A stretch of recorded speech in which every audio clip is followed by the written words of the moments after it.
Waiting to vote until 18 is a big yikes and mad shuggy. But S201 hits different. Today's youth slays and stays bussin'. That's why we gotta give them a chance to clap back. If not, how will we be able to say that they ate that up? No cap, this bill slaps and is electoral glow up. I am its #1 stan for real. Merci, thank you, Nyawa. The Libertarian Party should nominate Trump for President of the United States. Whoa. That's nice. That's nice. Only if you want to win. Only if you want to win. Maybe you don't want to win. Maybe you don't want to win. Thank you, D-Roy. Thank you. No, only do that if you want to win. If you want to lose, don't do that. Keep getting your 3% every 4 years.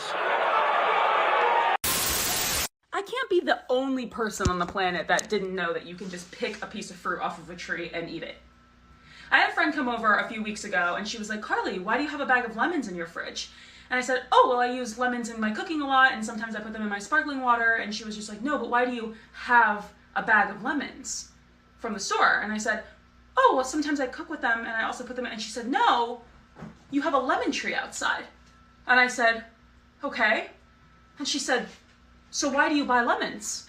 And I said, because I cook with them. And she said, Carly, you have a lemon tree. You just pick the lemons off the tree and you put them in your food or in your sparkling water. And I said, don't you have to do something to them? And she said, what do you mean? And I said, you don't have to do anything to the lemons? And she was pretty upset, which I guess I am one of the very few people. I didn't think that I was one of the very few people, but maybe I am one of the very few people that didn't know that there is nothing that you have to do to a lemon before you eat it from a tree. You can just take it off the tree.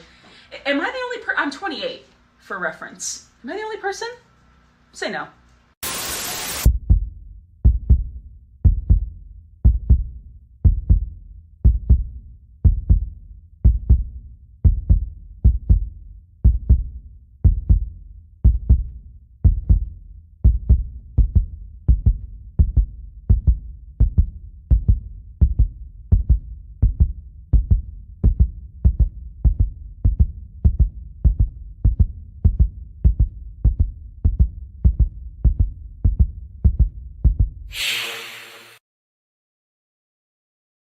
This guy is retarded. This guy is retarded. Yes, he is. From the totally real country of Australia, I bid you all good evening, good morning, or good day, as the case may be, across these many, many time zones. This is the pre-stream. Gentlemen, how are you today? Too much happened this week. Mindset summed it up. Yeah. I had all the energy in the green room, but mindset summed it up. Jesus. Apex says gives his man some subs. Only 4 till monetization. No, it doesn't really work like that. I'd need hours and hours of playtime, of watch time to get there. Unsubbed. Cope and Sneed says unsubbed if you don't interview Alyssa Clips. She has the link every week. She's the co-host to this stream. Like she's that never she's the janitor. She's the janitor in the Discord. Like, yes. So anyway, I guess we'll start with the. I guess we'll start with the biggest news of this week, the biggest and most important news, maybe of this year. Something that we didn't think would happen, but it did. But it did.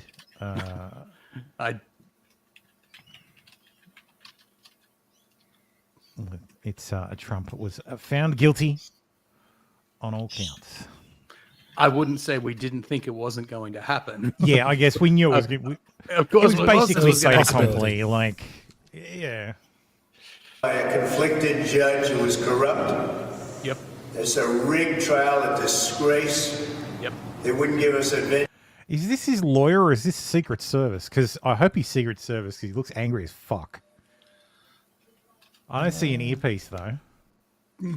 No idea. New change. We were at 5% or 6% in this district, in this area. This was a rigged, disgraceful trial. But the real verdict is going to be November 5th by the people.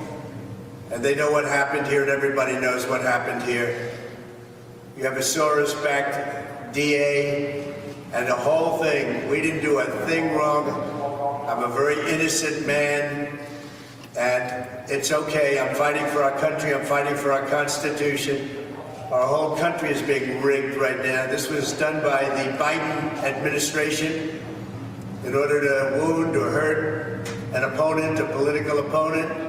And I think it's just a disgrace. And we'll keep fighting. We'll fight till the end and we'll win, because our country's gone to hell. We don't have the same country anymore. We have a divided mess. We're a nation in decline, serious decline. Millions and millions of people pouring into our country right now from prisons and from mental institutions, terrorists, and they're taking over our country. We have a country that's in big trouble, but this was a rigged decision right from day one with a conflicted judge who should have never been allowed to try this case, never. And we will fight for our Constitution. This is long from over. Thank you very much. So yes, Donald was of course convicted on all 34 counts. So of course the media loves it. The media thinks it's fucking fantastic. They're having a field day because Trump is now a convicted felon. He's a convicted felon. Hooray! He's not cool in the eyes He's of not. many more. They're incorrect.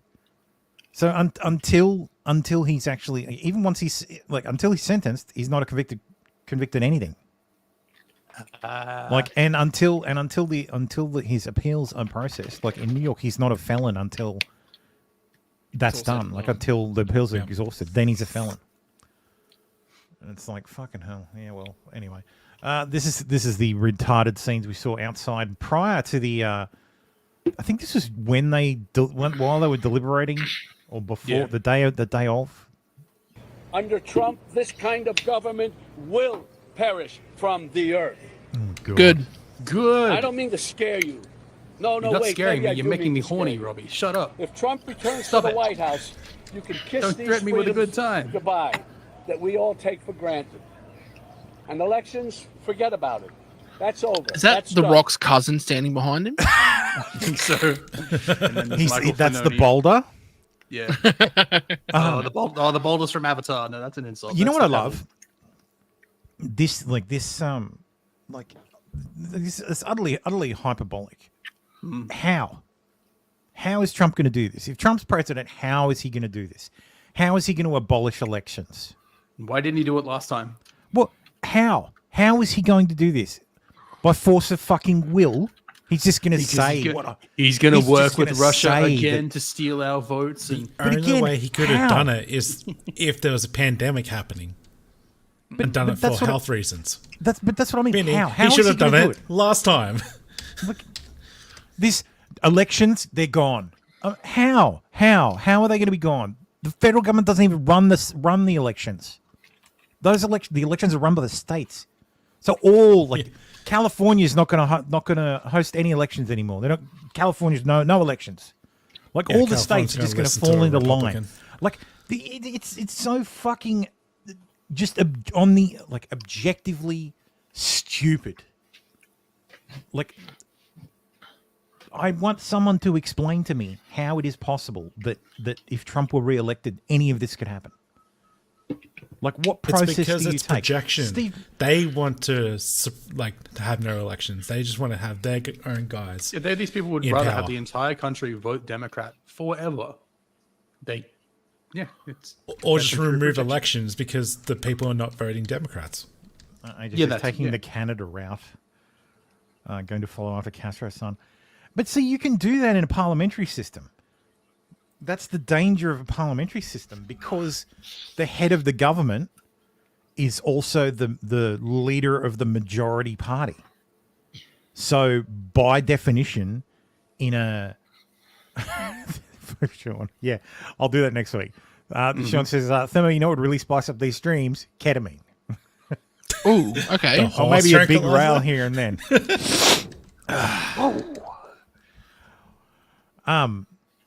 But yeah, but by the very different, like basically how a Westminster system works, like they have in Canada, is if you have a government, by its very existence, the government is the leader leads the House, which means they can pass whatever bills they like. In Canada, it's even worse because their upper house isn't elected, and it's basically a rubber stamp. So, well, as long as it's liberal, as long as it's a liberal agenda, then it's a rubber stamp. But if it's a conservative agenda, then it's hang on a minute, we need to slow down, slow your roll. So, but the US system does not work like that.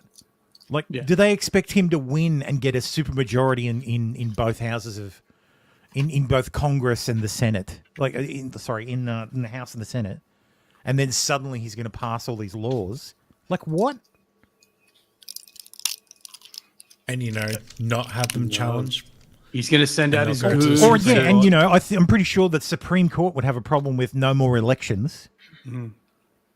I'm pretty sure every fucking state would, because they're the ones that actually run them. It'll be a 10th Amendment issue. Exactly. Because even with a supermajority, you still can't get shit done. Yes, exactly.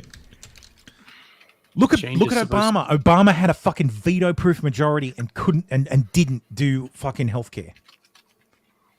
So tell me how Trump is going to fucking get into office and by fucking executive order remove elections. Didn't Obama do the Affordable Care Act though? He did, and it was a fucking half measure because he couldn't get shit passed. Because he wanted universal healthcare. He didn't want this fucking hodgepodge of, well, everybody has to buy insurance. But insurance has to cover pre-existing conditions. That's like the worst of both worlds. You're forcing people to buy insurance that's going to be more expensive, and you're forcing them to do it because if they don't buy insurance, they'll get a tax penalty and not have insurance. You might as well have just charged them a tax. You might as well just charge them the same tax penalty, but then given them fucking free healthcare. So, I'm sorry, Americans that think socialized medicine is going to kill you all. As someone who comes from a country that has socialized medicine, it's not going to kill you all. You'll pay more tax, yes. You'll pay less insurance, and you won't have a deductible. If done correctly. If done correctly, yes. If done correctly, it can be done right. Or you just tell the hospital I can't pay, and they write it off as a loss. It will cost you more in tax, less in excesses or whatever, like deductibles. So yeah, I'm good. No thanks. And you won't lose it because something went. Ooh, Tim has someone there. What? What are you talking to someone? Tim? No, I said no. I was responding to you. No, thanks. Okay, I was like, no, thank you. I thought Tim finally had someone in his house. I was excited thanks for the coffee, dear. No, thanks. I'll take the voluntary system every fucking day of the week. But again, even our private, very disappointed, Tim. Even our private systems are forced to pay for pre-existing. Fallen makes a very good point though too. Where is universal healthcare good when there is also open borders? There is that too, because you're being a fucking island helps. Yeah, you got to control the supply and demand. Yeah, more so control the demand. Yeah, you can't have just people coming in willy nilly. Well, you can just do it the Swiss way and just have it fully private and mandatory. There is a way to do it. So, hey Tombola, how you doing, man? Hey Tom. Yeah.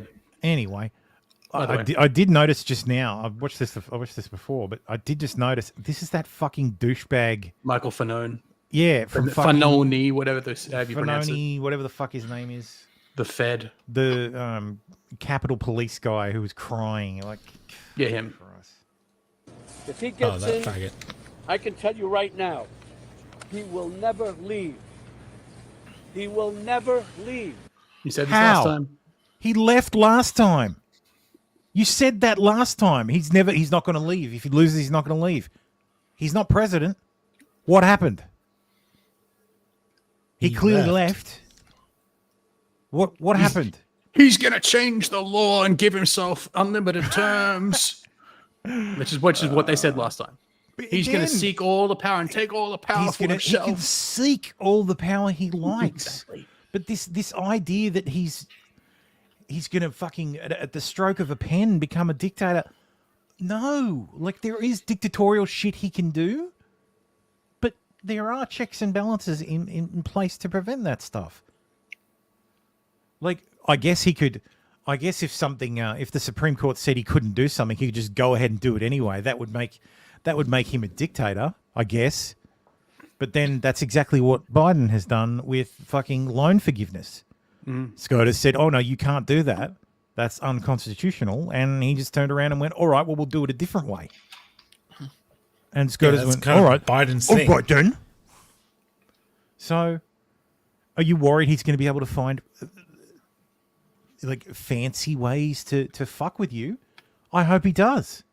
I hope he wins, and you guys deserve it. Fucking hell.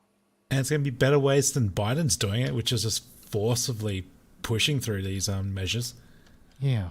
And you know what? I don't have faith that if he won, he would be better than last time. I really don't. I think maybe he'll be a bit more of a deal maker with the Democrats. But I don't think it'll be any better. I think it's just going to be 2017 to 2021 all over again, except without the COVID. So, unless I'm more hopeful. Yeah, maybe. Look, I guess we'll see. Wouldn't that by definition be better than what has been happening? Oh, it'd be an improvement. If just by virtue of Trump being in office, it all just goes back to the way it was, that would be a drastic improvement. As long as he pardons Russ Ulbricht, I'll be fine. I don't care what happens else. But I mean, if you think that like he wins and then suddenly the border is closed, like maybe, but they're gonna the Democrat attorneys general are all gonna fuck with him. All the NGOs are going to take him to court to prevent fucking people from being deported.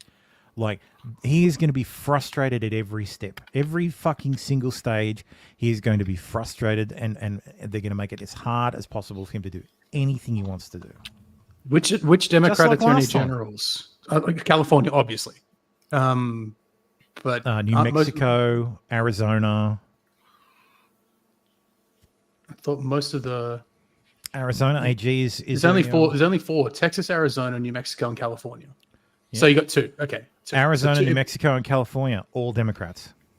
Oh shit! Democrat no, governor, you're right. Democrat AG. You're right. You're right. Only Texas. So yeah, I keep thinking Florida's a Texas. border state. Yeah, I keep thinking Florida. It is just the yeah, border. Not the southern border. It's the aqua. It's a border. It's a border state. It borders, the Atlantic Ocean, and from there you can swim to Africa. Yeah, it's the water. Plus, there's no reason why you can't get sued in other states for the same thing. Yeah. It's like, oh, well, you And guys are closing the border, migrants but we themselves require migrants. Yeah, the migrant is a resident, like the illegal is a resident of X state. Boom. Yeah, you could have hundreds, if not thousands, of lawsuits. Yeah. And he doesn't have the balls to just pull the trigger and do all it it anyway. takes is one. But all it takes is one activist judge to grant a stay or grant some sort of like legal relief pending the actual process, and boom, it's frustrated for 3 years. They did it last time. Yeah. Look at Trump's Muslim ban. That lasted 5 minutes before a judge in Hawaii issued an injunction, and it didn't take effect. This is why you should dissolve the union. Fuck it. Fuck it. No, because that's what the commies want. Yeah. No, dissolve the union. You're right. A person halfway in the fucking Pacific Ocean shouldn't tell the mainland states what to do. What does that mean? Is that the country we want to No, what does that mean? Yes, I want to know what that means. What does that mean? How is he going to do that? live in? Do we want him running this country and saying, I'm not leaving, I'm dictator for life? And that's why I've joined the Biden-Harris campaign, because the only way to preserve our freedoms and hold on to our humanity is to vote for Joe Biden for president. Really. Really? Really? Today, I'm sorry. So De Niro is an accomplished actor. He couldn't fucking remember he couldn't memorize the script on the way over. Yeah, exactly, AJ. He said he'd be a dictator on day one. Yes. So he wouldn't be a dictator except on day one. except he'd on make day every- one. I'll never be a dictator. Except on day one. And that's basically just to purge everyone from the... Yeah. But yes, the Secret Service met with New York jail officials to discuss preparations for Donald Trump being taken into custody and being placed behind bars. Ooh, because that's not going to win him. Well, he could get up to like a 3. I think it's like 5 years is the maximum sentence on the charges. It's Like he's not going to get 5 years. I mean, maybe. But the maximum is like 4 years for each individual count. Jesus fucking Christ. Yeah, they upgraded these to felonies, remember? So 4 years. No, but I'm saying 4 years per count. 34 years. 34 times 4. Yeah, exactly. If of course that's Jesus not going. fucking Christ. I doubt that will happen because the Trump would have to enforce the maximum for every single count. But even if he enforced the minimum jail time, that's 34 times 1.5. 160 50 years. 136. Yeah. Or even 34 times. So 34 I- times 4 is I listened I'm doing to minimum. some legal coverage. You know what would be great? Someone actually pointed this out on Twitter. You know, it'd be really fucking good.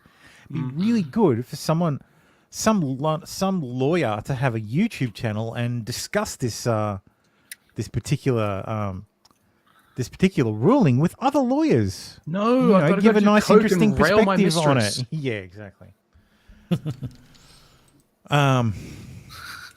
Is Sean jumping in?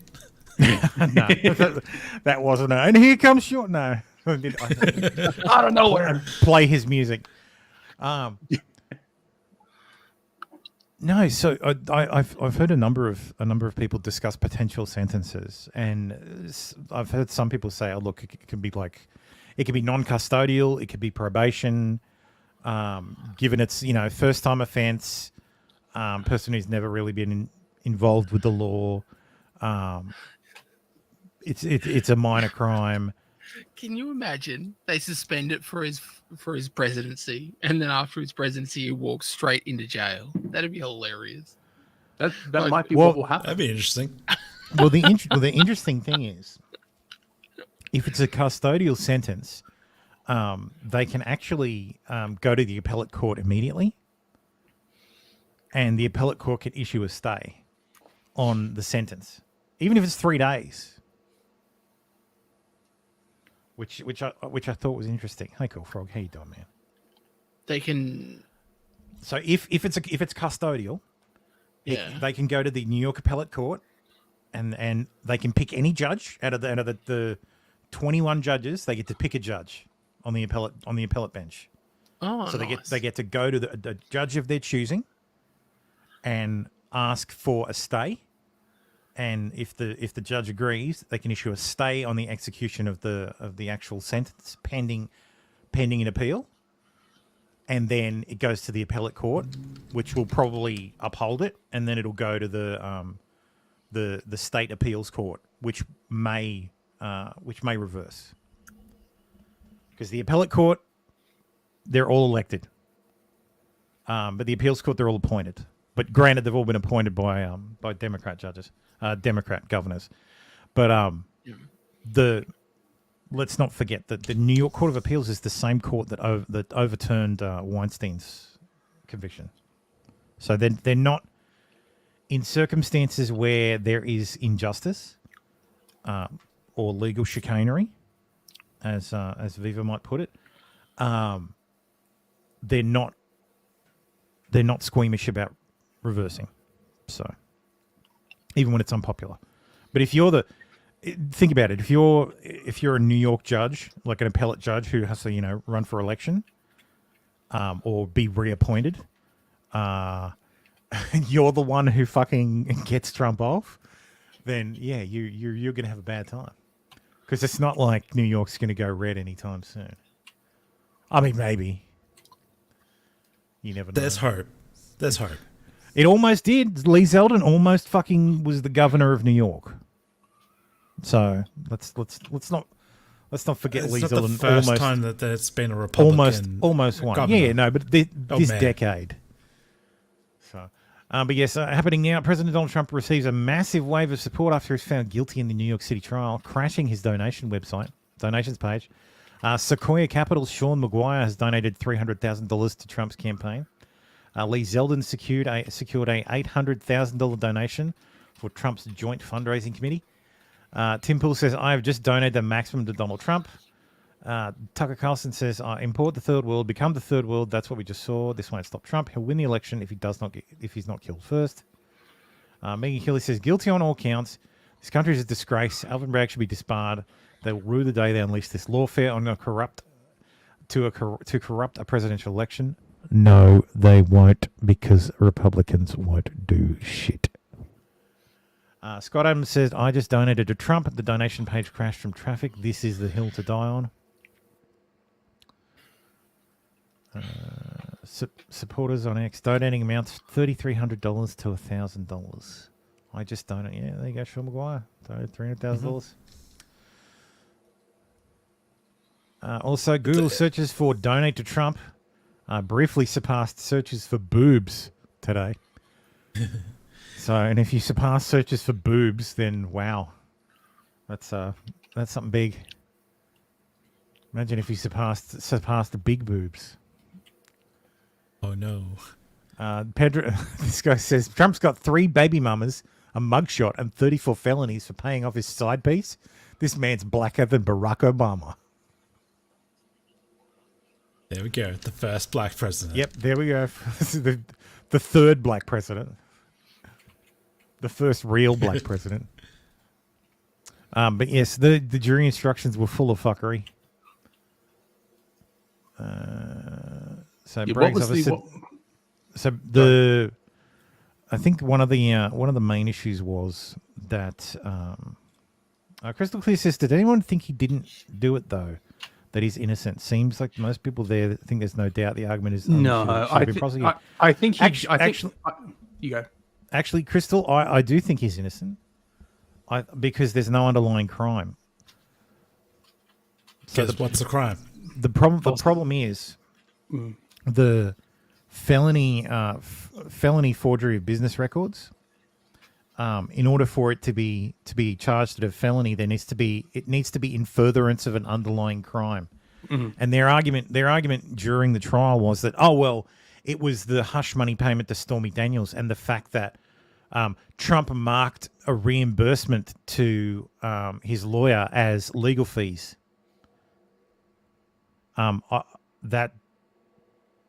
think he's innocent of the felony. Absolutely. Yeah, I think he's innocent of the felony. I think they should have just. Yeah. I think this was election interference isn't a crime. That's the thing. That's not a crime. He wasn't charged with that. Yeah, it has to be in pursuance of another crime. So, I know it says right here, conspiracy to promote or prevent election. Any 2 or more persons who conspire to promote or prevent the election of any person to public office by unlawful means, and which conspiracy is acted upon by one or more of the parties hitherto shall be guilty of a misdemeanor. Mm. But the thing is, the judge said to the jury, you guys don't have to agree. You don't have to be unanimous in what by. Yeah. So the judge let them pick from the menu of underlying crimes. Yeah. He said the jury instructions were, look, you don't have to agree unanimously on what the underlying crime was, just that you think he forged records. No, they don't have to be unanimous about the unlawful means. Yeah, so they don't have underlying to be unanimous. Crime. That's what I'm saying. The unlawful means is the underlying crime. Mm-hmm. Oh yeah, fair. So the thing that raises it to a felony. Yeah, fair. Yep. Because otherwise there wouldn't be a jury. This would be a civil trial, like the last one.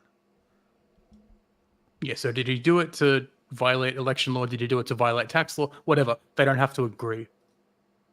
So do I think Trump broke the law in this particular case? Like, I believe he broke the and in this particular case, probably not. I don't think hush money is not a crime. I don't. No, so Crystal Clear says, yes, it is. You have to declare all money spent on a campaign. When you don't declare it, you're in violation of federal election laws. Therefore, you've committed a crime. Except the FEC said this isn't a campaign contribution.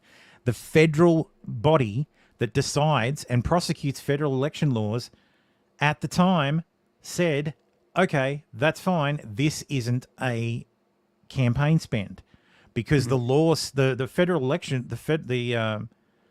the campaign finance laws say that if it is money you would have spent, irrespective of whether you were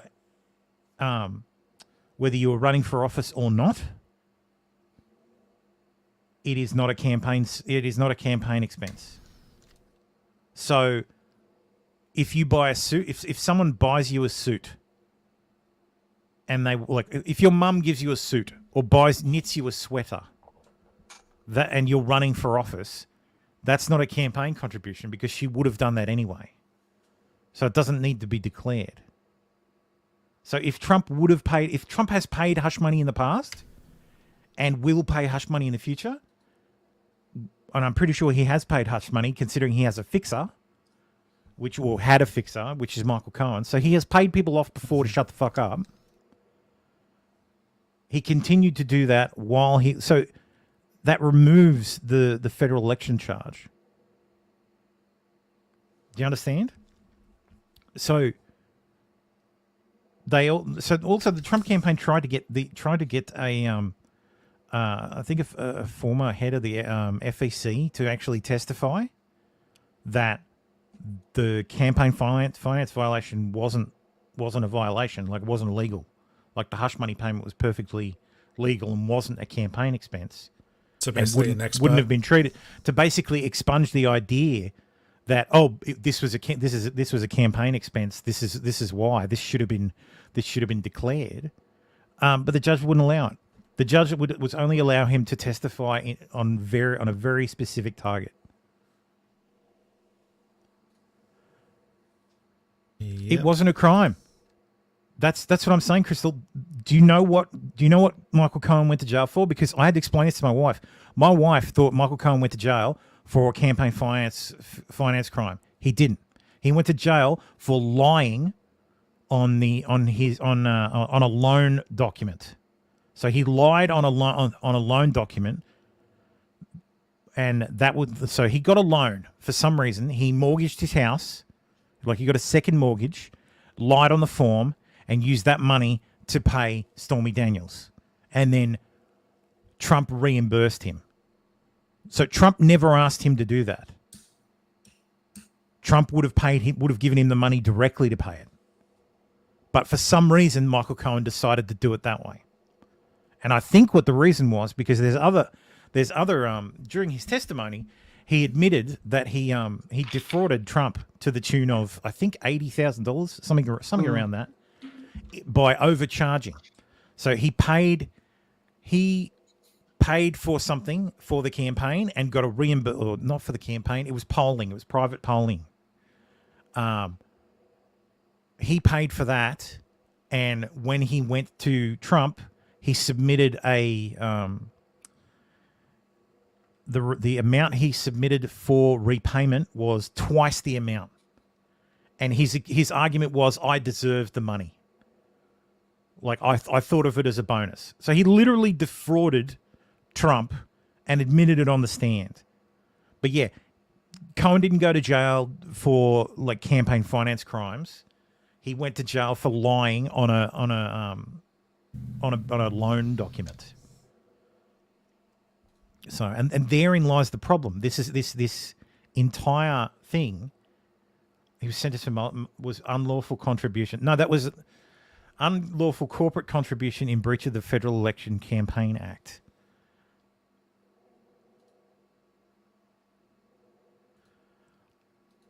All right. I don't think that's actually right. But I'm not going to. Now I'm going to look it up.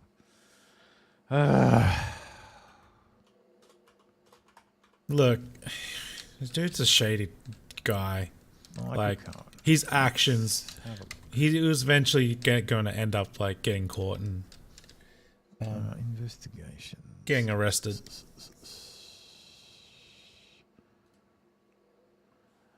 Conviction on campaign finance, tax evasion, and other charges. All right, so One count of making an excessive campaign contribution at the request of a candidate for the principal purpose of influencing the election. Which is that one? You know, Crystal's quote was actually up above there. Yeah. Yeah, it's up there. Yeah, it's unlawful corporate contribution. Yeah, but I want to know what the contribution was. Gotcha. Making a false statement to a financial institution and unlawful corporate contributions at a court hearing. 2 of the counts pleaded guilty. Making payments to 2 women at the direction of an unidentified candidate for public office who appears to be the president. Those payments coincided were made to influence the outcome of the election. To tax fraud, excessive campaign contributions, making false statements to financial institutions, and unlawful corporate contributions at a court hearing in New York. So let's see what unlawful corporate contributions will get you. Also, bye, Boulder. No, I'm sure Boulder will be back. FEC. Prohibited campaign contributions.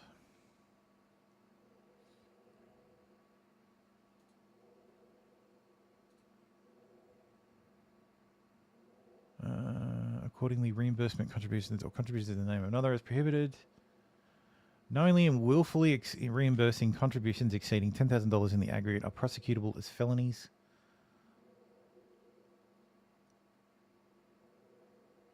Okay, well then that's probably a shitty argument. There is an underlying crime there. Yeah, the court said there was. It is a felony. Yeah, the court said there was one.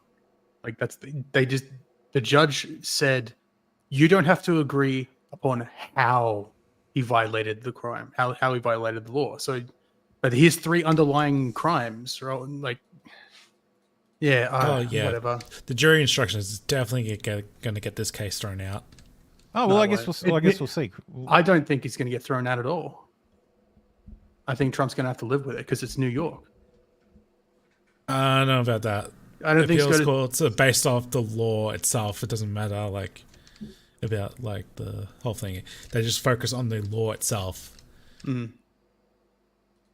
And yeah, if they start politicizing appeals courts, then your state system's gonna crumble pretty quickly.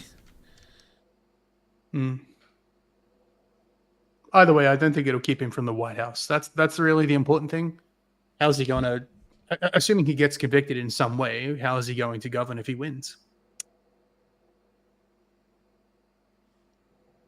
He probably just ignores the courts. Yes, RC he can go to SCOTUS if the New York appeal fails. Mm. That is, yeah. But I'm not expecting it to go that far. I expect the appeals court to overturn it. Well, I guess we'll find out. Bowtied Ranger says, dude couldn't even put on a suit and take the beanie off to do an interview with President Trump. Guys, if you want people in real life to take you seriously, please don't follow this guy's lead. I'm not a fan of Tim Pool, but come on. He's literally, he's wearing a beanie and jeans, but he's still interviewing Trump. He's wearing what Tim Pool wears every fucking day. It's his uniform. It's basically his uniform. Shirt. Crystal Clear says the media is all over the place and reporting this. Everyone is showing bias. I went and looked all up myself, read the actual penal code and stuff. Yeah. Yeah, but what was fuck it.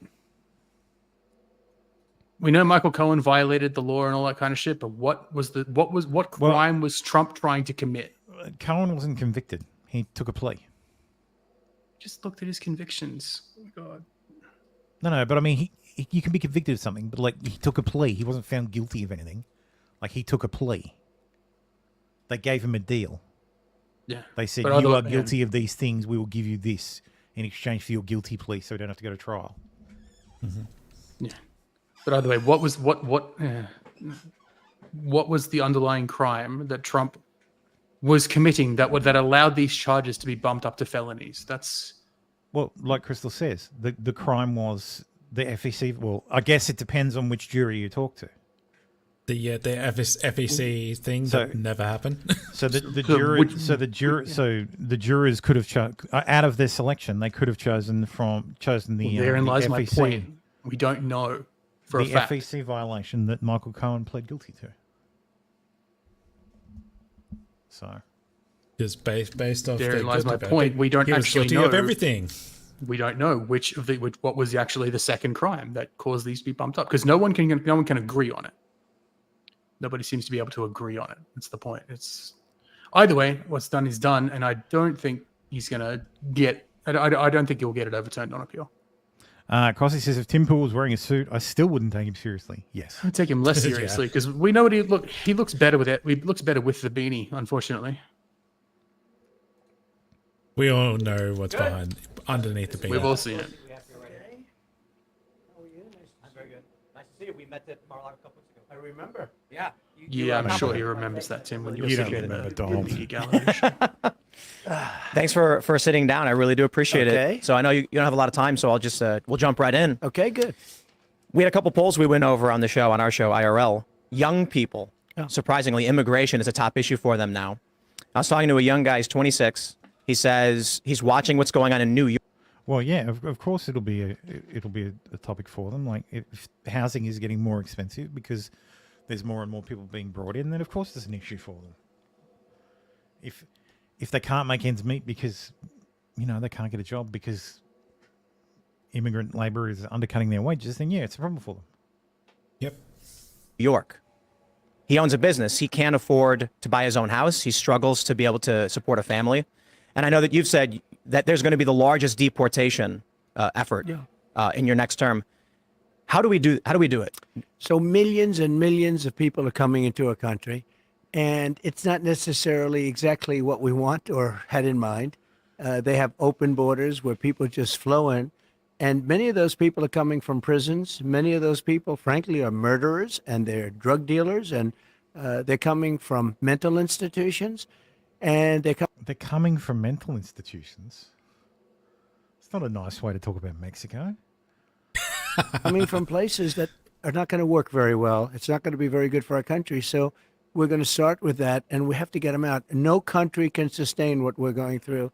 I believe the number is 15, 16 million, could even be 17 million people right now. That's bigger than almost all of our states. I think it's freaking out young people. How do we do it though? I mean, is it going to be new personnel? Does he mean coming into the country or already there? The respect has been taken. As in, have come into the country. That's his assertion. Like since when? Because I thought the illegal population was more than that. Or is it since Title 41 was withdrawn?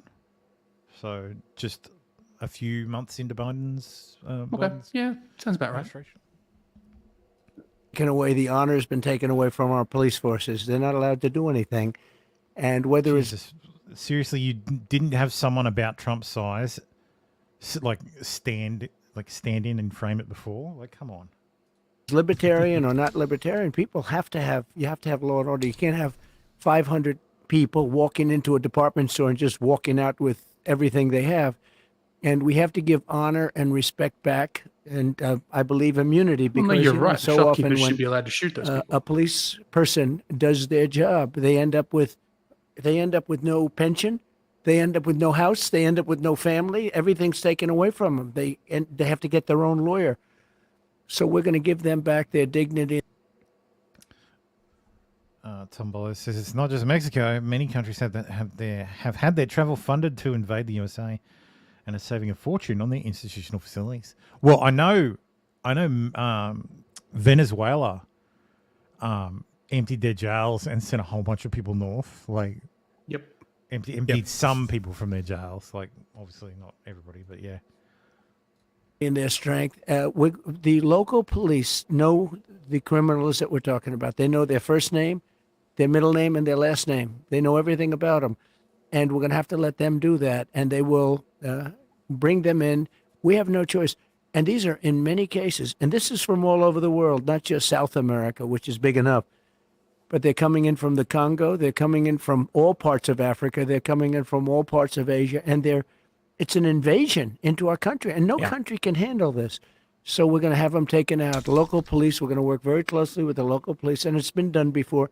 We had Dwight Eisenhower, believe it or not, did the biggest deportation. He pretty much stopped it. Strange that we mentioned Eisenhower because you don't think of him that way, but he did a massive deportation where people were pouring in. The next big question that we get a lot is there's two components to this. The first is many of the libertarians here, we want to see firings. We want to see in the bureaucracy corrupt I agree. individuals, the bloat. On top of that, without getting into the specifics for obvious reasons, the things that they're doing to you with the court system is not just to you. It is to me. It is to everyone who voted for you in 2020. It's true. Are we going to get some good personnel in as Attorney General, Deputy Attorney General, and in the CIA, right, and see some prosecutions? So we had some great people because our trade numbers were fantastic. The jobs we did on trade, the jobs we did, frankly, in the military underneath the terrible television generals who were absolutely terrible, but we have incredible people. You know, we defeated ISIS, and we had no new wars because they were concerned with us. I had no wars at all. I finished off a war that we were in for 20 years, but we had no wars. And we have to get the right people. It's all about the people. So when I first came here, I was only in Washington 17 times in my life. All of a sudden, I'm president. And I really knew nobody. I relied on people. Some were good, some were rhinos, some gave us some bad advice. And generally speaking, we had very good people. But we had some that we have to do better. Attorney General, we have to get a great Attorney General. And I'd work with the Libertarian Party on that. I think it's very good because, you know, I view the Libertarian Party as almost a party of common sense, largely of common sense. And I say that... we have to wait a little bit further. You could tell he's at the Libertarian Party conference and they haven't had their vote yet. About the Republican. Even Party, I know the LP is not a party of common sense for the American LP you want anyway. Fairness. You want a lot of things that a lot of other people don't talk about. So we will work with a lot of people to get the right people in. The difference is I now know sort of everybody. Yeah. And I'm not having to be relying on people that I didn't know very well and listen to their recommendations. And I think we're going to have phenomenal people. I know the people. I know the good ones, the bad ones, the weak ones, the strong ones. I think we're going to have great people. We're friends with Kash Patel. He was on the show just before you, and that gives me a lot of confidence. Yeah. Well, Kash is fantastic. Yeah, absolutely. He's an example of a good one. Yep. We have some great people, but Kash was a great example. Devin Nunes, as you know, he's fantastic. Absolutely. We have so many great people. So when it came to foreign policy, I'll be honest, I didn't vote for you in 2016. I was jaded. Obama let me down. I'm from Chicago. I thought 2016 was silly. And then in 2020, with the timeline for getting out of Afghanistan, right, when you tried to get our troops out of Syria, my question is, why are we in Syria? Who even knew? Yeah. And they lied to you, and they lied to us about the number of troops in there. And so maybe it's a bit blunt for me to say I want to see people prosecuted for the lies to the American people. But in terms of foreign policy, perhaps it's a little bit of a biased interview, but I think you're the greatest president of my lifetime. I appreciate it. And ending the wars that we should not have been. Tim, you are a year younger than me. You were born in the fucking Reagan years. Just blow him now, Jesus. Involved in. Now the fear is World War III. Yeah. What are you looking at when you Not by anybody who has a fucking functioning brain. enter your next term to stopping the escalation? Well, first of all, I'm the only one that is going to stop World War III because this man can't put two sentences together. He doesn't know what he's doing, doesn't know where he is. And amazingly, it seems like he's going to be running. You know, it's a lot of people say, do you think he'll make it to the starting gate? Well, we'll see what happens. But if you look at Viktor Orban, because we don't want to see wars. I don't want to see wars. I was in no wars other than we finished a war with ISIS and we completed it, 100% complete. But I don't want to see wars. I think it's so horrible, so unnecessary, so costly in terms of lives and money in that order. And destroying these countries, you know, you're destroying culture. When you look at Ukraine, that would have never happened if I were president. You look at the October 7th attack on Israel, it would have never happened. I look at your policies, I see secure the borders, bring jobs back. I look at the Democrats and many Republicans, and it's foreign war and foreign expansion. That's right. What is that? I think it's just a failed mentality. It's crazy. You can solve problems over a telephone. Instead, they start dropping bombs. I see recently they're dropping bombs all over Yemen. You don't have to do that. You can talk in such a way where they respect you and they listen to you. Viktor Orban of Hungary, you know, the leader, they call him a strong man. Who cares if he's a strong man or not a strong man? He's a very powerful guy. He said the problem the world has is that Donald Trump is no longer president. When he was president, China didn't play around, Russia didn't play around, nobody played around, and we had no problems. Today, the whole world is on fire. I heard that funny, there's a conversation. Tom Bullet says, I think Ukraine would have happened. Putin was preparing for years prior. I don't know. I don't think the so. initial I don't kickoff. think. I don't know. Initial kickoff, yes. No, well, the initial kickoff was back in 2014. So. No, the actual. I think he's talking about the actual invasion. Into. You know, I don't. Not the actual kickoff. I actually agree with Trump. I agree with Trump. I don't think it would have happened, and for this reason, Trump was the only president. Well, Obama wouldn't send lethal aid. Trump did. So the reason the Ukrainians had so many fucking anti-tank weapons, is Trump sent them. Remember, he was impeached over it. So the perfect girl with Zelensky had a perfect girl. I told him we would send him all the missiles he needed to protect himself. We'd give them lethal aid. Not very many presidents have done that before, but we sent him lethal aid. And I asked him, I said, since we've done this for you, I need you to do me a favor because, you know, diplomacy is about quid pro quo. I need you to look into Joe Biden and his Burisma holding thingamajig. And that was it. That was the driver of the first impeachment. The fact that it came with I'm going to send you this stuff, but first I need you to do something for me. That was improper. So, as opposed to Joe Biden doing it as vice president. Stabby says, everyone fails to acknowledge that Ukraine was messing with Russia for years. They cut off the main fresh water supply to millions of Crimeans and access to Russia's only warm water port. Didn't they cut off the water after... I'm pretty sure the timeline is Russia annexes Ukraine and then the Ukrainians go, well, okay, fuck you. We're turning off the water. You fucking provide the fresh water then, huh? I don't think it was done before. They've had Crimea since 2014.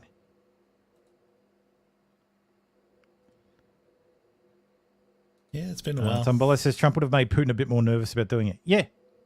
Look, the lethal aid to Ukraine definitely would have made Putin think twice. So, but the second Trump lost, that was over.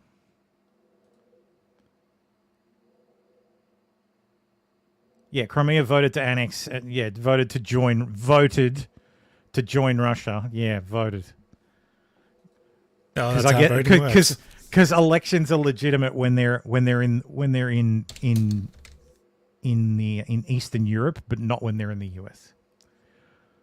Conversation from a phone call where you said that there was they maybe thought there was a 5% chance you'd nuke them, and so it kept them in line. It's kind of scary to think about, but you take a look at the weakness we have now with Ukraine and the money that we are wasting. You know, I'll bring it back to the economy. This young guy I was talking to about immigration. Actually, I'll put it this way. There's a viral video where a young man's screaming that we're sending hundreds of billions to a country no one's ever heard of. Right. And Stabby says, isn't much of Crimean nationality Russian? Lots of it is Russians, yeah. Yeah. It's tons of Russians move there because it's warmer. It's a Russian holiday spot, or at least it was. Well, I guess it is now as well again. Yes and no. The war has complicated things. And young people are hurting in this country.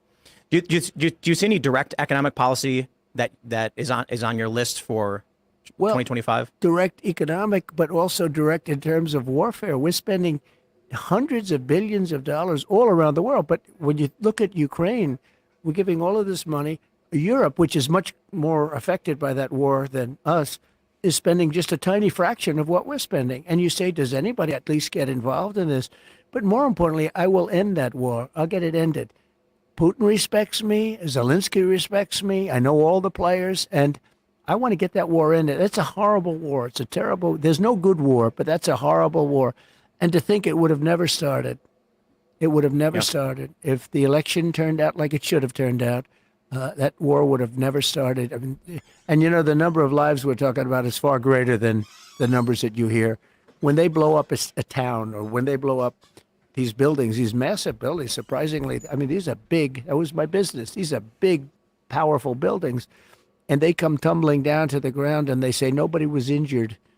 A lot of people were killed. Yeah. And the numbers are a lot different than you think. When you will see that happening. When those numbers really get announced, you're going to see it's much worse than people think. Here at the Libertarian Party National Convention, they had one of their, I believe this, one of their presidential nominees said he wants to see Fauci, the heads of Moderna, Pfizer, Biden, and you locked up for what happened during COVID.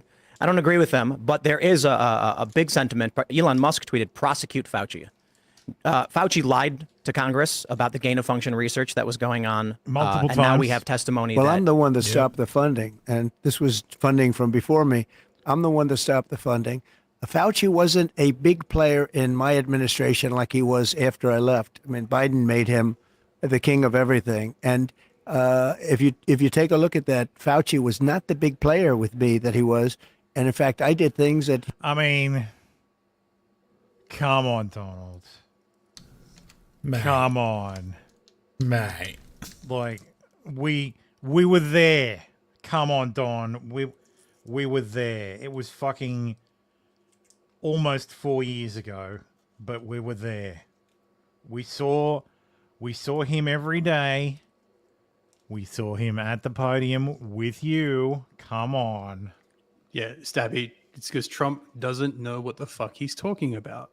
He still tries to distance he knows. himself No, Tim, Oh, come on. He knows He's what he's talking about. He's not fucking senile. He doesn't want to he doesn't want to take responsibility for it. And look, that's Trump. Trump doesn't take responsibility for shit. I don't know. I'm not going to complain that the leopard ate my face. Like, You could have just fired Fauci on the fucking spot, but no. yeah, so Darkstar says he's splitting hairs, not in title, but policy, he was a big deal. Yeah, exactly. Yeah.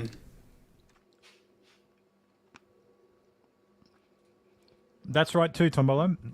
Obama did try to block gain-of-function research, which is why the gain-of-function research was done by the EcoHealth Alliance, because the NIH just outsourced it. They outsourced it to a third party so that they couldn't get in trouble. Yeah, because even the military. Oh, we didn't break do the rule. We were just paying these guys, and they were doing research and giving us the results. We didn't know they were doing gain-of-function research. Yeah, you Just did, 'cause ignore you all gave these emails that say we know you're doing gain-of-function research. Yeah, and here's your sub-grant to do that gain-of-function research. Yeah, he doesn't want to take Yes, responsibility. Stubby, he doesn't want to take accountability for anything. He wouldn't. He never. Like he won't. He won't. He's constitutionally incapable. He didn't want to do. He wanted to keep it open to China. I said, you got to close it to China because it was all coming out of China. It was coming out of Wuhan, which I said right at the beginning. This is what I will grant him credit on. Straight up, he wanted to shut down everything to China. The Straight China away. virus. It was like the China virus. The China virus is terrible. And then remember fucking Pelosi and fucking Schumer going to like Chinese New Year in Chinatown being like, we love our Chinese Americans, blah, blah, blah. This is disgraceful. Trump is just a racist. Like, this is not the China, calling it the China virus. And that's how we got the media pushback against it came out of the Wuhan lab. Mm-hmm. Which it fucking did. Nobody can should be able to convince you otherwise. It came out of Wuhan. Via the fucking food market from the fucking lab. So we saw the fucking flights to Milan from people in China and the disease followed. We're not like, it wasn't racist to fucking say this shit. This was a fact. And worrying about upsetting the Chinese probably cost millions of lives. But the other thing is, and what people don't realize, I believe in federalism. I gave the power to governors. Shut up, Stabby Trump. says, We've covered this before. how should we know where they were torturing puppies? All we knew is the Chinese wouldn't let the meat go to waste. Fauci probably. You know what's worse, Stabby? That didn't happen in China. That happened in fucking Virginia. Those like dropping shit in the eyes of puppies. That happened Another in the Fauci fucking thing US as well.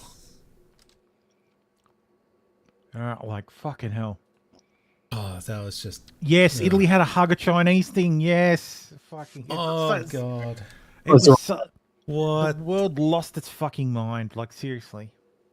And then we lost our mind even more when it was 14 days. 2 weeks, you can do that standing on your head. Some governors did a great job. In all cases, they were Republicans. And some, like in South Carolina, Henry McMaster, kept everything open. Kept everything open. Liar. Others didn't. The Democrats did a bad job. Very bad job. But we've covered this before, actually. And this is what's so fucking frustrating. It's different when it's like direct stuff, like stuff that he hasn't actually said directly. He like, oh, I always said this, but it's like, no, you never actually used to say that. No, there were no state but shutdowns. It's like, until no, he the declared governors don't emergency. get to decide, because people was like, the media was saying like, no, it's up to the governors. Trump doesn't get any credit for this. And Trump's like, no, I shut down the country. Like, I shut down the country. I did this. And it's like, yeah, we know you did, Donald. Yeah. It was And March now, 2020. Now it's like, oh no, the governors did it. The governors did it. It's like, come on, man. The governors didn't shut down the state until he declared the Stafford Act emergency. What's fucking retarded is he can have it both ways. But he has to have some humility. All he has to do is say, we were advised that 14 days should be enough. Should be enough to we close it all down. And we can kill it before it spreads too far and kills too many people. All he has to, this turned out to be terrible information. This turned out to be terrible advice. And I mean, we'd never seen anything like this before. Of course, we made some mistakes. I wear that. I'm the commander-in-chief. I'm totally responsible for that. But what we did do is we turned it around. We encouraged states to reopen, which isn't actually true. They up until the election, Trump was saying, no, Florida shouldn't open. This is a terrible idea. Mm-hmm. But you can spin this in a way that you take responsibility and say, look, we tried to fix it at the start. Because he's like, no, the governors don't. Like, I'm the president. I tell the governors to do it and they do it. Like, it's a directive. I was like, well, okay. You don't issue directives. But he bribed them, basically. And OSHA fined states who refuse to follow CDC guidelines. So. Yeah. Stabby says, I'm so glad I didn't lose my mind. I did the 14-day thing because we got laid off. And when they extended it, I immediately started calling sham and stopped wearing the mask. Good. The masks were a sham from day one. Yep. The masks were a sham. Yeah. Where did the mask mandate do start? you remember, like I fucking remember this vividly, Fauci saying masks don't work. There's no need to mask. There's no need to mask. The clip is out there somewhere.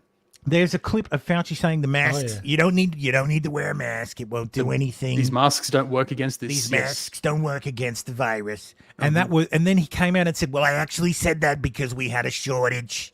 We had a shortage of masks. We had a shortage of masks. A particular mask. The N95s. So they were running out of N95s because N95s do work. N95 masks do work against COVID, but they have to be properly fitted, and an N95 mask will only be useful for about 90 minutes. That's why they're going through fucking so many of them. Yeah, and even regular. So you got to wear an N95 mask. You can't have a beard. If you got a beard, it's fucking pointless. You're going to get it anyway. Yep.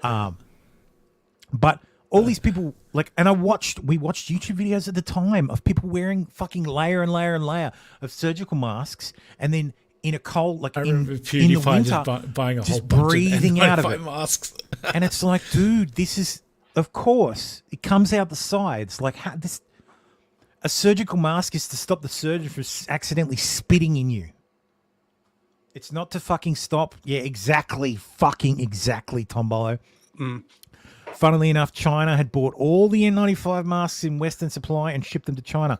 Just like they did with baby formula. I remember, Tombolo, that you're probably remembering this story, but at the fucking time, a few weeks before, like it all kicked off here in Australia, a fucking plane full of fucking N95 masks and other equipment, sanitizers, all that stuff, fucking loaded. Like some Chinese multimillionaire who lives in Australia temporarily, organized a flight and had people go out and buy all this shit so that he could load it on a plane and ship it back to China.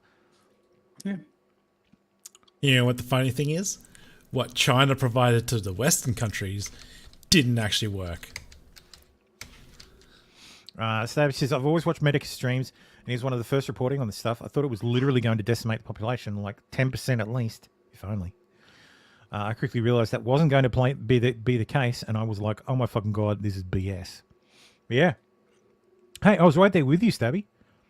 Like, I was tracking the numbers every day. Like, at work, we'd talk about it all the time, because we were all working from, like, when the lockdown started, it was like, okay, well, we're working from home. Like, but once I got everything, like, because we didn't have a lot of the infrastructure in place for everybody to work remotely.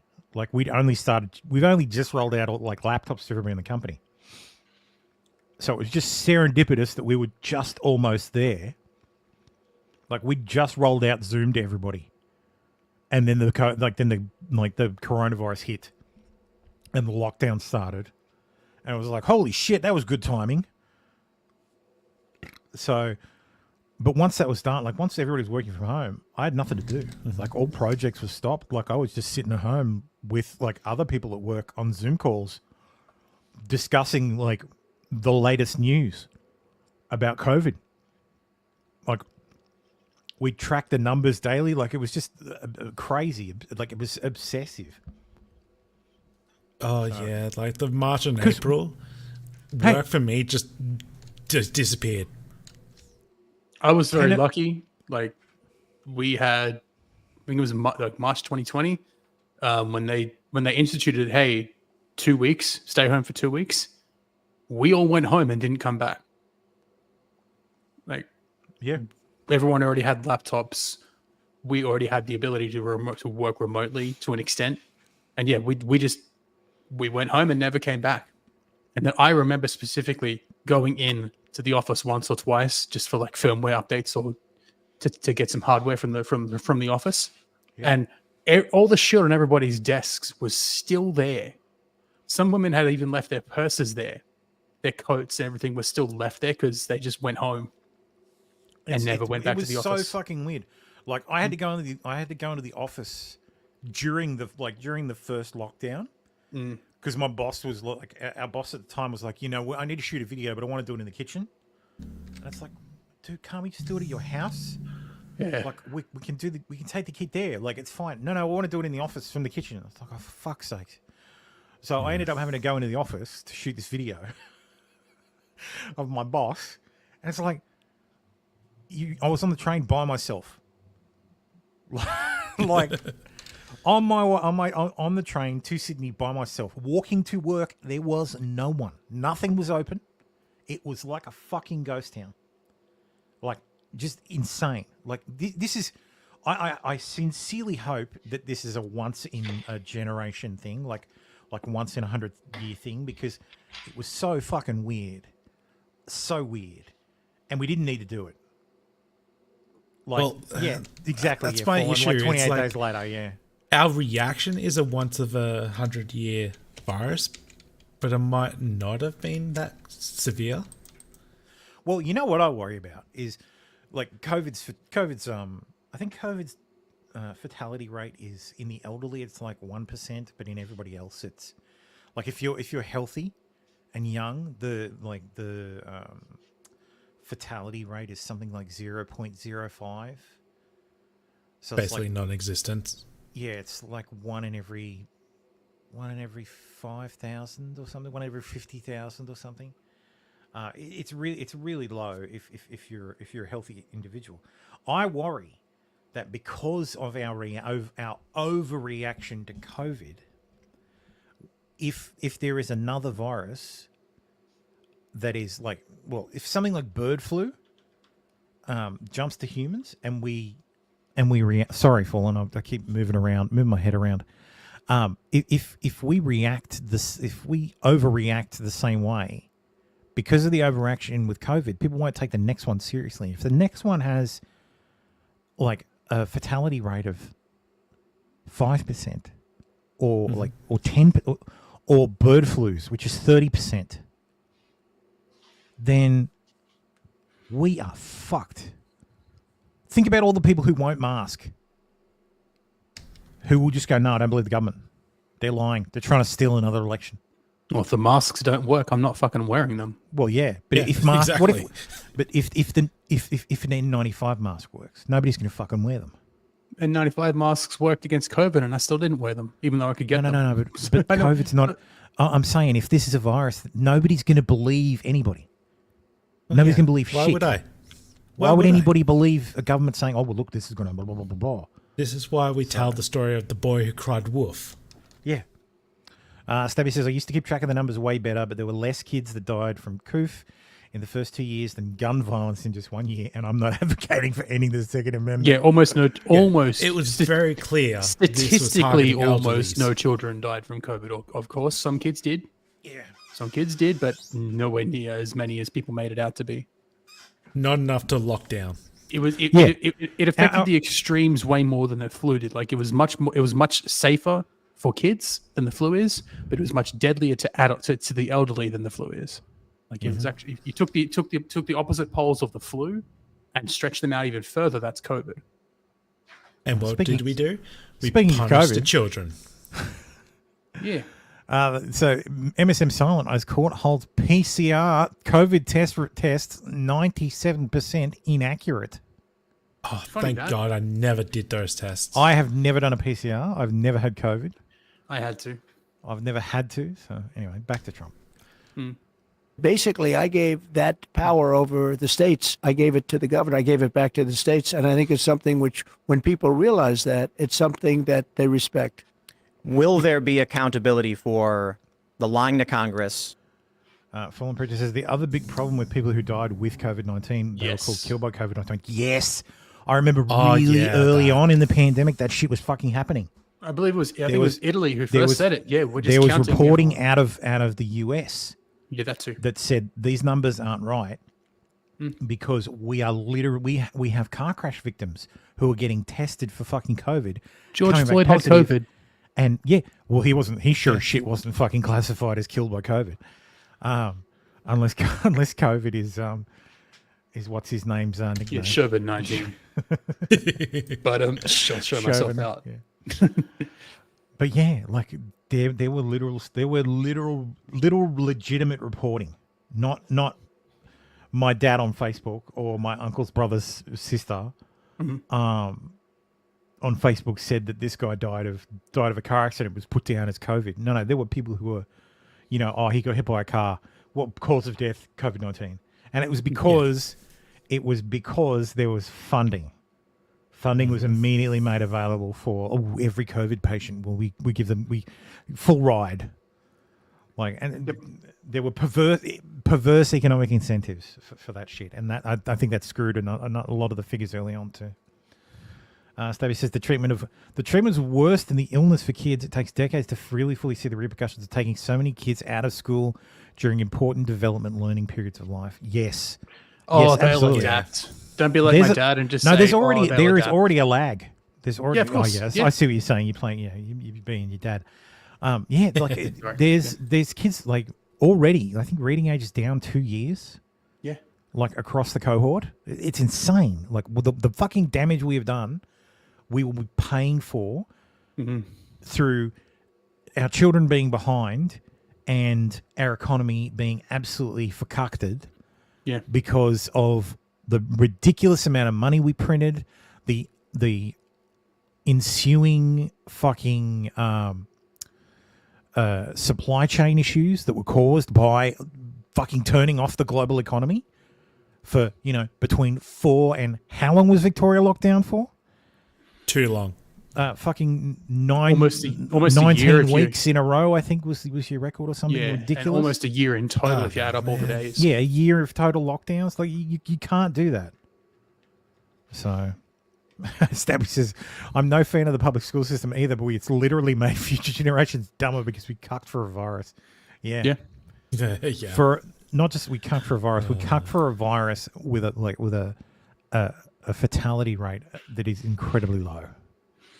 Like the flu is deadlier. Like if you look at the numbers of people who died of COVID, because I remember about halfway through lockdowns, halfway through the pandemic total, there were studies coming out that saying, "Oh, wow, flu has collapsed." Oh, yeah. gee, I wonder why. Yeah, exactly. Flu reporting deaths have just collapsed. And it's like, yeah, no shit, because nobody's touching anybody. Everybody's fucking keeping their distance. Everybody's staying at home. So nobody's getting the flu. No shit. You're not reporting the flu deaths. And yes, if people who are dying from flu are being classified as COVID, and surprise, surprise, it was COVID that basically turned out to be just a really, really bad flu season. Mm-hmm. Yeah. So, but I think hang on, I wonder if, let's just continue playing this. When you get to appoint your new AG, deputy AG. Yeah, and we'll take a look at statute of limitations because, the statute of limitations are quite long, and we're going to be looking at that very seriously, yeah. I got one big question for you. So part of my family comes from Korea. Good. And you did what I think is one of the most tremendous things. You crossed the demilitarized zone into North Korea with no security as a sign of goodwill and peace with the hostile nation. And I've had people tell me it never happened, so I think people need to know about it. And I'm wondering if you can just tell me. Are you fucking kidding? He has people who tell him that never happened? What? A lot of people, that. normies forget that he actually did that. You say Trump actually tried to make peace with North Korea, and they don't believe There's it. video of it. Yeah, but they don't believe it. They don't because it's been memory hold. Don't believe your lying eyes. How did that happen? How did it come to be? And it hasn't happened since. Yeah. And when I met with, with the handoff, you sort of meet with the previous president for a period of time. The meeting lasted for quite a while. With President Obama, you sit in the Oval Office and you talk, and the press is outside, and you talk for a little while. He said there are literally there are still people who think Kyle Rittenhouse shot 3 black people for them. People still think that he murdered somebody. Point well made. Yes. Tombola says Bezmenov is correct. Yes, Yuri Bezmenov is always correct. Mm-hmm. the greatest threat we have is North Korea. And I said, have you called them? Have you tried to talk to them? Little things like that. And didn't matter what the answer was. He felt that was the single biggest threat in the world was North Korea. And as you know, there was certain hostility when I first started, and all of a sudden it boiled down to something that was very beautiful, the way it happened. And I got along with him very well. And I will say that if Hillary won that race, you would have had a nuclear war and millions of people would have been killed. And you weren't even close to that. It never happened. It was never going to happen. I got along great with him, and it just never was going to happen. Were you at all scared in any way when you crossed into an enemy country? Well, I wouldn't say that Secret Service was thrilled. And in those blue buildings, there were lots of people in those buildings that I looked at. The two blue buildings on each side with the windows. And I looked in those windows, and there were a lot of things happening in those. Someday I'll tell you about it. But no, I felt very safe. I felt my relationship with him, as you know, was very hostile. Little Rocket Man and all that. But then all of a sudden it morphed. He respected me. I respected him. And we ended up, once we got to know each other, we ended up very good. A very smart guy, very strong guy. He's the absolute leader of that country. For those that think he's not, they're wrong. And I got to know him very well. Yeah, let's add a little context here. Like the man executes people by sending ravenous hounds after them. He's not a good guy, but I understand. Mm-hmm. America can't snap its fingers and replace every dictator and despot in the world, and they can try. No, they can try. That's not how color revolution theory is retarded. The CIA is not that competent. but Many but things yeah, worse than I understand. things Look, better. Trump's foreign policy chops are great, and it's because Trump is purely transactional. Yeah. What can you do for me? That's America. that's the question you have to ask. What can you do for me? Well, America, yeah. America doesn't execute people unless it's its And own citizens in a foreign country. Seb Gorka said, like, the foreign policy in the US was really dead simple. No greater ally, no worse enemy. And and look, that's literally stolen from the fucking Marines, because the Marines thing is, look, no greater friend, no greater ally, no greater enemy. So, and that's what the US should be. If you're our friend, we're your best friend. If you're our enemy, oh boy. Well, I even did a press conference. He never did a press conference before. I said, would you like to do a press conference? And we did a press conference, if you remember. And then he said, that's the end of the press conference. And boom, everybody was pretty radically thrown out. But it was a press conference, the only press conference he's ever done. I got along with him great. We had no nuclear war. You would have had a nuclear war guaranteed. And you won't if we have the right president, if we have somebody that knows what he's doing, you're not going to have World War III. If, on the other hand, we don't, you're going to end up in World War III, and it's going to be a war like no other because of the power of weaponry. Many have actually been saying we're already in it. The Hill published a piece saying we are in World War III and Biden is losing it. And so my hope is, I don't see any logical path for a Biden presidency to fix the economy, to fix anything. He can't fix it. He can't fix himself.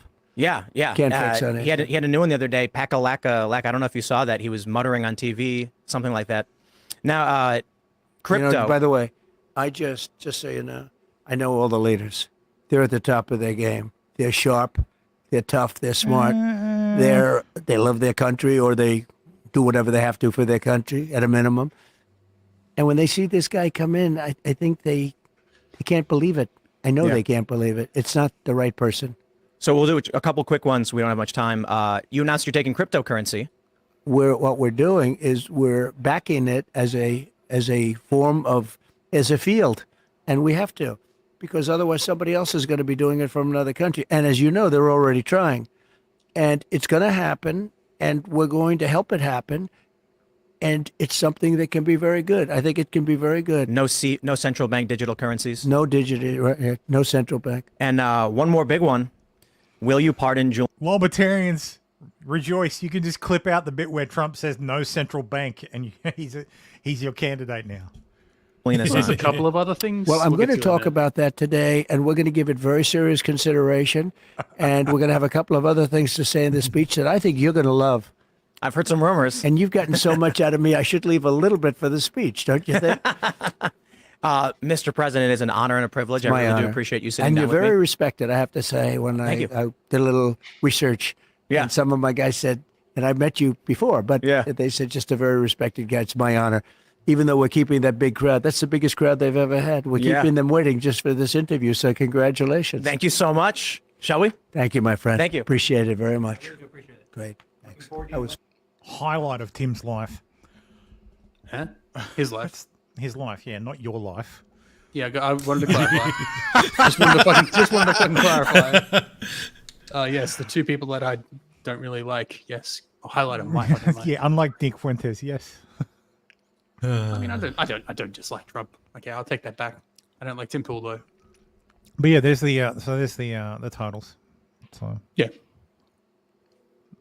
Yeah, so like it's not great, but 0.1% across Spanish the board. flu killed way more people. Oh yeah, and when you consider the lower population, yeah, but it was nothing comparatively. Spanish flu killed 15% of the global population. Yes, exactly. That's my point. It was a That's big right. deal.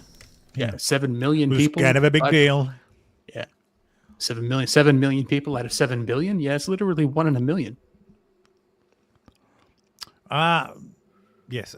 So military F-35. They're all military F-35s. That's redundant. An F-35 has crashed outside Albuquerque International Airport, causing a huge explosion. So the pilot ejected. So I guess we're going to need another one. Oh man, another one. Yeah. Lockheed Martin's like, yeah. Yeah, another one. Boys, roll it out. Anyway, let's talk about the Waldoverse. Robert Barnes says, sorry, I have a red skin on my mouth. Details from a Ricada case get worse from a constitution.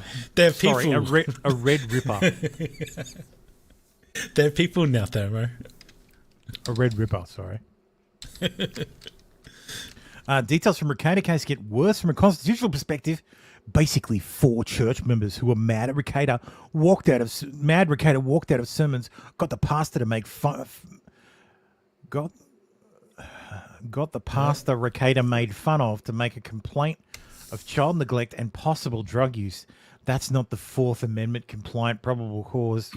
Yeah, it is. Jesus fucking Christ! Like, yeah, it is. Barnes is retired. Yes, Barnes' nose guarding is embarrassing at the moment. Yes, like, and he just called every. Oh, I don't know if you got the clip. But I do have the clip. He called us all Nazis. I do have the clip. Hang on, let me find it. Wait, we're not Nazis? Zig. Everyone went quiet after that. Ziggy. Zigbaldo. I don't know. So this was his original, like, the search warrant is a joke. Basically, local cops' only investigation was to watch social media, listen to gossip, and medically diagnose Ricada from an isolated video to get a search warrant. That is not Fourth Amendment probable cause. It literally is, you fucking retard. Like, let's not forget, Barnes is a tax lawyer. Yes. Yes, he's not a tax lawyer. He's not a criminal lawyer. He says criminal defense, but I don't know. Well, I mean, no, he says trial lawyer, high profile wins for clients in civil and criminal cases, tax law, criminal offense, civil rights, and constitutional law. So, like, I know he represented Wesley Snipes in tax law, which was a crime. In his criminal tax evasion case. Yes. Yes. Successfully.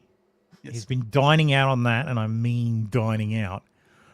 For a very long time. Funny considering what we're talking about right here. Robert Barnes says, so let's sorry, look Sean. at this whole fucking shame.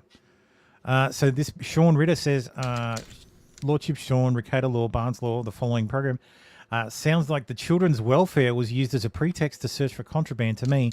Search should have stopped once the children were accounted for. Otherwise, Sean says, no, they saw Nick displaying signs of drug use and used the 521 streams as proof.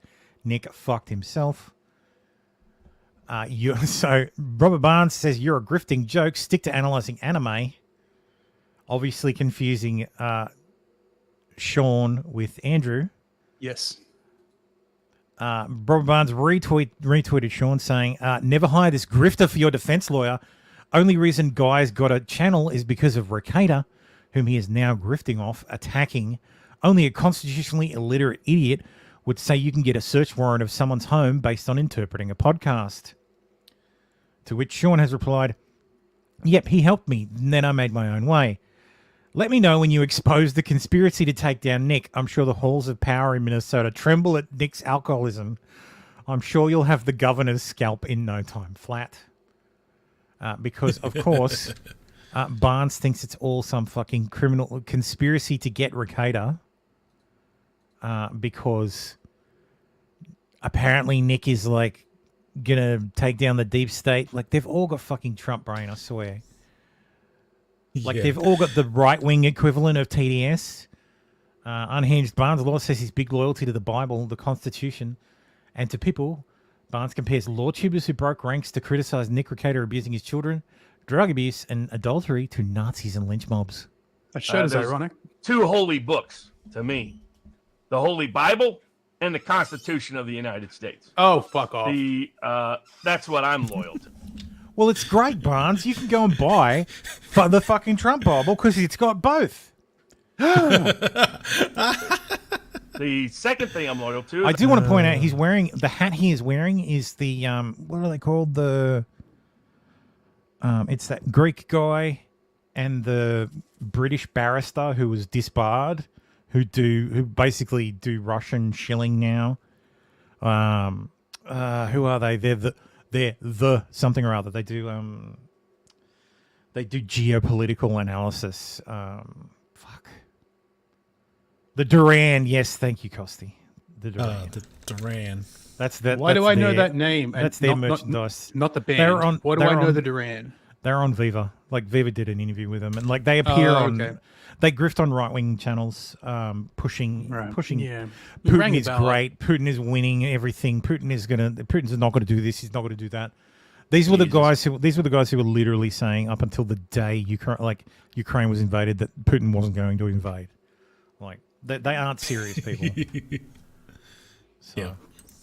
I am loyal to people. I believe in loyalty. But on Sunday going in, I'd seen that a lot of Lawtube was, to me, virtue signaling how they really weren't grifting off Ricada. And the problem. Oh no, they were openly grifting, Robert. Because who told them the to fact do that that? they're knifing Actually, a person. let's watch the thing. Like we'll go through it a bit faster because it's 9 minutes long, so it's not super long. God. I want to see what he has to say in totality, not in a fucking clip. Like all respect to clippers, but some like when people post when someone posts a 1 minute fucking clip. Yeah, oh, I get you. On Twitter, and then says this is what he says. I'm all my fucking spidey sense begins to tingle. Yeah. Two holy books to me: the Holy Bible and the Constitution of the United States. That's what I'm loyal to. The second thing I'm loyal to is I am loyal to people. I believe in loyalty. I'm from East Tennessee. Believe in loyalty. Believe in vengeance. So both of them. Not always saying that they're the most perfect traits in the world, but I prefer them to the alternative, to disloyalty and cowardice. And so but I'm deeply, deeply loyal to the Constitution. Thus, I was loyal to it when I represented Joe Francis of Girls Gone Wild against all the illegality targeting him. Even though, as is publicly known, I despise the man. I defended Jeffrey Epstein's right to bail, even though it was Jeffrey Epstein. I defended Ghislaine Maxwell's right to bail, even though it was Ghislaine Maxwell. I defended Sam Bankman-Fried's right to bail, even though it was Sam Bankman-Fried. I outed John Pierce and Lynn Wood when it wasn't popular to do so. I explained that Sidney Powell had limitations to what she was saying when it wasn't popular to do so. Wait, Lynn Wood's gay? He outed them. I questioned the mandates and COVID and lockdowns when nobody wanted to question them for the most part. I defended Alex Jones when I knew. I'm going to stop you right there. Nobody wanted to question them. Nobody. I'd be blacklisted in a wide range of places and lost people who worked for me at the time solely for defending it. Don't care. I care about the Constitution of the United States of America. That's it. That's what I took an oath to. That's all I took an oath to. So, but I knew these things would happen when we went this path. And Viva and I have generally avoided all the social media drama as much as we possibly conceivably can. But on Sunday going in... Holy shit, have you not done that? At least Viva doesn't. Viva loves it. He wades in now with both fucking feet. I'd seen that a lot of Lawtube was, to me, virtue signaling how they really weren't grifting off Ricada and the problems he currently faces. But I was like, looks to me like some folks are planning on grifting off this. And the fact that they're knifing somebody at their weakest moment. Who taught them? I just want to say, like, if you think Nick wouldn't be doing exactly the fucking same thing, then you don't know Nick. Yeah. I don't think Barnes actually does know Nick. No. The fact they're joining a virtue signaling social media lynch mob, the fact that they're joining a collective shaming effort that by itself was problematic to me. But the fact that they're knifing a person and many of these people. Collective shaming. Look, Nick's not being cancelled at all. He still has a YouTube channel. Nobody's calling for his YouTube channel. Like, if you are calling for his YouTube channel to be fucking taken down, then fuck you, you piece of shit. That has nothing to do with it. All we're saying is stop fucking incriminating yourself. Let's not pretend that publicly shaming someone is cancel culture. Yeah. It's not. Publicly shaming someone is publicly shaming. Yeah. That's in the past, like it used to be called. It's called shunning in the in some communities. It used to be called so in ancient Greece. You were, God, it's got a fucking name. You were cast out, but it's not called cast out. Exiled. You were exiled. So the people would have a vote. Someone would be put forward to be exiled, and they would be sent from the community for 10 years. They wouldn't be allowed. If they returned, they would be executed. So they took that shit seriously. Yeah. Yes, exile's great. Yeah. This is Barnes' struggle session because he hasn't actually looked through fucking everything that we know of. Yeah, struggle session, yeah. Eric the Red says, let the market dictate how much of a joke Nick is. Yes, calling for the channel's deletion is a beta bitch behavior. Yes, anybody doing that is a beta bitch. Exactly. Nick should keep his channel. Nick should, like, if you personally want to unsubscribe, go and unsubscribe. I unsubscribed a while ago. Same. Like, when he like when we were all excised and I stopped watching him. Yes. But like, don't fucking go out there and be like, everyone should unsubscribe. Like, fuck that. Don't flag his channel. Don't flag his channel. Don't flag his bullshit. But yeah, if you think what Nick did was bad, say it. Like, you are free to fucking say it. Fucking fire up a live stream and read the document. We're going to do that in a minute. Mm-hmm. So go through the stuff. Like, if you've got something to say on it, fucking say it. Don't let this bitch-made motherfucker be like, oh, you need to show loyalty. Like, I don't just have to show loyalty to fucking anybody. Bitch, please. Fucking loyalty. Come on. Like, Barnes, if you were arrested for drink driving, and you may have been, and we all found out about it, you think Nick wouldn't fucking cover it? You think if you went to trial for something, we wouldn't cover it? God damn, Nick would cover the shit out of that. He'd be biased as hell, but he'd still cover it. Yep. And yeah, so Darkside says Nick should be ashamed. Should be ashamed. Exactly. He's acted towards his kids. That's why. He can drink and use drugs all he wants with no kids, but he has kids, hence responsibility. Yeah. That's right. And look, to give Nick a word in, I sent Nick a message earlier this week. He replied to me, and he asserts that his kids were never in danger. They were never Actually, I'll read it. Well, we know the cops. So I get it correct. Yeah. Well, we know from the cops report, the cops said the kids were not in any So Nick said to me danger. that my kids were never in danger, never neglected, never hungry, never stinky, aside from being teenagers. So Nick's like, look, that's what he said. If Nick says the it's bullshit, then okay, I will give him the benefit of the doubt. So, because look, treating his kids like that seems out of character to me. Even like shyster Nick, that doesn't seem in character in character to me. It seems in character for a coke addict. It may be in character for coked out Nick. Yes, but that's my point.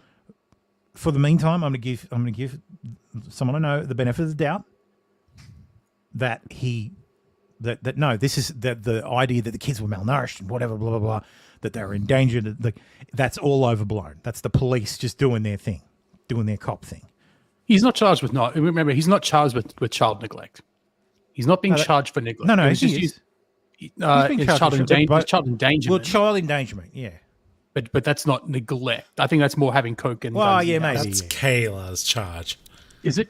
Oh, that's right. It's, Nick himself Kayla's is not being charged. neglect. Kayla's got the permitting physical/sexual abuse thing. No. Sean thinks that's a that might be the error, clerical error or something. Yeah. But he's not. He himself is not being charged with child neglect. But that was just the allegations of neglect were just used as probable cause to search his house. That's all that's related to. Because the cops said that when they arrived, the kids were not in any physical or sexual danger or anything like that. It's not like the kids were starving to death or anything like that. And Dr. Pook says Nick doesn't deserve the benefit of the doubt. He's been in perpetual pathological lie for at least 18 months. Well, yeah, that's why I don't believe Nick at all. So. Yeah, look. I don't want you. Don't have to fucking agree with my see how it opinion. plays None out of you at do. trial. You're all individuals who are capable of forming your own opinions. Form your own opinion. I'm with you, Thermo. I personally am willing to give Nick the benefit. I'm not going to nose guard for Nick. Oh fuck no! Like 100%, he was doing coke. And that's 100% was doing coke. You cannot escape that. Yeah. Like if you tell me you didn't do that, I'm gonna fucking think you are 100% lying to me. Yeah. But until I'm gonna give him the benefit of the doubt until the police present evidence or until Kiwi Farms gets the footage, the body cams. Yeah. So. Yeah, we'll see how it plays out. Yeah. No one would know about, and they wouldn't be making any money but for Ricada. Was like, wow. There was Lawtube existed before Nick, and it will exist after Nick. Yeah. Mm-hmm. Wow. Tells you a little bit something about their character. Because look, fucking what's her name? Bytes still makes money. Legal Bytes. Bytes. Legal Bytes. So here's her. YouTube still exists. Legal Bytes. He's still doing stuff, yeah. What do I want Social Blade. Sociale Blade. So she's up 4K subs. So doesn't make a lot of money on views, but she's still there. Yeah. She's still.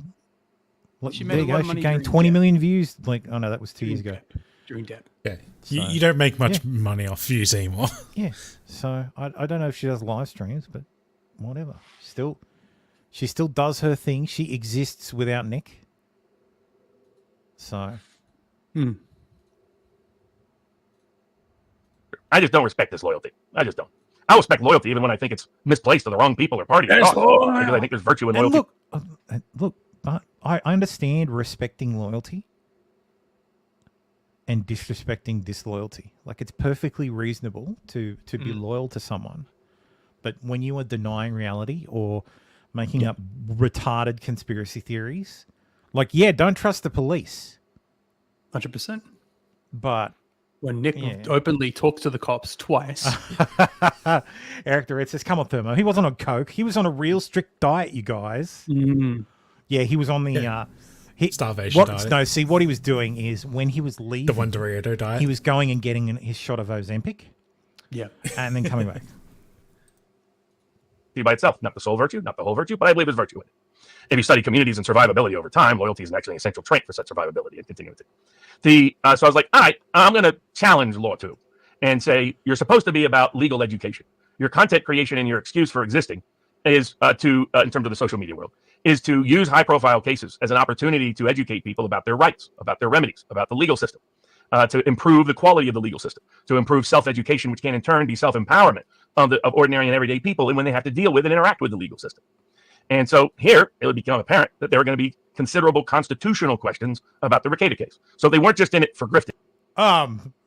What? They weren't just in it for grifting. Barnes. Come on, man. They weren't just in it for grifting.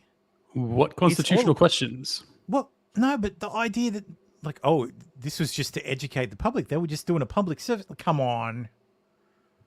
Come on, Barnes. It's not about money. Come on. So, here you go. Bytes still puts out videos.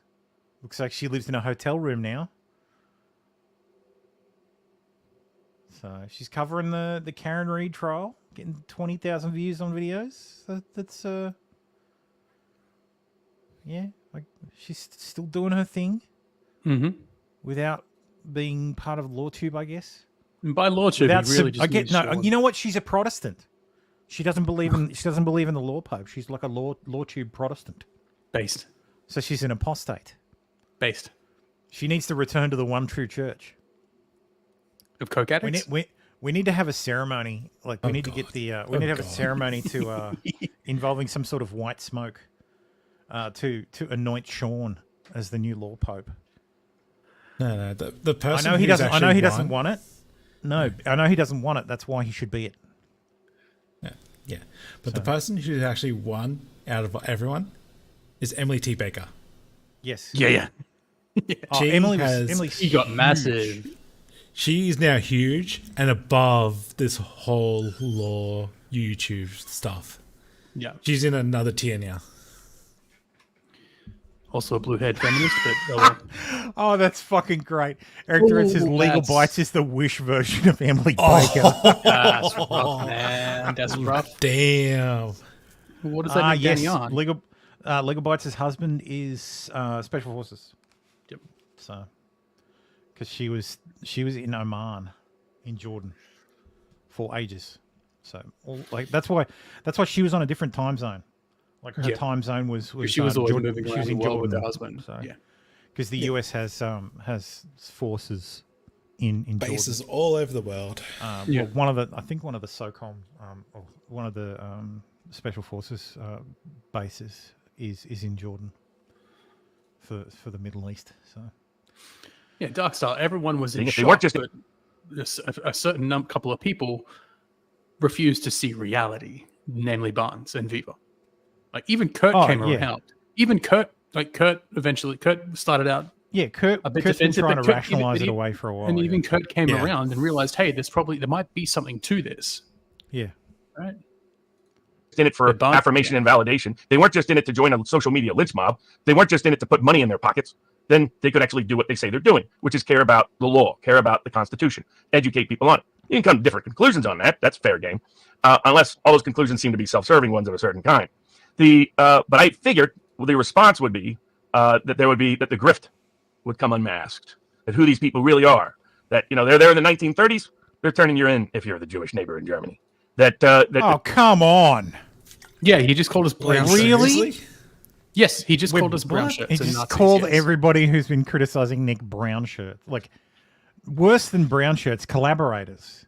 Yes, they're black shirts. Literal Nazi collaborators. The people who after the war in the Netherlands were where the men were dragged into the street and shot, and the women who laid with the Nazis were ejected from the community and had their heads shaved. Yeah. Fucking hell, Barnes. That's a bit fucking extreme. Well, I mean, Nick when the Klan's putting on the hoods and they're saying, "Let's go lynch so and so," they're leaving the door to join them. That I wanted them to show the world who they really are, and people potentially criminal. Like he's giving a fucking closing argument. No, you know what the problem is. This is from a local stream. I guarantee you. I know, but it's performative. It sounds like a fucking closing argument that he would give. The problem is the problem with locals, and one of the other than nobody would fucking join. One of the reasons I haven't set up with locals is I don't want a hug box. Yeah. Like, I don't want a little place I can go to where everybody can tell me how awesome I am, and where I'm going to pay to chat to you and give you tell you it's going to be all right. No, I rub your little boo boo. I want people in the Discord. I want people in the Discord calling me a communist. I want Crystal in the chat telling me I'm wrong. Yes. You should try hard though, then I'll start calling you a communist. I want that. I want pushback. I want conversation. I want fucking trolling, I guess. Like, you can't have that if you got a hug box. I think that's Nick's. I think that's the problem with Nick too. Like Nick wrapped himself, ran away to his hug box, and once he realized he can just go to locals and see all the fake AI wine mums, thirst trapping him. He's rich. He has well, and look, man, that Mandy shit. Look, let's talk about Mandy. That Mandy shit, without locals, that would never have happened. That's right. Mandy wouldn't have lasted 5 minutes on the fucking Discord without being outed by someone. It's like someone would have put it together. But on the fucking locals, we'd probably just run away. That was just Thermo wants a power bottom. I mean, he needs that pushback. No, I just don't want to be wrapped in I don't want to be wrapped in people who be like, yeah, Thermo, that's right, yeah. No, I want you guys to challenge me. Like, if I'm wrong about something, fucking tell me. Like, if you think I'm retarded, tell me. Like, that's the whole point of well, fuck you. Sorry, Arcee had to leave.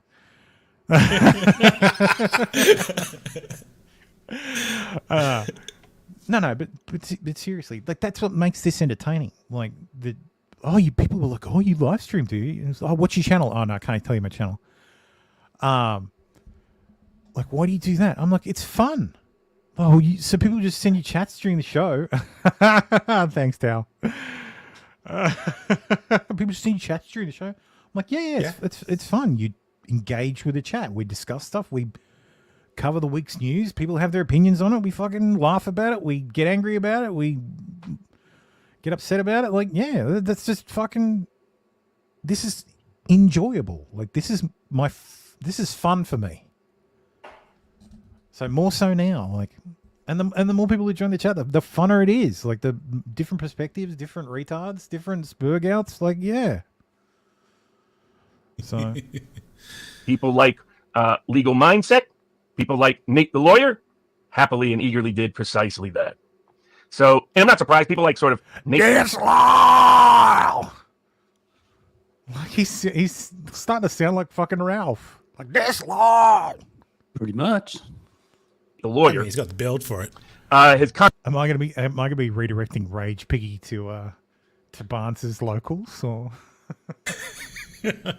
constantly tried to almost quasi-troll me for years into trying to grift off of my attention, hoping I would get into some debate with him to boost his channel. Mostly I thought he's a nice guy who's not... Wait, who?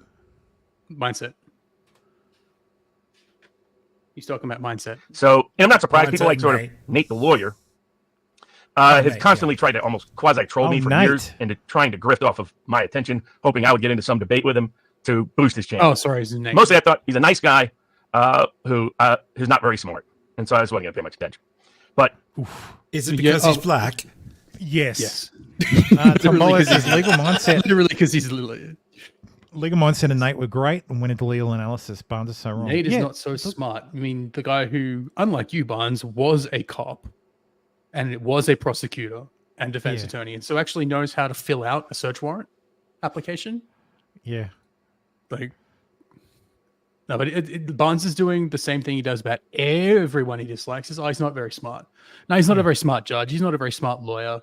And the irony of him wearing that fucking shirt while doing it too, like it's I just know. chef's Chef kiss. Mm-hmm. It's just perfect.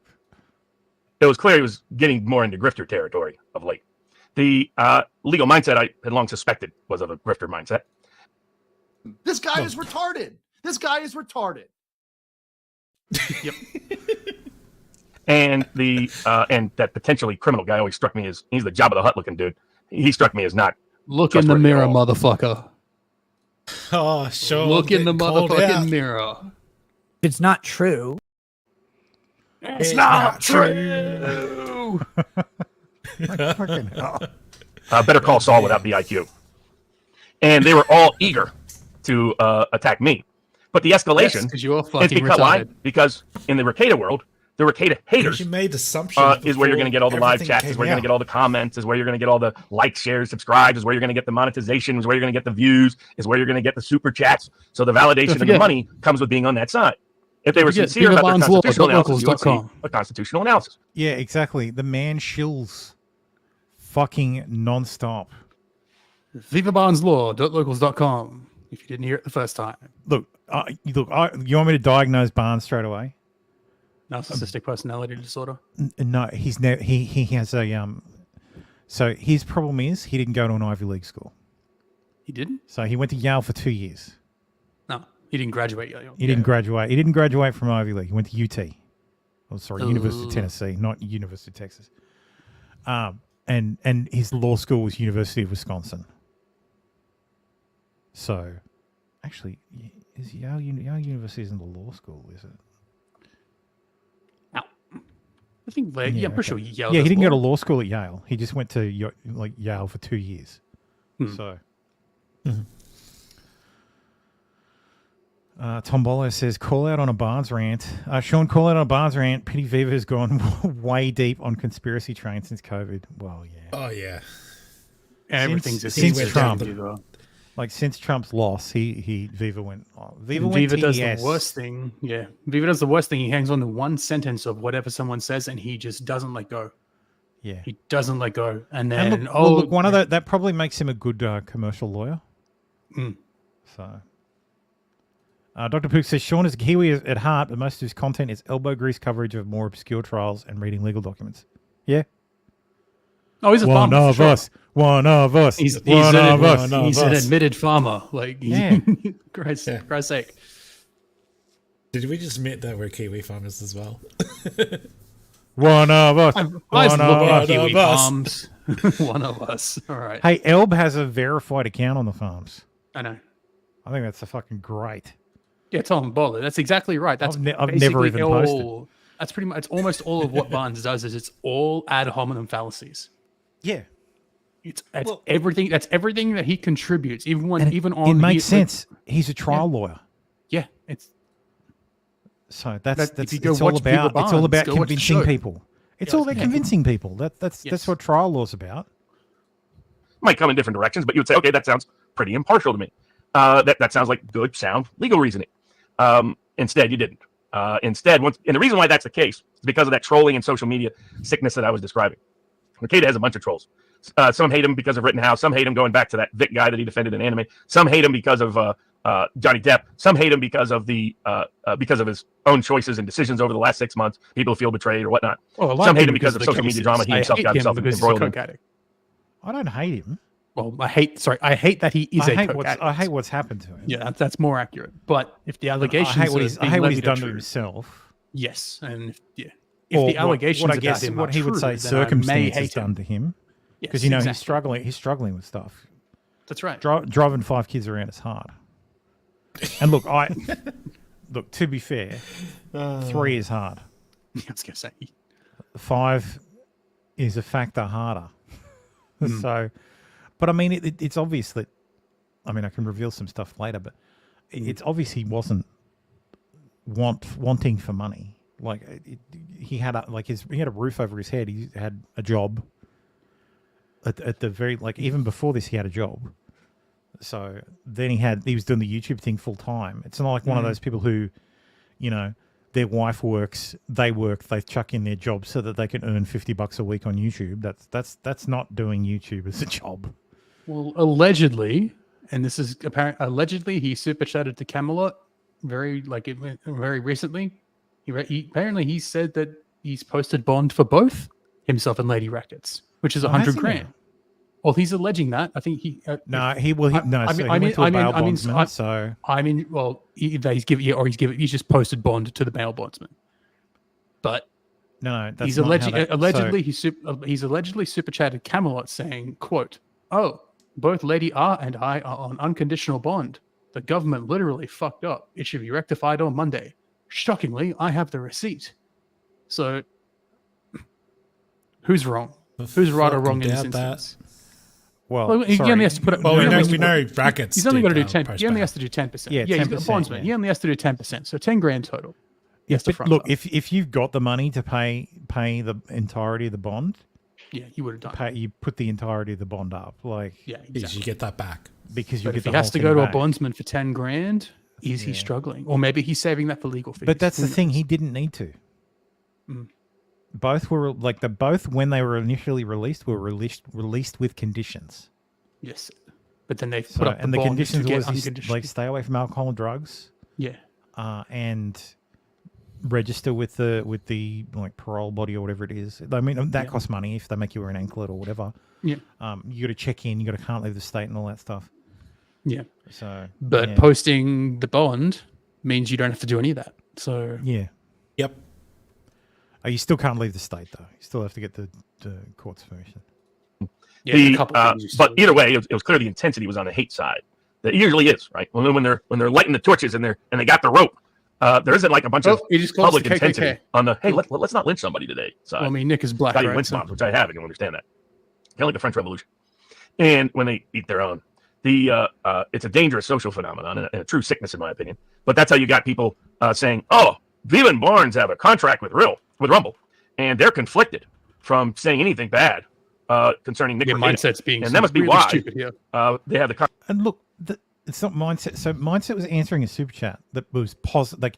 So when someone sends me a super chat, it's like, "Do you think X, Y, Z?" And and if you entertain a hypothetical, and someone clips that, then it looks like you're fucking saying this thing. But you can entertain hypotheticals without you actually going, "Yes, this is a fact." And look, and if there is a financial relationship, kind of fits into the current situation. And look, it's not outside of the realm of possibility that someone could have a contract with an employer that both have a mutual employer that it has a non-disparagement clause. They exist. Is it true in this? No. Probably no, because Barnes doesn't have a contract. I don't. Well, Barnes, no. Well, according to Viva, Barnes does not have a contract. Oh, well, yeah, Viva does. Yeah, Viva says because Viva came out and blasted Viva's an employee, I think. Yes, Viva has a contract. And actually, Viva no, says, I know Viva's an employee because he does legal work for them. Yeah, exactly. Viva has a contract, not like and Viva says consulting, Barnes but does not. Yeah, and Rumble's his employee, and it's so like the quartering. The quartering is like so they're on Twitter with the fucking Rumble logo next to their name. Rumble pays for that. Yeah, exactly. AJ, he's going off in Criminalot's chat. Since you can't say, is he streaming now? No, he's just been super chatting Camelot. Tombolo for $5 said, would you like a hypothetical future coffee? Yes, thank you. Thank you, Tombolo. I mean, potentially Pooks, because they could subpoena YouTube possibly and say, hey, did that super chat come Unless from the live stream is deleted or was that edited, actually from the Ricado chats Law? are all still there. Yeah. Anything you say can and will be used against you. Yeah, there you go. So Darkstar says, I have one now. Whether now or after termination, I'm not allowed to disparage my company, its officers or employees. Okay. Yeah, non-disparagements after termination are bullshit. Yeah, well, they're a violation of the First Amendment. But yeah, non-disparagement clauses are pretty fucking common. Yeah. Anyway, let's finish this one up. Constitutional analysis that they have of the search warrant and of the criminal complaint. There's several problems with that. One, I don't have a contract with Rumble. The only contract I did with Rumble was way back when I gave them a ridiculous, Viva and I both, a ridiculously discounted fee to help draft their terms because I wanted them to be as pro-free speech as possible and to use it as a template for other social media people to use. To a large degree, X kind of has, by the way. Yeah, but then... but that was it. That was years ago. Canada, The Viva has a contract with Rumble, but I do not. Never have for content creation. The second thing is, I've seen Viva's contract, and Viva's been public about it. There's absolutely nothing in there about other content creators. You would know this if you simply follow content creators on Rumble that have contracts with Rumbles who often attack one another. Right. The Quartering has a Rumble contract. He's okay with being very critical of other people that also have Rumble contracts. So it's an utterly absurd claim. And yet their legal mindset is entertaining it, encouraging it, and sharing it with people. It's like amazing. Oh, so he can't entertain it. It's par for the course. What it mostly tells you is anybody who's giving you that bad faith analysis that just happens to align with really lining their pockets, confession through protection. They're the ones grifting. They're the ones doing things for money. They're the ones doing things for fame. They're the ones doing things to boost their Once again, vivabarneslaw.locals.com. You are on your locals, streaming to people who pay for your locals. Mm-hmm. And you're telling me that you're not doing this for money. Well, you do it for free.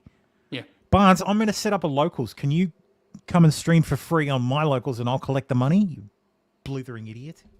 validation. Just they're people not to trust in the future. A lot of people are going to out themselves over the next week or two, and you're going to get to see who's legit. It is the time of year. It is now Pride Who's Month. for real? Yes. And who's fake? Yeah. Who's someone whose opinion you can't trust or rely upon? Yeah, but I can't Side trust benefit, your opinion, putting all this in Barnes. motion. So again, tell I me how appreciate there's a their conspiracy against Nick. Please tell us how there's a conspiracy against Nick and how the search warrant and its application are unconstitutional. Please tell us, because you never actually expounded Please upon tell that us in your how tweets. the police planted 26 grams of cocaine into his house. Please tell us. Yeah. This guy says this was back in March. Nick Ricciardo goes on a pee break, comes back with a nosebleed, leaves, returns with scatterbrain over explanation. I mean, come on. Yeah, it's not the fucking first time that he's changed his demeanor after catch you in just shooting a up. minute. Oh my gosh. Woo! There's the nosebleed. We're There's back. the nosebleed. Sorry about that. Ooh, I can see the red beard. Sorry about that. Here we go. Sorry about the delay. We are back. Ooh, god damn. Look, either he did that We are or back to this. April was on the Red Wings. Tim. Jesus. That's the only other. Well, no, his whole beard would be red if that was true. So no, it's definitely coke. He'd have the Dolmio grin. Yes. Do you remember Nick's excuse for this? Christ. No, I don't. Oh, I didn't watch it. It's included in the clip. Lady. Okay. Yeah. We're back to this document. No, not this document. We're on to the next story. Oh my God. Give me just a second. Jesus Christ. Did she hit him? Okay, so that was that's funny. So I'll tell you what happened. Why it took me so long to come back. I would have just kept this quiet and been like, wow, it took me forever. So Lady Raggeds was sleeping. And I go up and check on her and make sure she's good. Before the stream, I was hanging out with her and stuff. It was nice. It was like just very chill. So I said, I'll come back at this 1 hour thing and I'll come give you a kiss. Well, she's out. Star Wars is on. She's laying there. It's all beautiful or whatever. So I go down to give her a kiss. Startled her. Bam. Hit me in the fucking face. Like she sits up. And then I get down here and I'm like, oh my God. That's clearly It's actually not what bleeding. happened. So sorry about She that. clearly just fucking It was hit him. fun. Let's just ignore the fact you're surprised It was, that you had it was bleeding good times. nose. It was good times. Yeah. Anyway, okay, we're gonna move. And yeah.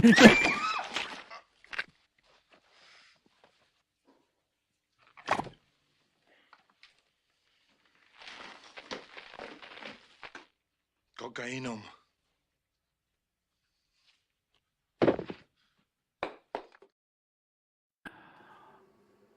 Yes. Yeah. Yes. He took so long because he forgot the code to his safe. Yes. Oh, the cops surely And the lie opened it up pretty damn determined quick. that Was a lie. Yes. I need to find that as a clip. Someone has to have clipped that already. Oh yeah, totally. Where's that from? Maury. Maury. Bye. Detector. Usually those things are easily looked up in YouTube.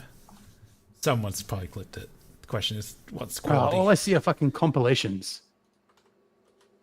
Oh, yeah, something you're gonna have to take it out. Your relationship with Latasha, have you slept with another woman? You said no. The lie detective determined that was a lie.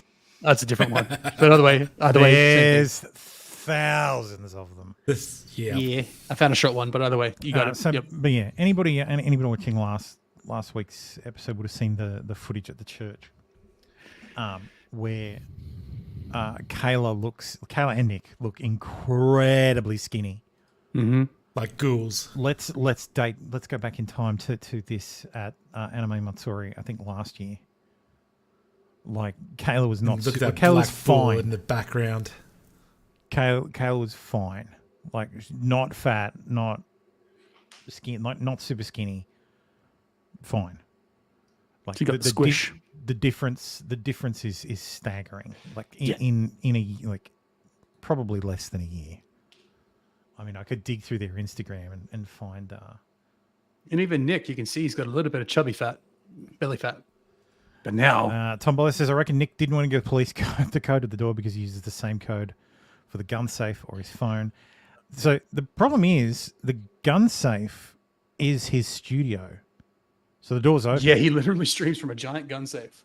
So, But yeah, I think Tom Bowler's talking about the safe that the drugs were stored in. oh yes, the safe in the they got into them anyway. So yeah, that's what I'm thinking. How they get? They probably Mastercode. They looked up the model and Mastercode, or they just broke in. Mm-hmm. Yeah. GNN says Nick Ricardo's posted the locals that he plans to not stream until his new studio is set up.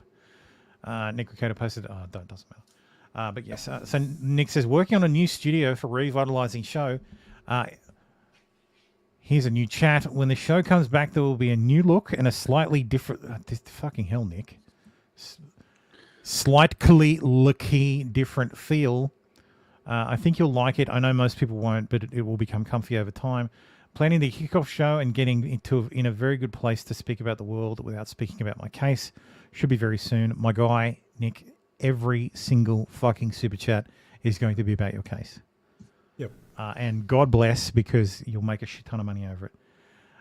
And also taking the opportunity to shift to a more daytime schedule, but I will still have stuff for my nighttime peoples. Hope to see you soon. Sorry again for the absence. I just put a bunch of pieces back together.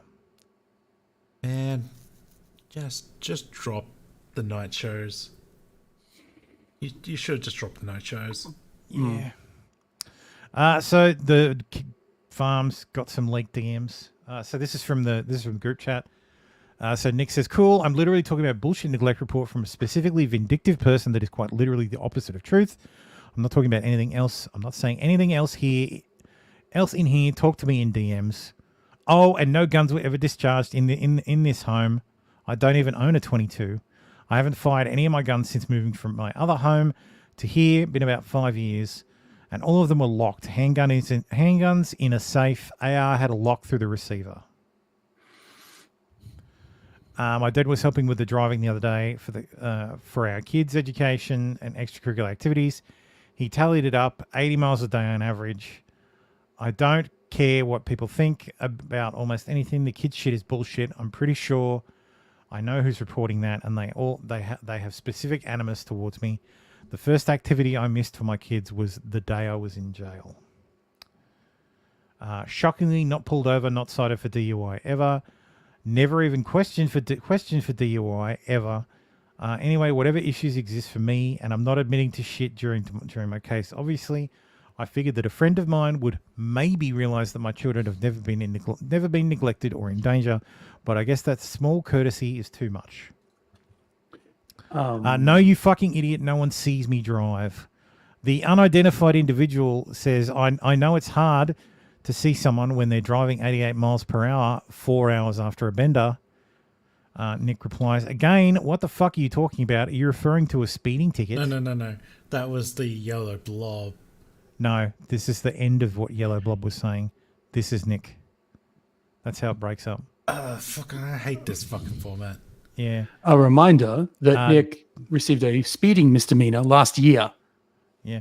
Do you know what track marks are, retard? I've never done an IV drug in my life. You're doing cocaine at 8 a.m. with your kids watching cartoons in the living room. Nick says, what the fuck are you talking about? 8 a.m. Homie, I'm usually driving home at 8 a.m. and about to go to sleep. If you think my kids ever went hungry or were neglected, kill yourself. The respondent says, I don't know what to believe. You've become a junkie, and they're not the most honest people out there. Nick says, I've been on a stream with you where you were too intoxicated to read super chats for hours. I never thought your kids went hungry. The person replies, I stopped that because it was getting bad. You need to admit you have a problem. Become a junkie. Like Nick replies, become a junkie. In quotes, wow. All right. Thanks, Flash. Yeah. Nice censorship. So yes, all brilliant, this time some brilliant I'm trying to censorship. censor the person. Big gets the last part. Well, it wasn't even a really good job, because if you look at one of these, this one here, if you zoom it in, you can kind of see the LASH. Flash. You see Lash, and it's like, dude, that's the worst redacting I've ever seen. So what do you say? He's never been pulled over before? He's never been pulled over. He's never been questioned for DUI. Oh, okay. And that he drives his kids around at 8 a.m. We're assuming that's after a stream. Costy says, if he said, I've been on a stream with you, if you said you were going to beat the brakes off one of your viewers, we would know who it is. Yeah, that's right. Threatened violence. You're the one who was going to beat the brakes off someone. Oh, doxed. Speaking of terrible redaction, here's some really good redaction, because I did it myself. So this is the supplemental report. I believe this is the report the police fill out after all is said and done. Yes. From the Candy Ojai County Sheriff. Yes. So this is from the Candy Ojai County Sheriff's Office, which honestly I'm really enjoying saying Candy Ojai County. Candy Ojai is a fun as fuck word to say. You should all try it. Because it's got the word candy. I missed his address. I missed this line here. But that's fine. Because it could be 12291 51st Street, New York, for all we know. I got everyone else's address. And I want to point out, Kayla has 2 addresses. Yes. So, which I found quite interesting. So, and interestingly enough, if you're in the Discord, you would know. But I found that, like, I pulled up the addresses on satellite, and they're basically on the other side of the bush from each other. So one of the houses is the regular Ricada house. The other house is this other house that they own. I believe they were renting out, but they threw the people renting it out. Yes, that's what the cop said. Yeah. So that's also that's very much on the same property, but just on another street. Well, actually, it's separate property. Well, it looks like it's on the same fucking property, like as in they've got an acreage that stretches a fair way, and it's 2 houses on the same. But I think block. legally they're separate blocks. Let me say block on the same block, like on separate blocks on the same acreage, I guess. They've got a fair chunk of land. Like, I haven't pulled up the fucking they've literally got the actual two big ass subdivision houses. records, but yeah, they've got two very large houses. But anyway, yes. So suspects are Nicholas Robert Recader and Kayla Christine Recader. Nicholas is, of course, the husband and father, and Kayla is, of course, the wife and mother. Mentioned is Aaron Imholt. Also mentioned is April Imholt. I have blurred the names of the victims because the kids don't need their names mentioned. No. You don't need to know. You don't need to know the names of Nick's kids. No. So mentioned Holman Paula J.O. This is the school teacher, preschool teacher at the Evangelical Covenant Church in New London. She would like to remain anonymous. Whoops. There's Jamie Elizabeth Wright, who is Kayla's sister. I assume sister-in-law, or Nick's sister-in-law, actual sister. Yeah. Otherwise, they would say sister-in-law would imply as in sister. Kayla's brother's wife. I didn't know Kayla had a brother. I don't know. I don't know if Kayla's got sisters or got a brother or whatnot. Yeah. She also would like to remain anonymous. So sorry. And also mentioned is Shani Lynn Bitson, who is the nanny, the Flushing girl from Flushing. The nanny, Shani. Oh, Mr. Recader. She does not. I won't do the voice. Mr. Recader. Mr. Recader. Oh God. Just remember that Fran ended up marrying Mr. Sheffield, so luckily that never happened here. Just remember, Fran Drescher had a weird swinging relationship with Dan Aykroyd. Yeah. So Dan Aykroyd has tapped that many times. So yeah, just next time you watch The Nanny, and she's the head of the union, so take a drink of beautiful crystal head vodka. But yes, this is I Sergeant David Nestor of the Candiaho County Sheriff's Office was asked to stop into the office, blah blah blah, and take a mandatory report. We've read this part before. The children reside with their mother and father at blank. Minister Mellon advised that the Recaders had a live-in nanny for approximately 4 to 5 years called Shani Bitson, who recently left the Recader. I think that should be Recaders, and began working for another family in the church. This was the first flag for the individual who reported to Mellon that something was wrong with the Recader family. Mellon advised that Bitson does not know that this report has been made. A total of 4 anonymous people made contact with Mellon and advised of the following information. Nicholas and Kayla Recader have 2 homes within the property of blanked. A family who had been staying in one home renting, Jessica and unknown husband Hatfield, were asked to leave recently, and nobody is occupying the residence now. Nicola and Kayla Recader have formed a newer relationship. Nicholas. Jesus, Nicola. I didn't even notice that. That's a mistyping. You see, I don't know who Nicola Recader is. Yeah, Nicola. That's his true identity. That's his true identity? His real life. Trans confirmed. Like, we've got images of it, so, you know. I have formed a newer relationship with Aaron and April Imholt. I was advised that Aaron Imholt and Nicholas Recader do some type of blogging and or YouTube radio shows. Blogging. Fucking hell. Ugh, blogging. I understand you got a blog there, son. Is your blogging going well, son? Mellon was advised. You winning, son? Is you blogging? Mellon was advised that Imholt moved in with the Recaders as well. The house is in disarray with clothes and other cluster items everywhere. I guess. Cluttered the children, item? I guess so. Yeah. This is written by someone who graduated high school at least. Yes. The children are 2 boys named and 3 girls named. They've been noted to have been wearing the same clothes for 3 to 4 days, with their clothing in disarray and starting to smell. A lot of this stuff is recapped or just fleshed out from last week.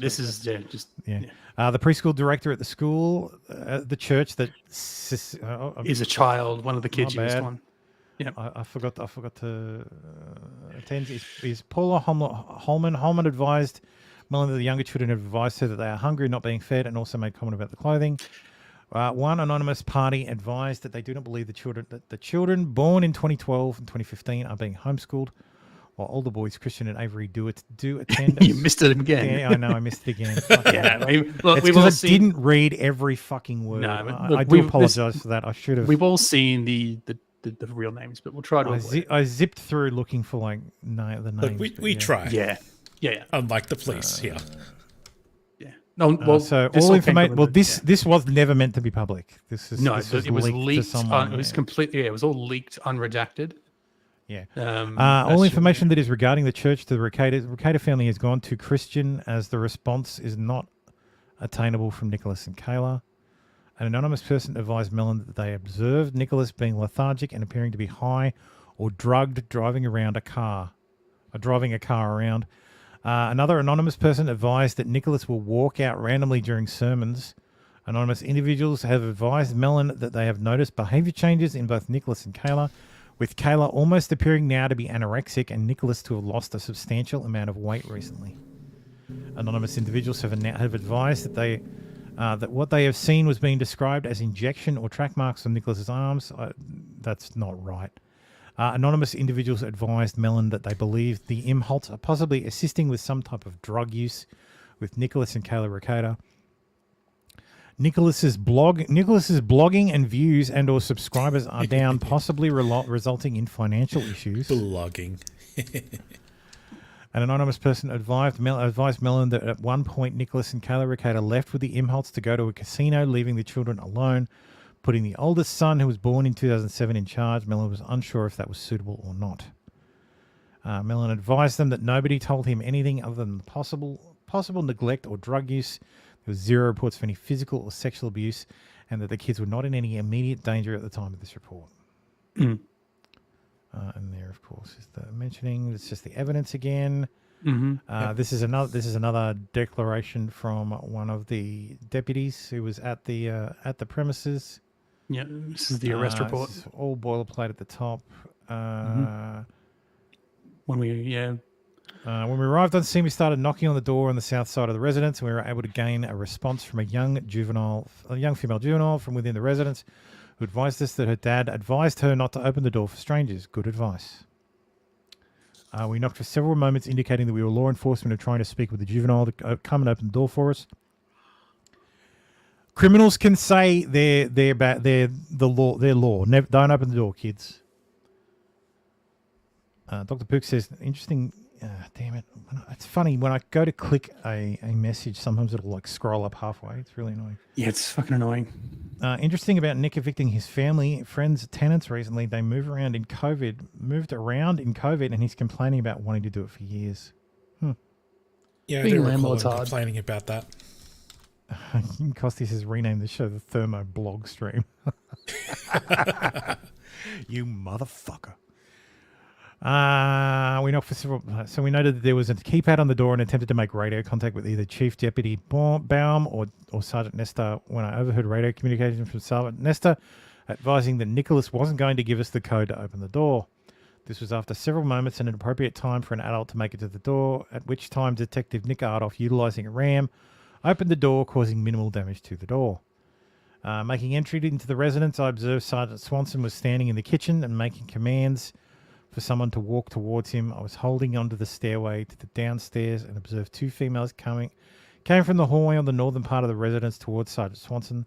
They were detained and brought outside. They were 2 children located on the upstairs floor. We were advised that one child was downstairs by Kayla and Christine Recator. The other female who was detained was April Diane Imholt. They were both moved outside, and eventually, while making loud commands in the basement from the top stairs, I observed a juvenile male walking out. I advised him to walk up the stairs, which he complied, and went out and stood with his mother. I continued searching the residence, and we located an additional juvenile female in a basement bedroom who was apparently sleeping. I advised her to walk out with me to her mum, which she agreed to do. She held my hand as we walked outside. 4 children were placed outside with their mother, Kayla Recator, as well as April Imholt. The children located in the residence were redacted. I advised by the Sergeant Nestor and Chief Deputy Baum they were going to have Nicholas travel back to the residence as we executed the search warrant. We continued clearing the residence and were able to have the residence secured. The residence was extremely cluttered. There were clothes everywhere, dirty dishes, dust, and an overall dirty home. I overheard Nicholas arguing with Chief Deputy Bauman in front of the house, demanding that he receive a copy of the search warrant, which at that time I handed him a copy of the search warrant. I saw him look at it and eventually throw it on the ground. The house was very large, almost 5,000 square feet. We started searching the master bedroom where almost immediately Detective Sergeant Brainus located a snort tube and black vial on top of 2 credit cards. Those items are listed above. The snort tube tested positive for cocaine. Inside the black tube was a noticeable amount of white powdery substance, which also field tested positive for cocaine. Around that time, I went outside and spoke to Nicholas Recader. I requested him to speak with me. I advised him of Miranda warning. He agreed to speak with me and waived his right to counsel. He explained that he may not answer certain questions. This conversation was recorded on my body camera. During this conversation with Nicholas, he advised that he sleeps in the master bedroom with his wife, Kayla, and that April was just there visiting on this date. This is a general overview of our conversation. See body cam for full details. At this time, it was determined that Nicholas Recader, Kayla Recader, and April Imholt would be placed under arrest and transported to Candy-Ojai County Jail by marked Candy-Ojai County deputies, as well as State Trooper Josh Monson. Joshua Connor Monson. Joshua Connor Moonson. Yes. While placing Nicholas in the State Trooper squad, I observed several injuries to his arms and photographed them. They appear to be sores common with controlled substance users. Alicia Sweep of the Candy-Ojai County Family Services was contacted and eventually came to the scene to assist with placing the children with their grandparents. Okay, so there you go. There's confirmation there with the grandkids. During this time, Detective Oakleaf advised me that she spoke with Kayla Regatta regarding giving a statement, at which time Kayla advised she wanted to have an attorney. Detective Sergeant Branitz attempted to take a statement from April. After reading her Miranda warning, she indicated she wanted an attorney. Good girls. At least they were taught that. Deputies continued to search the residence, and the above-listed physical evidence was taken into custody by the Candy-Ojai County Sheriff's Office. Arrangements were made that the grandparents were going to secure the residence. We were able to close the door, and we documented the damage to the door. All officers left the scene at approximately 11:05 hours. I travelled back to Candy-Ojai County, blah, blah, blah. He indicated that, so I went to Candy-Ojai County Jail and requested Nicholas Recader to speak with me. He indicated he was willing to do so. I brought him to an interview room with the Candy-Ojai County Law Enforcement Center. He was again read his Miranda rights. He agreed to speak with us and waived his right to counsel. During our conversation, he refused to answer questions regarding any cocaine use or any controlled substance use. He advised me that he resides within the residence and stays in the master bedroom with his wife, Kayla, when he sleeps. He indicated that April Imholt was just a friend and was visiting and does not live at the residence. He explained that he is extremely stressed out in regard to his 5 kids and their extra activities. Please see audio recording for further details. I was advised after this interview that Aisha Sweep had contact with Kayla Recader requesting if their live-in nanny, Shani Bitson, would be able to assist with anything in the residence. Sweep was advised by Kayla that technically Imholt was their live-in nanny. So conflicting stories. Yes, well, that is very interesting. This is why you shut the fuck up Friday. Well, yeah. Well, it's interesting that that Kayla thinks that that April was the live-in nanny. So, what does that say? What does that mean about the previous nanny? Well, Alicia quit. What was the previous nanny? What was the previous nanny doing? Her actual job. Yeah. This is the guy who pulled over Nick Recader. So, the driver was an F1 Nicholas Recader. I advised Nicholas about the warrant and the search of his person at that time. Chief Deputy Bound was with me. Nicholas was advised of the warrant. The warrant was signed by a judge. His response was, "That doesn't mean shit." And one of the probable cause for the warrant, while conversing about this topic, Detective Pomplin was asking for a door code, so he did not have to breach the door. Nicholas advised me that he was not giving me shit, as he hadn't seen the warrant. I advised Detective Pomplin we did not get the door code. Like, that's fair. Yeah. Like, yeah, if you haven't seen the warrant, yeah, that's fair. I checked Nicholas Recader's person. He's wearing flip-flops, shorts, and a shirt. He had an ID credit card in his wallet at the time. At that time, he went back into his vehicle, which also had his daughter in the passenger seat. He was presumably taking her to school. We went back to the residence and assisted with the scene, standing Nicholas Recader and the Recader's 4 children. While assisting in keeping the 4 children occupied outside of the residence, when asked about getting clothes, outside the residence, child, when asked about getting clothes, wanted new clothes as she made reference to the fact that she had been wearing these clothes for more than that day. I was asked to transport Kayla Ricciardo to Candiaco County Jail and advised her that she had been placed under arrest. I placed restraints in front of her, checked for tightness, double locked and adjusted. That's nice of him. He didn't put her hands behind his back. He just cuffed her in the front. So lucky she's not black. She wouldn't have got that treatment. So yeah, and that's it for that one. So yeah, that's very depressing. Very depressing, yes. Mm. I guess it's a matter of I guess we'll find out. So the Kiwis have raised the money for the body cam. The body cam. The county will have to go through and censor it all, blurring out the kids' faces, any relevant text and shit like that. Yep. Yeah. So they're going to. But it will tell us the state of the place, which will give a good indication Harden of and a bunch of other how lawyers. much truth. Harden and a bunch of other lawyers are petitioning the court for it to be televised. Yep. Like Same with Mindset and Sean are both, and I think Nate as well, signing affidavits, wanting that to be televised. And so I can't imagine. Well, also Nick, because like Nick's on video saying that the trial should be televised. So in the interest of justice. So he's also on trial saying that he fired his gun. So sorry on so Darkstar says Nick is a fucking idiot for not giving the door code with the kids in the house and exposing them to an armed search of the house. Armed search was going to happen anyway. Yeah. Even if he gave them the door code, they were going in. They were going in armed because Nick's a firearms owner. Yes. So. Yep. So they were going in armed. Yeah, and if they're not going to give you the warrant, then and look, they used the door ram to just knock the front door open a little bit. Like it's not like they didn't do a dynamic entry. Smash through the windows, flashbang. So either way, these kids were going to be traumatized by having guns in front of them. The same way that what's his face was traumatized by being raided. What the fuck? Why does Twitter do this? Like I wasn't hovered over anything. But yes, his mindset confirming those DMs with Flash are real. Guys, we'll talk about this after this, and I'm not gonna dox the DMs, but I'm gonna tell you something that I know right now for a fact because I'm actually just looking at it right now. And the camera, he's able to do both because it's mindset. I just saw that.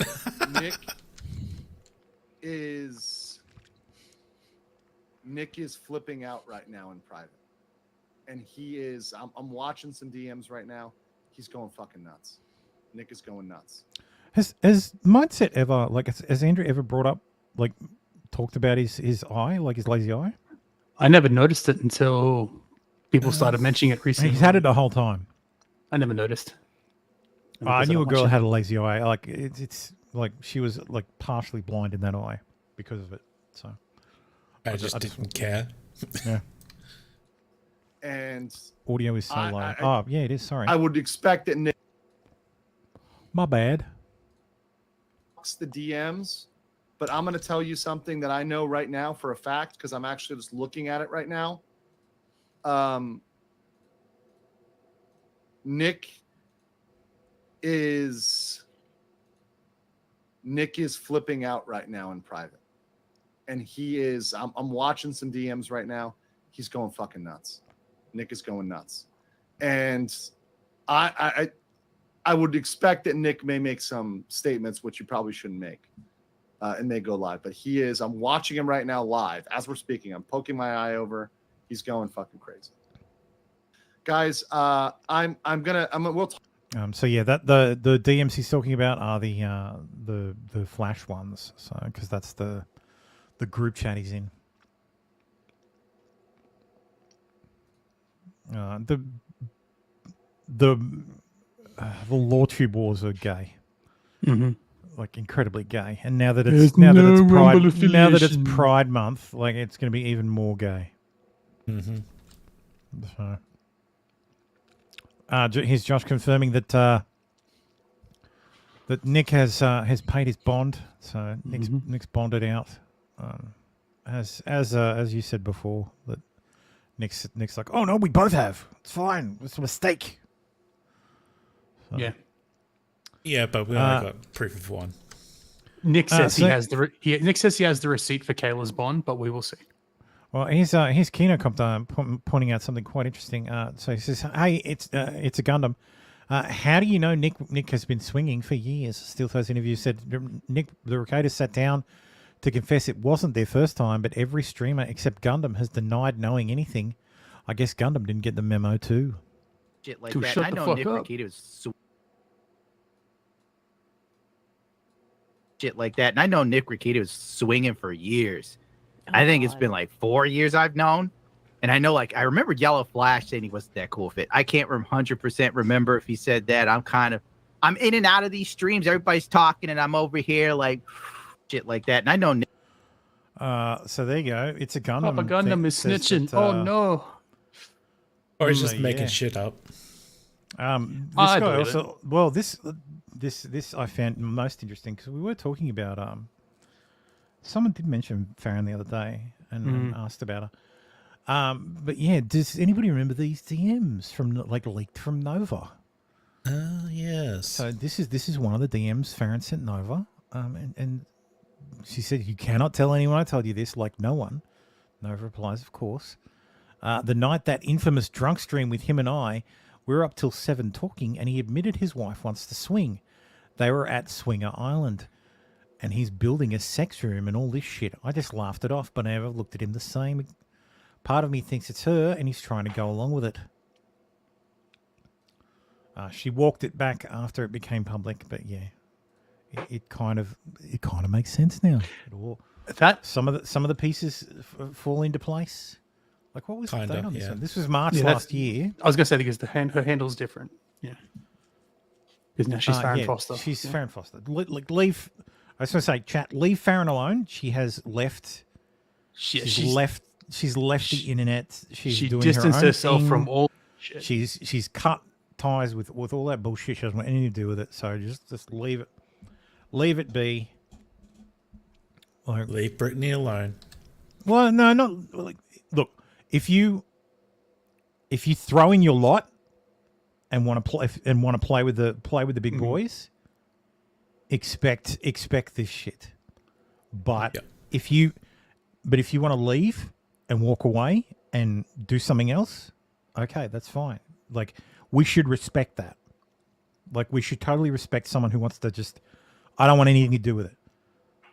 Like if they want to walk away and never come back, okay, that's fine. Like don't follow them into their personal life and try to fuck up their shit. Like internet beefs should stay on the internet. That's it. The second you drag it into their real life, especially when they leave the internet, that is correct. That is correct. Don't be a leftist cock. She's the evening anchor on a local station in Lexington, Kentucky. Yes. Mm-hmm. So, but yes, leave Farron alone. Don't contact her for comment on this shit. I won't. Nobody should. But just leave her be. She doesn't want anything to do with this world. Mm-hmm.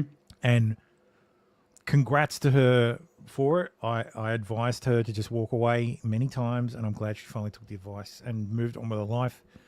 Some people are built for this, some people are not. And Farron isn't.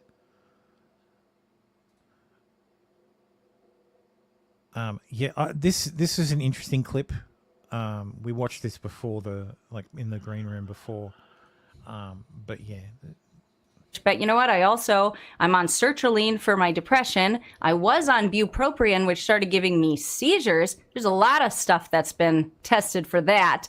But, these are side effects that they put there. These might happen to you. And if they do, you stop using it. Anyway, crap. I get a little crazy. But, like and I can't sit still right now. But. And this is old. Yeah, I know. Like, this is real. Like this is really old. Nick. Fucking Streamlabs days. Like, this I is didn't notice that part. long time ago. Yes, like back when Nick had the chat on the fucking stream. Yeah. Back when Nick had his original fucking Twitter account, at Nick Ricator. So. What else do I take? You used the. Well, no. I got to get into my story first, okay? So I have depression, anxiety. These are things that I have been diagnosed with. I am taking medication. There's no quotes in that. That's medication. I'm taking medication prescribed by my doctor for these things, right? Right. In the past 4 months, I was also diagnosed with central sleep apnea, which is not like your normal obstructive sleep apnea where something falls wrong or whatever when you sleep and so you don't breathe. No, I am literally so flippin' spacey that I forget to breathe when I'm sleeping for no reason. What? Sure that's your okay, medication. whatever. Anyway, also restless leg syndrome. So I'm taking medication for that. I have a CPAP machine, which I hate, which causes me more anxiety. And then I stopped sleeping because I was so freaked out about not breathing when I slept. Right? Okay. So, but I mean, you know what? Like I said before the show, that looks to me like she's manic. Yeah. Yeah, not great. And BPD. I would diagnose it. Like if she's depressed, like if she has depression, distant bouts of depression, and gets manic like that, I would say she's bipolar. And the worst thing you can do as someone with bipolar is do a fucking stimulant like Coke. Like that's not good. And probably the second worst thing you can do as someone with anxiety and depression and undiagnosed bipolar is do fucking edibles. Because do we remember like they went and bought a shitload of edibles after Minnesota accidentally legalized them? Yep. And I think that's what started it all. And there was a reference in the documents the other day, like last week, about how in Kayla's medicine bottle was a fucking gummy. So, when she was arrested, she wanted her medicine brought to her. She wanted her medicine brought to her, and in the bottle was a gummy, a gummy and an unknown pill. And I'm gonna take a fucking swing and say that wasn't a fucking wasn't a vitamin gummy. So wasn't a Flintstone vitamin one. It wasn't a Flintstones chewable morphine. It wasn't Flintstones chewable morphine, or maybe it was. But yeah. So that Star Wars girl is another one of the nose guards. I guess I'm kind of a nose guard in a slight sense. I mean, I'm still going to talk about this stuff, I will tell you, like when if Nick tells me that something didn't happen, I'm going to give him the benefit of the doubt until I have proof that it did happen, and the proof will be the footage and what it will be photographs. I guess you're ball guarding. So I guess that's nose guarding a little bit. But I think he's guilty. She's going after Aaron, to be clear. She's going after Aaron. Like, look, I understand. But yeah, she's been a bit fucking weird about this. She got into a fight with bloody I think she ended up blocking Sean as well. But look, yeah, like 100%. I don't care what Nick says. Like, if Nick tells me no, we never did anything, it's gonna be like, come on, man, no. Like, I'm sorry, dude. That come on, man. That is a bridge. That is a bridge too far. Like, I don't believe you. Like, I think that would be a bridge too far for me to believe. Like, yeah. So he has been posting stuff. So he's from May 3. Like, I think he deleted a bunch of replies. Ricator Law Talks? That's not Nick. Oh, that's not him, no. No, he's got he's tweeting on his actual fucking account. Oh, I saw the logo and thought, oh, that's it. Yeah, no, that's not him. No, his actual account. He's still I don't fucking follow tweeting. him. That's why. No, I muted him. What? Am I spelling that wrong? Rekieta. Oh, okay.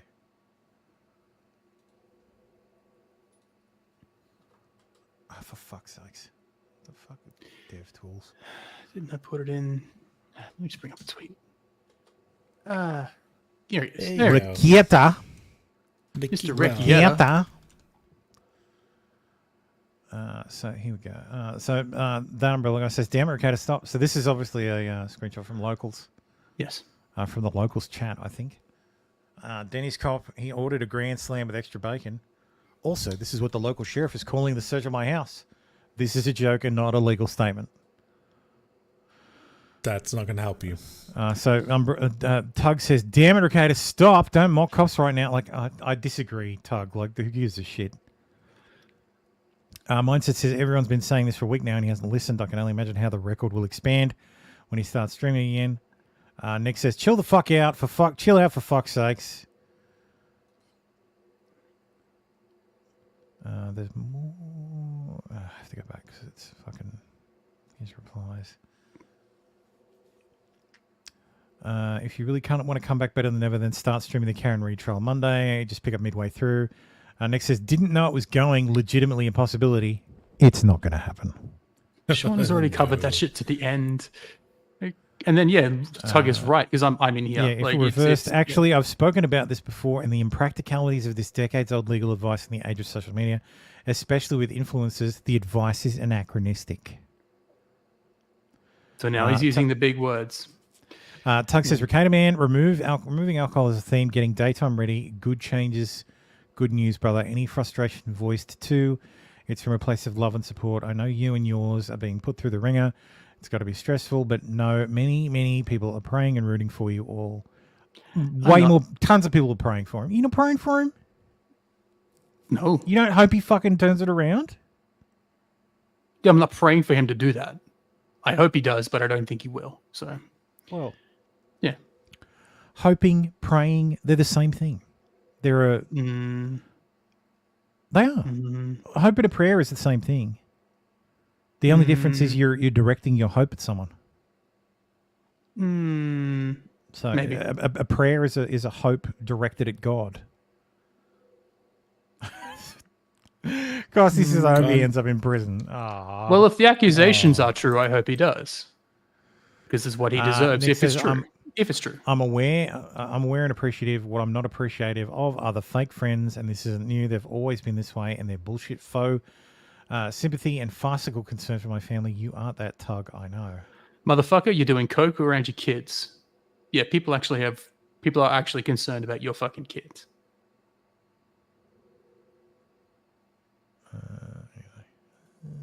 The nose guarding is fucking real. Fire up a stream, you melt. Studio not quite ready yet. Yeah, fire up a stream or consent to the body cam being released, motherfucker.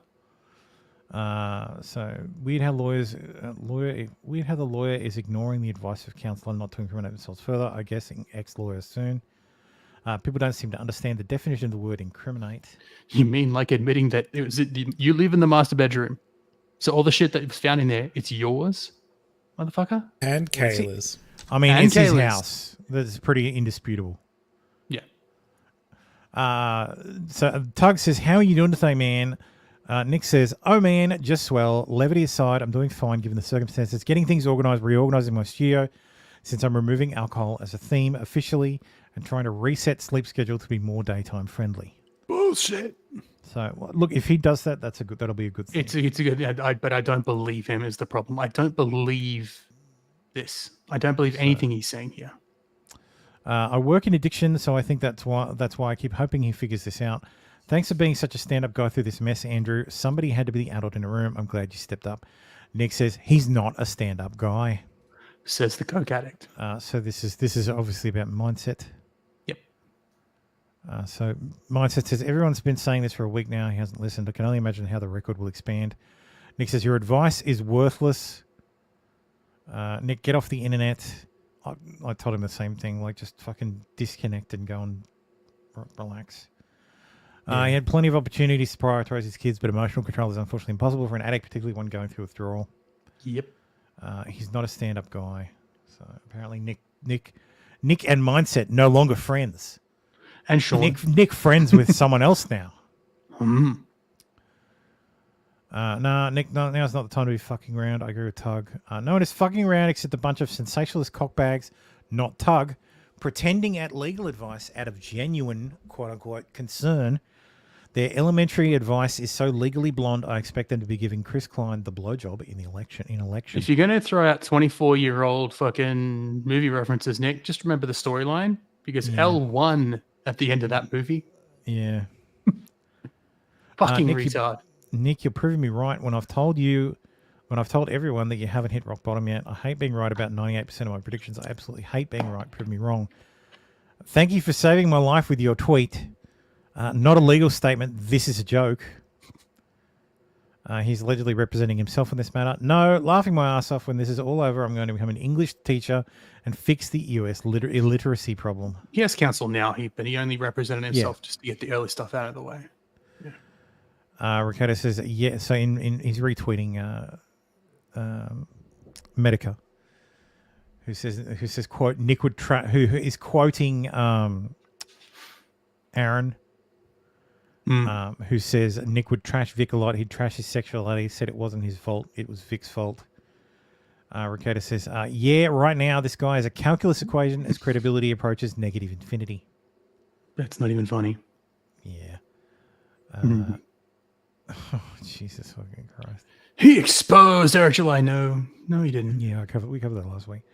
Do the Christian thing and reach out to Nick. He's a man that needs help in time of Christ. Be his vessel, Uncle E. Ethan Vescover says, I'm here for him, but I also understand the disease. He has to want to change. Oh, my Christ. I don't have a problem. Christ. This was before. This was the 23rd. This is the day This is the after he got 23rd. out. This is the day he got out of prison. Yeah. The day he got out on bond, rather. I'll rephrase that. Yeah. Yeah. Oh, my Christ. I don't have a problem. I'm not And an then addict. My just kids are before fine. that, this is his... This was the appeal stream. This was the stream. I wonder if the stream is up.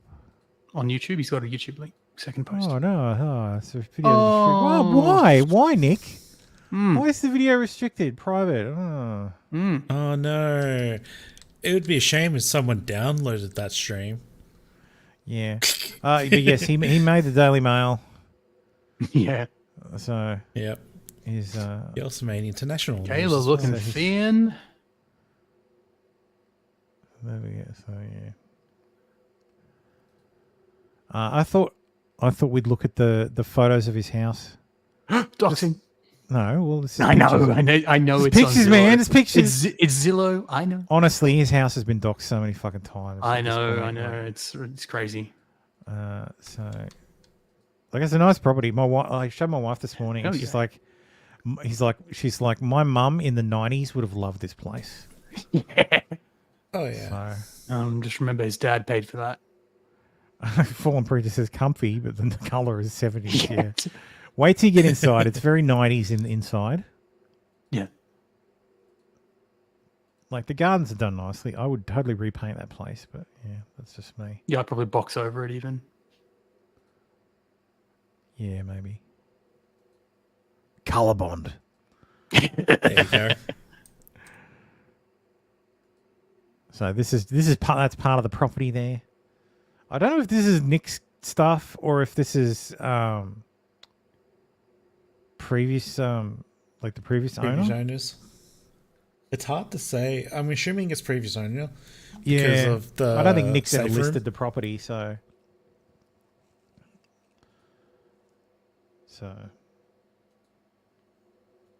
I mean it is a big place. So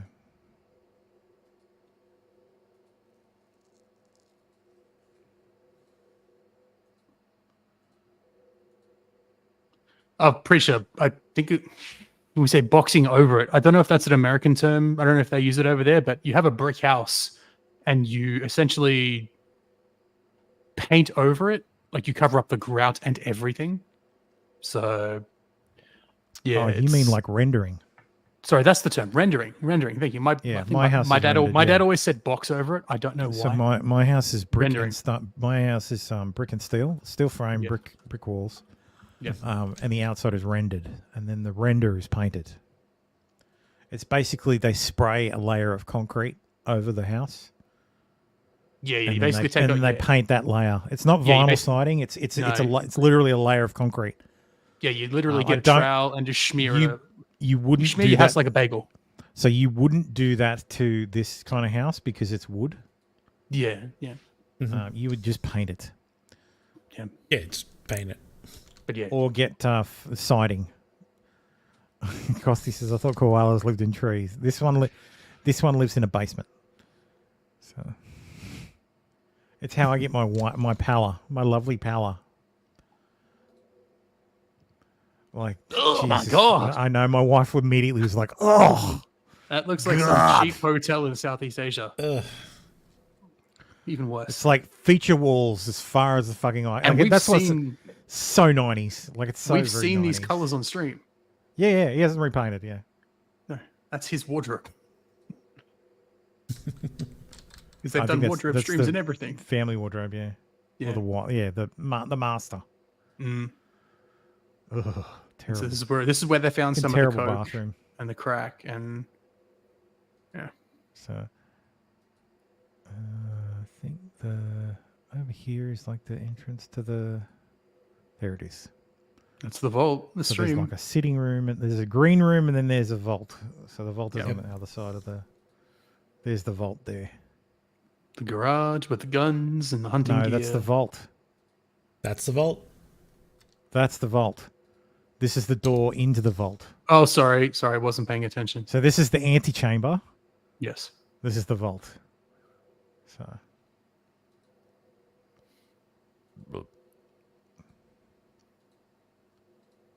And I've checked for the other house. It's not. It's never been listed on Zillow, so they must have built it. Mm. So. And that's it. That's the Recato residence. Mm-hmm. And that's it for Nick. That's it for Nick stuff. Yes, under 2 hours. Mm-hmm. Oh, thank you. Anyway, that's it. That's it for the Nick stuff. So let's move on. Moving on from Nick. Hopefully there won't be won't be a Nick segment next week, or B, it'll be a very short one. Yeah. The 12-day life of Biden's $320 million pier. May 17, aid flows into Gaza over massive US pier. Pentagon says none of the aid unloaded from US pier of Gaza has been delivered to broader population. US floating pier for Gaza damaged by choppy seas. Today, military pier operation suspended after peace breaks off. So, but yes, it's broken apart. There was the pier before. Here's the pier now. So it's snapped off. Yep. And floated. It floated away. It ironically landed in Israel. So it's all a plot. All a plot to give the Israelis a fucking floating pier. Almost everybody at the time was like, "This is fucking retarded. Why are you doing this? Like, this doesn't need to happen. Like, it's not necessary. Like, it's not. You don't need to do this." And they did it anyway at the cost of $320 million and making sure that a whole number of US ships are out of position. And now it's complete and utter waste. And Joe Biden continues to look like a fucking idiot. Anyway, yes. 8 years ago this week, the world lost a true N-word. R.I.P. Harambe. We'll always remember you, brother. We'll blitz some quick Aussie news. Victoria has an MP who's tasked with changing men's behaviour. He's the parliamentary secretary for men's behaviour change. So, Queensland is banning the sale of knives to juveniles. Why is it muted? Crime. Queensland businesses will be banned from selling knives to juveniles from September. The new laws, which passed earlier this year but haven't been rolled out, are being well received by retailers who hope it will help save lives. It doesn't take a sharp eye to see how easy it is for anyone to get their hands on a knife, but that's about to change. Why? Is there some sort of law around kitchen drawers? This was stupid when we did it in New South Wales, and it's stupid now. Like, it's stupid when Queensland follows along. Yep. You got a license. Your license for that knife, you're carrying illegally. At least Queenslanders will still be able to carry knives.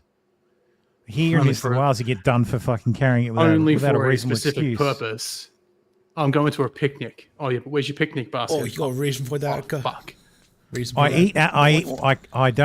I have to cut apples when I eat them, so I have an apple with my lunch. That's why I have it. Mhm. Under 18 perks. That's what juvenile means. Yeah, under 18. Yeah. Yep. From the 1st of September, anyone who sells knives in Queensland cannot sell those knives to anyone under 18. The new This laws also backfire. preventing the sale of swords, machetes, axes, and gel blasters. Last year, a 9 News special. Wait, 2 under 18s or at all? Axes and gel blasters. Last year, a 9 News special documentary highlighted just how I easy thought it is for gel juveniles to get blasters their were hands 18 on only. deadly. On deadly weapons. To be fair, you can rock up to any tobacconist and buy a pocket knife. Yes. Yeah. Weapons. This was picked out and paid for by a group of kids. The youngest, an 11-year-old boy. This one here, the Yes, white sir. one. Their sights are set on a massive machete. In less than 2 minutes, it's theirs for less Yes, sir. than $50. These That's a new vape, it's a knife vape laws shop. will Okay. Yeah, that knife, blunt as fuck. Yeah, They're because almost they're not- never. It's not live. If you Yeah, they're- if you hit someone with that, it will break. Those like knives that big from stores like that are not. Yeah, the cheap ones from a vape shop. Totally. Yeah. Yeah. Yeah. Go to passed in Bunnings if you want a February, machete. but hadn't been. Fallen Preacher says, "Are you fucking pussies?" Yes. Come Government, here for the absolutely. true crimes. Yeah. Yes, our government is fucking pussies. Rolled out because consultation was required with Queensland businesses. The retailers are overwhelmingly supportive of these particular measures. It's also supported by Brett Beasley, whose teenage son Jack was murdered in the Gold Coast in 2019. Brett and his wife Belinda's advocacy resulted in Jack's Law, giving police wanting powers in party precincts and transport hubs. We've already seen Sorry, some but- 573 weapons seized. Now, these are all weapons that, in the wrong circumstances, in the wrong hands, could have caused an absolute tragedy. Every After the weapon success is of Jack's Law- every weapon could be misused in the wrong circumstances, in the wrong So- hands. You fucking tyrant. That wanding shit is coming to New South Wales. Yeah. So that's what Chris Minns was talking about. Every a couple of weapon can weeks be back used to about kill, how that is- we're giving police the ability. So they're all going to have their little wands, their metal detectors. They're going to be able to run over you when you're in public. You look like you have a knife. Let me make you take your pants off because you're wearing a belt. Okay, you're gonna give me a handy while I'm at it. Make sure it's a female cop doing it. No, they're going to make sure you're fucking naked in the middle of the fucking city, though. Yeah, And I'm if you okay with that. And if you refuse to drop trowel, you're under arrest for failure to follow an order. Exactly. Law in Queensland, the Beasleys have already visited WA and the Northern Territory, and next week they'll head down to Sydney for the passing of Jack's Law in New South Wales. We'll There just you go. keep moving forward, and hopefully it becomes everywhere sooner rather than later. Cam Inglis, 9 News. Garbage. I'm truly sorry for the loss of your child, but you don't get to punish everybody else for this. Just because your kid was murdered with something. If it wasn't a knife, it would have been something else. They would have just been bashed to death. You people don't understand it, and you want to fucking penalize the entire population because something bad happened to your family. Fucking Because it retards. says, when I went to the footy last weekend, I was pulled aside to be wanted. That's because you look suspicious. Yeah, I know. But I always get pulled aside to the airport for a bomb sniff. Yes, me too. Yeah, I got quite est on my It's last because I'm a flight. white guy. Yeah, same. They don't ever want to do it to Arabs because then the Arabs are like, what do you? Why you do this? Why you pick me? You pick me Oddly because I'm enough, Arab. oddly enough, it was an Arab who wanted me. Yeah, they're getting their own back. Yeah. Pull me aside from the boarding line, make me take out everything out of my bags and wand them and make me get on the plane. Footy is football. Australians Australian remove Football League. remove a few letters and then add a Y to turn it into a new word. So footy, yes.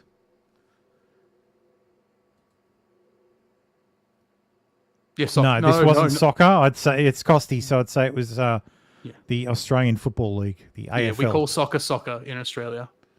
I'll show you what. Yeah, we say AFL soccer, is. not football. AFL highlights. Probably Australian rules or rugby league. Because if it was union, we'd be saying union. But footy refers to rugby league or Australian rules. Wide into the pocket, Darling. He's a little unlucky to be out Aerial of the side. ping pong. Jack showing some As we used to promising call it. signs this season. Here's Darling, and he hooks it back magnificently. It's where the NFL gets all its kickers from. Now. Yeah, there's a couple Good of evening. We in the begin NFL. in Sydney's west, where a desperate search and rescue operation's underway following a gas explosion at a Georgie's looking townhouse rough. in Holy shit. Wayland. Excuse me. One person is unaccounted for, and 5 others have been taken to hospital after the bomb-like blast rocked the government-owned Did you say complex bong? this afternoon. With a G? Bomb-like. I heard bong. I said that to my wife when she's like, "Did you see this?" Meth explosion. And I said, yes. "No." I'm like, meth. She's like, "It's 2 old people who live there." I said, "Yeah, they could be making meth." Walter White was flash old. of light and a bang.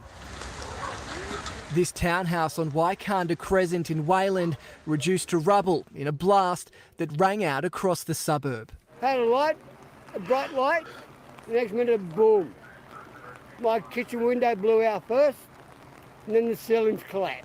Walter, who lives at the bada home, boom. was cooking lunch. Incredibly, he managed to make it out. I don't give a damn about the damage. My partner was there, my dog was there, they're fine.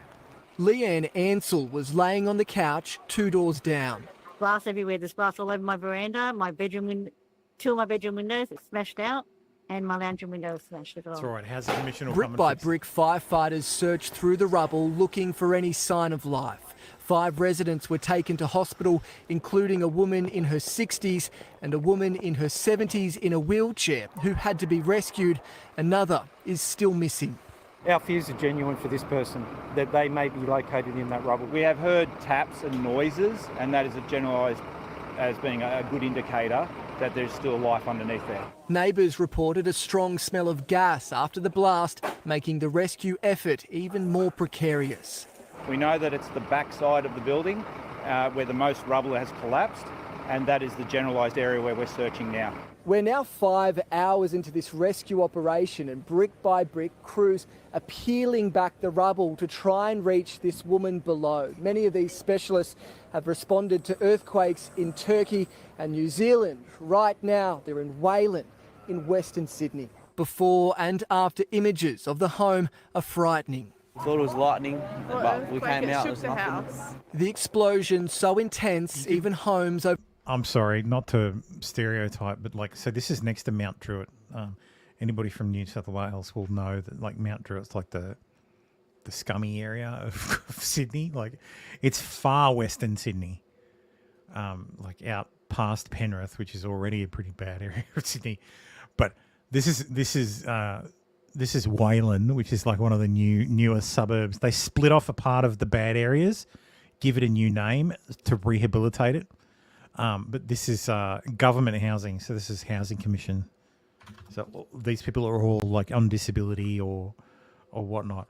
But did anybody notice that half of them are wearing football football paraphernalia? There was a guy in a Rabbitohs jacket. The chick was wearing a Tigers jacket. I'm like, Jesus fucking Christ, could this be any more fucking cliched? Yeah, that's white trash for you. Yeah. Over the back fence were damaged. All my windows on the house are blown out. I have cracks all over. Oh, here you go, Soccer. soccer. Jersey. Everywhere. My laundry, my ceilings actually collapsed. Those living on the street now holding out hope for good news. James Wilson, 9 News. And James Wilson joins us now from Wayland. James, what is the very latest on that rescue effort? Georgie, it's cold, it's dark, it's raining. The elements are against these crews, but everybody here is holding out for a miracle in Wayland. Let me show you what's happening with this rescue operation as we go to where a conga line of firefighters are concentrating on a bedroom area of this townhouse behind us. And that is because tapping has been heard from underneath the rubble at certain points today. It's still unconfirmed if that tapping is coming from the woman believed to be trapped, but it is positive signs and it is an area that they can search. There is excavation equipment here, but due to the precarious nature of this rescue, they're using their hands to remove rubble piece by piece. They've also brought in a rescue camera to drill into the rubble and search below for any signs of life. Georgie, firefighters say they will not just be here for several hours, but several days until they get a result, and we will keep you up to date with this operation later on in the bulletin. Georgie? Okay. Costi says the football theme I was talking about now is rugby. Well, technically Australia has four footballs. We have football, which is soccer. We have football, which is rugby league. We have football, which is rugby union. And we have football, which is AFL. They're all footy. So just to fucking complicate things. And it just depends on which region you're in. Yeah, if you're in Adelaide, so if you're in South Australia, the Northern Territory, or West Australia, the footy is almost guaranteed to be Australian rules and soccer, maybe. Or actually, definitely Adelaide and South Australia have soccer teams. If you're on the East Coast, it's going to be rugby league. And as you head south, it's going to be more AFL. And I guess union's played everywhere, but it's played by the university people. James Wilson, thank you. Mostly because rugby union players bum each other. The e-safety case versus X case just got messier. I say fantastica. Yeah. So the e-safety commissioner's fight against X over videos of the Wakely stabbing just got messier, with 2 new groups granted leave to join the case.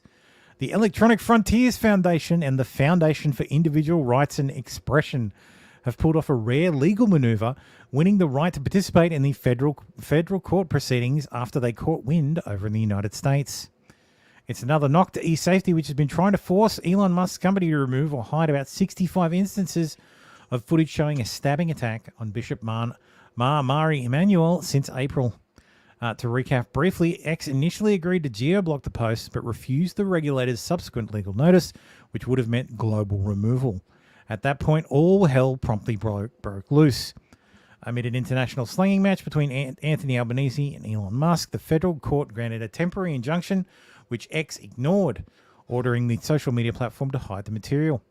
The stalemate lasted more than 2 weeks until Justice Kennett rejected eSafety's bid to renew the injunction after hearing arguments that the commissioner had overreached. It was enough of a commotion to attract 2 American interlopers, the EFF and FIRE, who applied to intervene in the matter on behalf of internet users outside Australia. The bid has mostly escaped public notice so far, but this week Justice Kennett decided the parties had the right to be heard, despite arguments to the contrary from eSafety. Suffer in your fucking jocks, you fuckers. It's not automatic. Worldwide, the world's going to have an opinion on it. Yep. It's not automatic, and it's quite rare in the Australian context for intervention to be granted, said Kevin Lynch, a partner at Johnson Winter Slattery, the firm representing the 2 groups. Our clients won't be arguing for one side or the other, said Lynch, adding that they're only there to bring an international perspective. That perspective happens to overlap significantly with the case being made by X, centering on free speech and the appropriate limits of the commissioner's power. Wow, who would have thought? 3 American bodies who all argue for free speech. I'm fucking shocked, you fucking morons. If an Australian court makes a global takedown order, it might signal to other countries that they can impose similar orders under their own law, Lynch said. In other words, if it can happen in Australia, there's nothing to stop it from happening in China, Russia, Myanmar, or Iran. The EFF and FIRE now have a seat at the table in recognition of the fact that this fight has a major impact upon the interests as freedom of speech advocates, Lynch said. I've given up guessing what will happen next year, but you can tune in again on July 24 for the next slightly more crowded bout. Don't forget to watch what you say online. And remember, we're always watching. Always. Yes, always watching. Josh Moon says the EFF is useless. Yes, but FIRE isn't. The foundation for FIRE used to be the Foundation for Individual Rights in Education. I think late last year they changed their name to Individual Rights in Expression. So now they're a First Amendment organization. KJ or Nor Cleor says, I recently moved into Melbourne for work and I live in a unit in the northern suburbs. I woke up this morning to this letter pinned to my front door. So much for having pleasant neighbours. And it says, hey, Muslim, with a nice little attempt at a Star of David, we've noticed you moved in. We are a lot of Jewish families, families with a Y, Jewish families with live around here. We don't want you here, but we can't stop you. If you make trouble for us, we will make your life hell. Fake and gay, yes. Fake and gay indeed. So Nasha Jew says, we are pleased to say that we've received a report from Victorian Police that Nor Cleor Kadra Ajama does not live and is not temporarily based in Melbourne. Nor was she based there on the 24th of May. Therefore, this note that she claimed was pinned to her door in Melbourne is fake. So they also say, as soon as we knew the ID, we would inform Victorian Police as she protected her tweets. We strongly believe the note allegedly pinned to the door was not genuine. Police should investigate in any case. And sure enough, it was. She protected her account. All her posts are protected. Annie No jumped on it straight away. The hoaxiest of hoax. Fuck these guys. Totally. There was some fucking random ones from the desk of Judaism. Hey, Muslim, it is I, a covetous Jew. I cannot stand your brave and faithful. How you're brave and faithful to the one true God, Allah, and His Prophet Muhammad, peace be upon him. You better watch your back. What? Hey, trans person, I see you have moved to the neighborhood. We are a lot of cis families that live around here. We don't want you here, but can't stop you. If you make trouble for us, you will make your life hell. I think there was some more too. Hey, trans, that's the trans person one. That was someone falling for oh, this isn't a coincidence. No, it's not. It's someone being funny, you dipshit. A lot of... Salam, Yayud. We've noticed you move in. This is a Muslim neighborhood. We don't like your kind here. If you do anything we don't like, we will kill you. Allahu Akbar. Allahu Akbar. That's great. From a follower on Instagram, go back to your country, dirty Arab. I can't. Your government gave Israel $14 billion last week to destroy it. Blue on Instagram means the message was sent by his own phone. I love people getting owned, but yes, they found the Jews. They left those terrible comments. Yes. Anyway, moving along. Oh god, this chair is fucking killing my back. God. So the couple the Alitos got into the spat with were a pro BLM mid-30s unmarried white couple with a pandemic puppy living at their parents' house. Let's just acknowledge the amazing typecasting here. The couple claims they didn't instigate, except they acknowledged they put the fuck Trump sign, and then committed to keeping it up after Miss Alito mentioned that she found it offensive. They later added another sign saying "You're complicit," which they claim was directed at Republicans. After January 6th, they admitted again to deliberately driving past Alito's house to see what she was doing. Then they had the gall to claim to be victims and call the police on the older homeowners they were deliberately fucking with. So these are people fucking with the Supreme Court Justice's house and family, so good job. These are the ones who also called... So my understanding is the pro-BLM white couple put up a fuck Trump sign. Mrs. Alito took umbrage with this because on the street is a school bus stop. and her issue was the F word. So she asked them to take it down because it was there were children nearby. And someone, please think of the children. Yes, well, yeah, she did it. Won't someone please think of the children? Which escalated to them calling her a cunt and putting up another sign that said "You're complicit," which was responded to by her flying the US flag upside down, which in turn ended up causing this entire ridiculous fucking ruckus about what's it called? Samuel Alito. Samuel Alito made a statement. Let me find it. Alito statement. Where was it? Because they all want him to like recuse himself from any Trump stuff because your wife put up a flag. Put up a flag upside down. So here it is. Let's read the full letter. So in response to this is to Dear Senators Dick Durbin and White House. This is in response to your letter of May the 23rd to the Chief Justice requesting that he take steps to ensure I recuse in Trump v. United States, number 23939, and any other cases, quote, related to the 2020 presidential election or the January 6th attack on the Capitol. You know what I think would be hilarious? After all this, it comes to this, the Trump has, we get a fucking 2000 situation again where the Supreme Court has to pick the president. And it ends up splitting, and then Trump gets the presidency the same way Bush did. That would be hilarious. Like fuck you guys, just absolutely pricks. And any other cases, or the January 6th attack on the Capitol. As the court has pointed out, individual justices rather than the court decide recusal issues. I am therefore responding directly to your letter.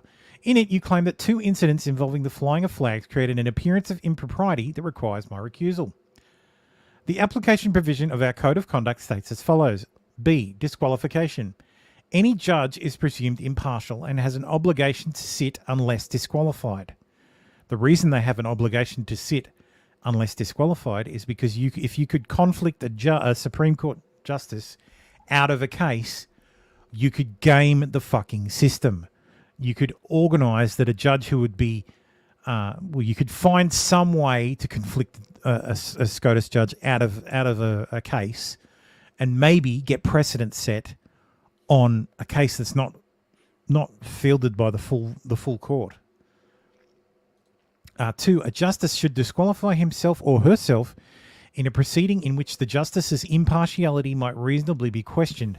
That is, where an unbiased and reasonable person who is aware of all relevant circumstances would doubt that the justice could fairly discharge his or her duties. Code of Conduct for Justices of the Supreme Court of the United States, Canon 3B1-2. The 2 incidents you cite do not meet the conditions for recusal set out, and I have therefore an obligation to sit under B1. The first incident cited in your letter concerned the flying of an upside-down American flag outside of the house in Virginia where my wife and I reside. In considering whether this event requires recusal, an unbiased and reasonable person would take into account the following facts. As I have publicly stated, I had nothing whatsoever to do with the flying of that flag. I was not even aware of the upside-down flag until it was called to my attention. As soon as I saw it, I asked my wife to take it down, but for several days she refused. My wife and I own our Virginia home jointly, so therefore she has the legal right to use this property as she sees fit, and there were no additional steps that I could have taken to have the flag taken down more promptly. I saw someone trying to fucking dunk on Alito for the flag because Alito actually wrote I think the majority opinion on a flag case, basically stating that a homeowner who flies a flag is clearly showing support for that body. But these people don't understand. He owns his home jointly with his wife. His wife has a First Amendment right to fly a fucking flag. So just because his wife flew the flag doesn't mean, just because it's flown at a house that he co-owns, either of them could support that. Like it's not the own they think it was. Like I've so many shit fucking takes on this fucking absolute media beat up. Like we're fucking arguing over someone flying a flag upside down and someone flying a different flag at their fucking holiday home. My wife and I own our Virginia home jointly. Therefore, she has the legal right to use this property as she sees fit, and there were no additional steps that I could have taken to have the flag taken down more promptly. My wife's reason for flying the flag are not relevant for present purposes, but I note that she was greatly distressed at the time, due in large part to a very nasty neighbour dispute in which I had no involvement. A house on the street displaying a sign attacking her personally, and a man who was living in the house at the time trailed her all the way down the street and berated her in my presence using foul language, including what I regard as the vilest epithet that one can be addressed to a woman. My wife is a private citizen. Yeah, And she possesses like leftists. they called her a cunt. My wife is a private citizen. She possessed the same First Amendment rights as every other American. She makes her own decisions, and I have always respected her right to do so. She has made many sacrifices to accommodate my service on the Supreme Court, including the insult of having to endure numerous loud, obscene, and personally insulting protests in front of our home that continue to this day and now threaten to escalate. I am confident that a reasonable person who is not motivated by political or ideological considerations or a desire to affect the outcome of Supreme Court cases would conclude that events recounted above do not meet the applicable standards for recusal. I am therefore required to reject your request. The second incident concerns, and look, I just want to point out, so Sam Alino has protesters out the front of his house. Or like Clarence Thomas almost certainly has protesters out the front of his house. What do you think the media's reaction would be if a bunch of people in MAGA hats decided to protest Ketanji Brown Jackson's house? Or insurrection, like any of the liberal justices' houses? They would be tearing their fucking shirts and crying to heaven about how this is fucking destroying democracy. So fuck these people. The second incident concerns a flag bearing the legend "An Appeal to Heaven" that flew in the background of a vacation home in the summer of 2023. I recall that my wife did fly that flag for some period of time, but I do not remember how long that flew. And what is most relevant here is I had no involvement in the decision to fly that flag. My wife is fond of flying flags. I am not. My wife was solely responsible for having flagpoles put up at her residence and our vacation home, and has flown a wide variety of flags over the years, including, in addition to the American flag, she's flown other patriotic flags, including a favourite flag thanking veterans, college flags, flags supporting sports teams, state and local flags, flags of nations from which the ancestors of family members came, flags of places we have visited, seasonal flags, and religious flags. I was not familiar with the Appeal to Heaven flag when my wife flew it. She may have mentioned that it dates back to the American Revolution, and I assume she was flying it to express a religious and patriotic message. I was not aware of any connection between this historic flag and the Stop the Steal movement. Neither was my wife. She did not fly it to associate herself with that or any other group, and the use of an old historic flag by a new group does not necessarily drain that flag of all other meanings. Yes. I said in reference to the other flag event, my wife is an independently minded private citizen. She makes her own decisions, and I honour her right to do so. Blah, blah, blah, blah, blah. Go fuck yourself. Yeah, basically. So, yes, he's not recusing himself. Stop fucking asking, you absolute melons. If SCOTUS decides that Trump is immune, tough. If SCOTUS decides he's not immune, tough. If SCOTUS decides Trump is an evil bad man and needs to be in prison, tough. Their job is to fucking decide this stuff. Suck it up, princess. Sometimes it goes your way, sometimes it doesn't. For every Obergefell, there's a fucking god damn it. What was the gun one that everybody hates? Hella. Yes, for every Obergefell, there's a Hella. So go fuck yourself. You don't always get what you want, but if you try sometimes, you get what you fucking need. So, anyway. Moving along. Yeah. I'm fucking yawny as fuck today. Like, no. I woke up at 6, like, because my alarm went off. I rolled over and thought, I'm just gonna nap. Like, close my eyes for 15 minutes. I woke up at 7, and I thought, Nah, Thermo, you got to get up, man. And I rolled over, closed my eyes, woke up at 8. And I was still tired. Yeah, this anyway. one is not surprising. This one's not surprising. Like, I can sum it up. I can sum it up. Yeah, Chase Oliver is a former Democrat. So Libertarian's going to libertary. Yeah. Lol, well, going to lol. Well, not really. Like, he's a former Democrat who hates the government, but he's a it's former Democrat. So this is the Libertarian Party. So they chose their nominee out of all their nominees. So let's have a look at their nominees. So yeah. So Charles Ballet from Louisiana, none of the above. Yes. 15% of the vote. This is confusing as fuck to me because Charles Ballet got 56% of the vote in his so if we read the description, LP does their nominations differently. They don't appoint, so it's fucking weird. And at the end of the day, they do preferential voting, which is how Chase Oliver's biggest rival at the end of the day was actually none of the above. So in the 7th round of preferential voting, that's the final ballot. Is literally Chase or none of the above. Yeah, no, Trump's not on the ballot, so none of the above. Well, Trump. Well, they never. I don't understand it. So how do they actually do their voting? Like, it just doesn't make any fucking sense. Yeah, no, we do preferential voting. This does not look like preferential voting.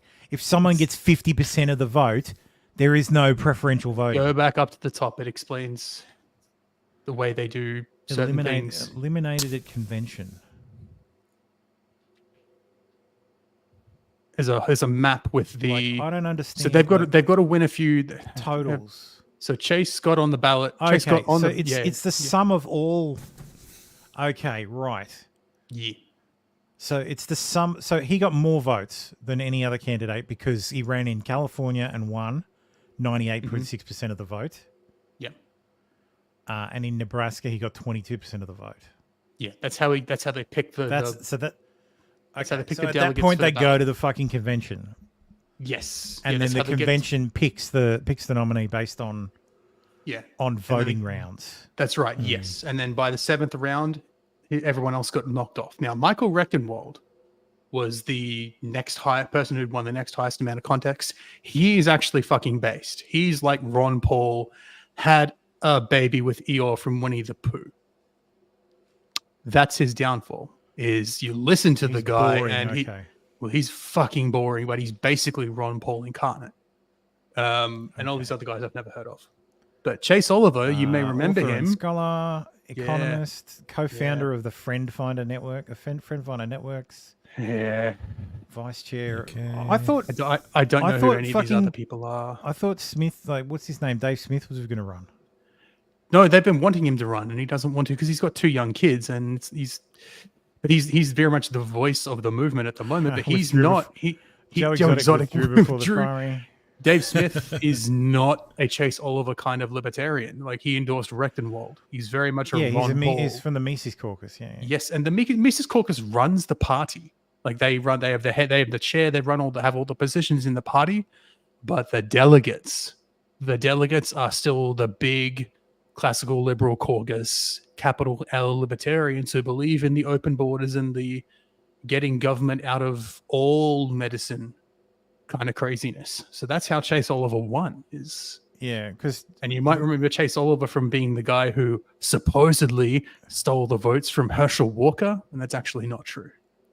Because Warnock's back in the Herschel Walker, in the Warnock 2022, he actually stole votes from Warnock, not Walker. It's because Chase Oliver is a former Democrat. Yeah, but Chase he ran as a libertarian. Yes, in that campaign, and he prevented Warnock from winning outright in that race because Warnock won the runoff. Yes, Angela McArdle. Angela McArdle, hello. Yes, Dr. Pooks. Yeah, you're right.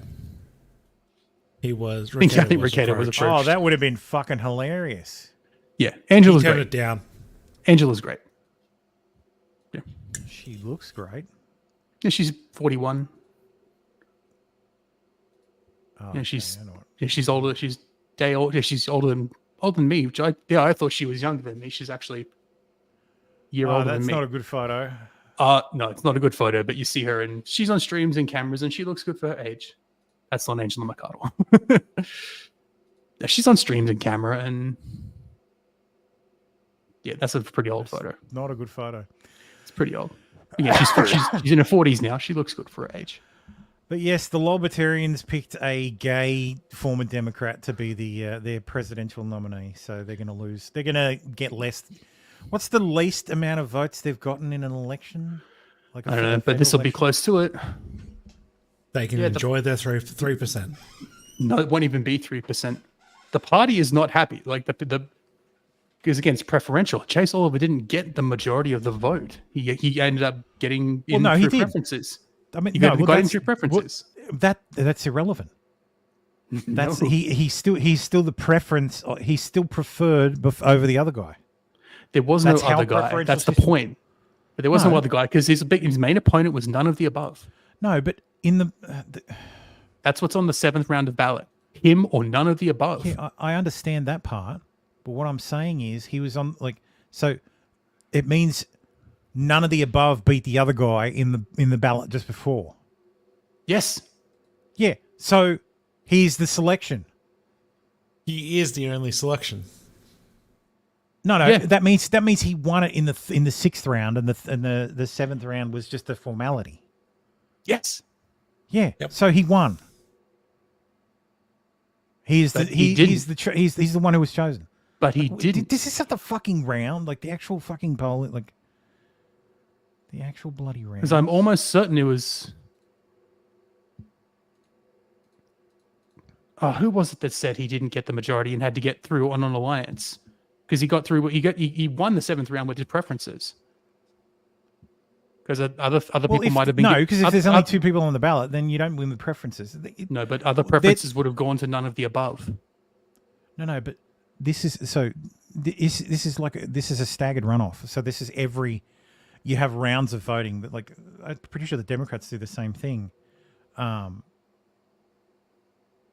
The delegates vote in a round, and if no one has enough votes, they all go back and try again. But in this case, someone just gets eliminated until someone has enough votes. But it's preferential voting. Yeah, but you don't put in your preference at the end. Not sure. So what they do is we all have a vote, and whoever got the least votes is eliminated. Then we all have another vote. Then whoever gets the least votes is eliminated. Then we all have another vote. Whoever has the least votes. And we do that again and again until the options are 2 people, generally. But because it's the Libertarian Party, that you have to make it difficult, and you have no one else, someone else, some other prick. I'm just going to say the Libertarians' voting system is retarded, and the reason why they're not going to hold that is not the reason whatsoever. why they're never going to hold power. They're never going to hold power because they're fucking shit. Because this is what they do. They vote. So no preference, none of the shit above. System. So at the end of the day, he won, whether you like it or not. Or he won fair and square. It wasn't stolen. It's just no one said it was stolen. So I don't like people shitting on preferential voting because it is. Actually I will shit because on it at the end of the day, the delegates got what they wanted. I will shit on it to the ends of the earth. No, preferential voting is superior. No, because otherwise, you know who would have won? It would have been this fucking guy with the most votes from California. He got 22,000 votes. He got 56% of the vote. Doesn't matter. He would have won in the first round because he had the most votes. That doesn't reflect his. No, that's not how. He did. He got more people voted for him nationwide in than anybody else. California. Doesn't matter. California. Doesn't matter. He was on the. He won the California race. Doesn't matter. And that's the only race he won. But that's how a first past the post fucking vote works. That's your alternative. You either have 2 candidates and do first past the post. Doesn't matter. He only won one state. Doesn't matter. But he only won. You're making an argument to get rid of the Electoral College. No, he only won Yeah. one state. That's how we got on the ballot, is because he won a contest. And in that one contest, yes, he got 56% of the vote. That's the only reason he's on the ballot. Okay, but then that doesn't mean these percentages are these numbers and these percentages are irrelevant, and the only thing that matters is what happens at the fucking convention. Pretty much, yes. Yeah. So it doesn't matter. Doesn't matter how much support this guy had. No, it doesn't. Doesn't matter that he won. Doesn't matter that he won 2 contests. It's irrelevant. No, it doesn't It's all matter. irrelevant. It is all irrelevant. Yes, it doesn't matter because he's a shit candidate. Sorry, as I said before, like he's basically Ron Paul. How did this person get on the ballot? He didn't win. Didn't even win a contest. Won a contest. No, he didn't. States won. Didn't he? None. Laredo, Texas. Good question. I don't know how the fuck he got on the ballot. Maybe because I he agree, just filed. Same with this guy. Yeah. Don't know. Didn't win one. I told him that he filed this was for all it. retarded. Well, he you know filed what? for I it. think I know why. He was the candidate. Oh, was he the? He was the libertarian candidate from the last time. Yeah. Same for the other guy. He was the nominee for vice president. So. But yeah. I mean, that's what you're going to get. Preferential voting sucks. Don't care. No, it doesn't. No, not interested. It No, fucking you don't sucks. like it because you didn't get your way. No, I don't think it would have turned out differently. I just fucking hate it. No, this is how it's supposed to work. You're saying the party. I'm saying didn't want whoever this gets guy. them. You're saying the party. You're saying the party apparatchiks didn't want this guy, but the delegates did. That's working as intended. Because a party without members is nothing. It's just a couple of people having lunch. If I throw 1,000 jelly beans on the floor and I tell you whoever picks up the most wins, you don't need to get 50% of them. You just whoever has the highest total wins. That's how shit should be. But it doesn't people mean aren't that jelly it doesn't, beans, Tim. It does. Votes are a finite resource. Is the point? Yeah, but people aren't jelly beans, my guy. No, but votes basically are. But they're a No, finite they're resource. not. Votes are then finite. you might That's as the well point. just. I don't know. then- Americans are pretty pudgy. Yeah, that too. Why? No, they're not fucking. You don't just get to ally with people and say, "Hey, if I lose, I'm going to give my votes to you. My votes can go to you." You get to say, I don't. The other I don't person like, should have I don't like earned this the guy's position. The other person should be earning those votes in the first place. And they Because there's a are. reason Why- I didn't vote for that other person. There's a reason I voted for the first guy. And Constance says, guys, read the room. The LP fucking sucks. Even I admit that shit. Yeah. You keep calling you guys Always- retarded, but you keep going. No, I Like oppose retards. preferential voting with all of my fucking being. I didn't vote for the person that my preferences were given to. I voted for a person, and if they lose, so what? Every delegate voted in every round, though. Yeah.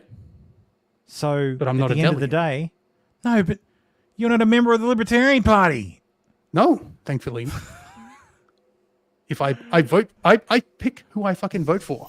I don't vote. I don't stop giving my votes to other people. That's how fucking preferential voting works. No, you give your vote to other people. That's how like, preferential voting is ranked choice. So I pick if this guy, or if that guy doesn't get enough votes, this guy. If that guy doesn't get votes, this guy, or this guy, And or that's this why guy. I don't fucking number this them. guy last. That's why I don't number them when we do it. Oh my god.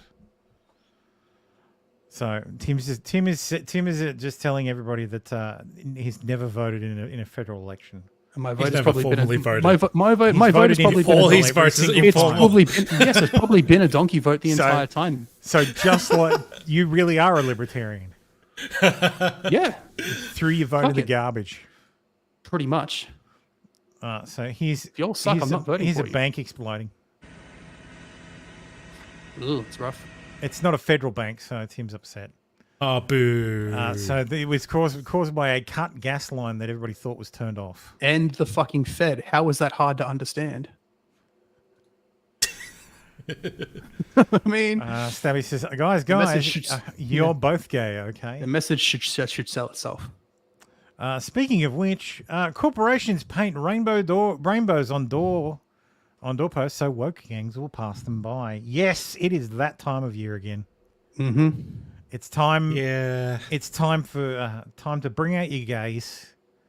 It's time for the corporate and political establishments to signal how woke they are and how much they love the gays.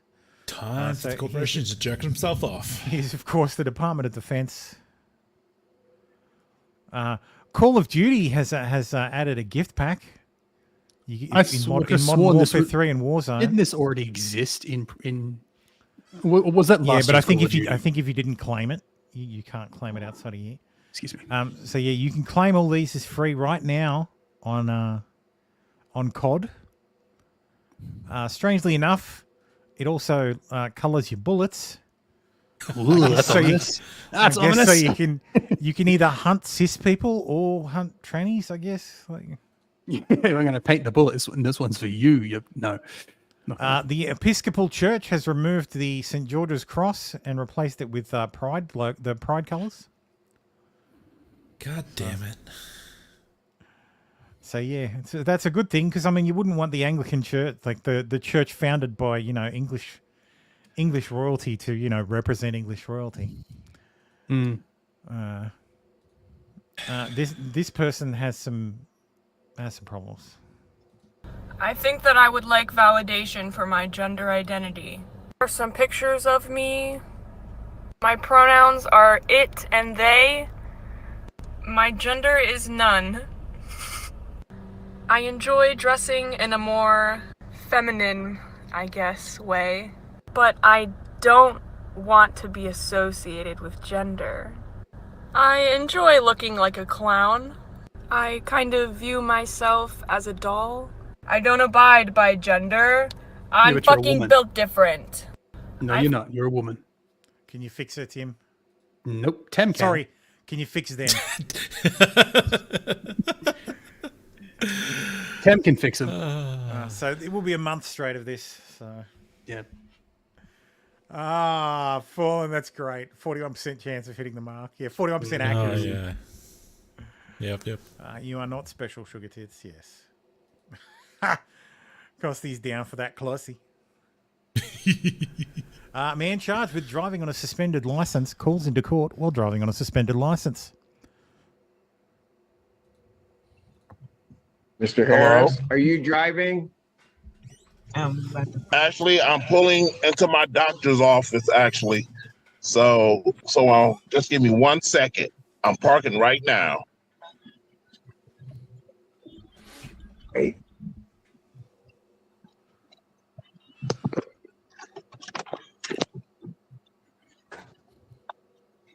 You stationary?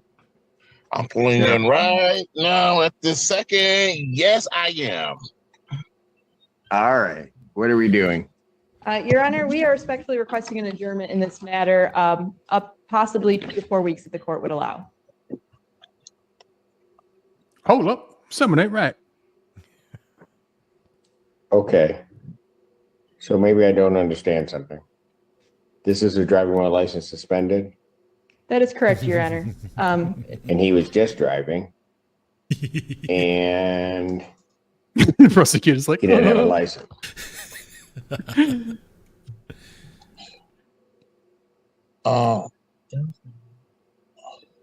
Is with the charges, Your Honor, yes. No, I'm looking at his record. He doesn't have a license.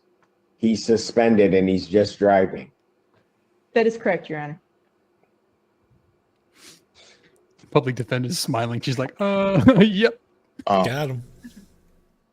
Lucky she's a public defender.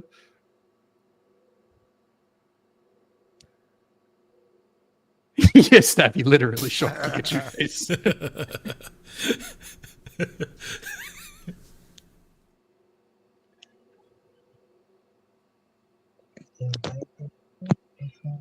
Hello? 1 minute, Mr. Harris.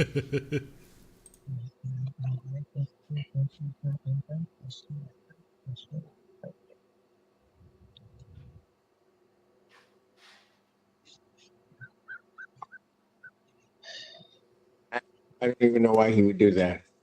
So defendant's bond is revoked in this matter. Defendant is to turn himself into the Washington County Jail by 6 p.m. today. Failure to turn himself in will result in a bench warrant with no bond.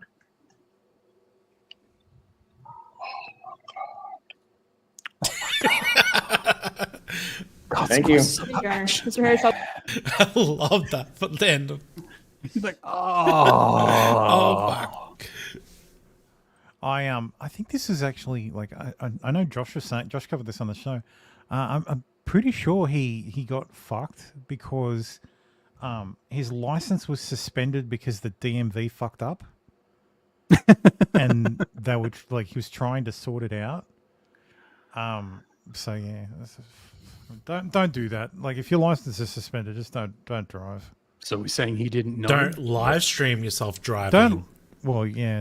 Don't call in. Just show up to your fucking court appearances. Yeah. Nick. Reschedule your doctor's appointment.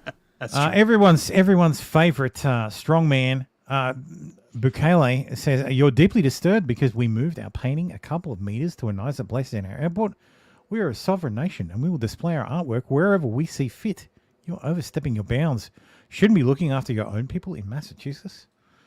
That's in response to this tweet from Representative Jim McGovern from the Massachusetts 2nd. Deeply disturbed by reports that the famous mural dedicated to the memory of Archbishop Oscar Romero has been removed from the Salvadoran airport, where it has been displayed since 2010. When I travelled to El Salvador, I always pause upon my arrival at the painting to reflect on all that Saint Romero meant to me and millions of others. I'm concerned about the artwork's fate and await hearing from authorities that will continue to be displayed in a place of honour while Salvadorans and visitors may easily and freely view it. Like, So how about you mind your own fucking business, bro?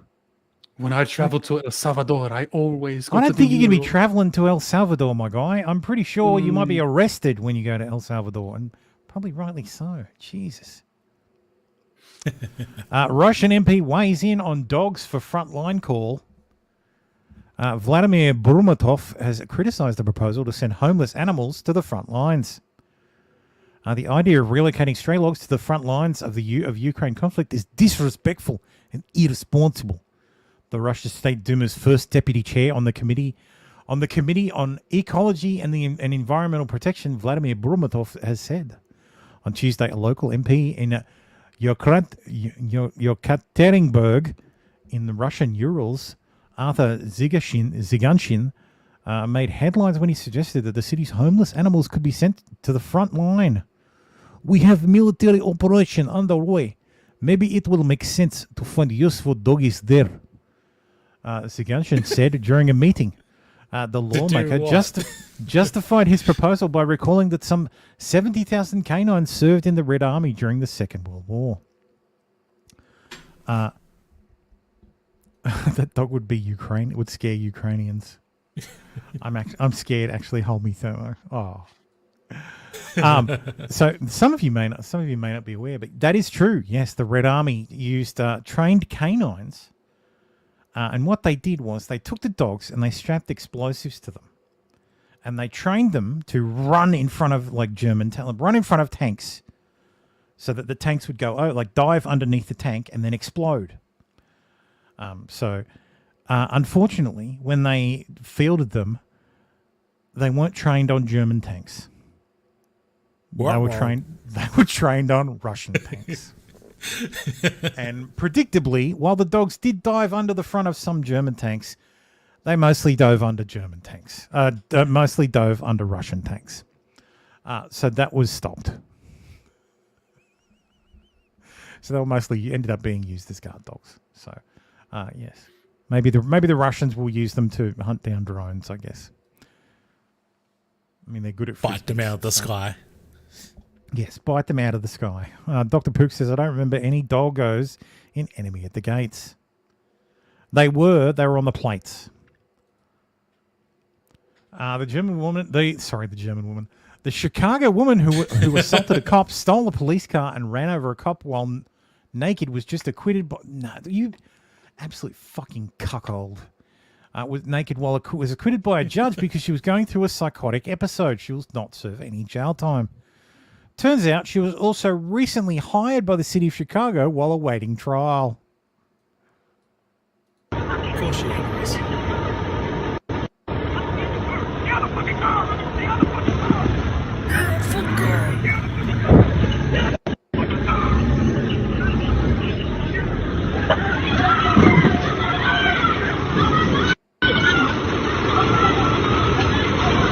She is lucky that cop didn't fucking open up. Like, seriously. Jesus Christ. A.G. Hamilton says, I realise it's not the focus of news right now, but SCOTUS delivered an important 9-0 verdict today against New York for violating the NRA's First Amendment rights by trying to force several financial institutions to disassociate from them. Justice Sotomayor delivered the opinion of the court. 6 decades ago, this court held that a government entity's threat of invoking legal sanctions and other means of coercion against a third party to achieve the suppression of disfavoured speech violates the First Amendment. Bantam Books, Inc. v. Sullivan. Today, the court reaffirms what it said then. Government officials cannot attempt to coerce private parties in order to punish or suppress views that the government disfavours.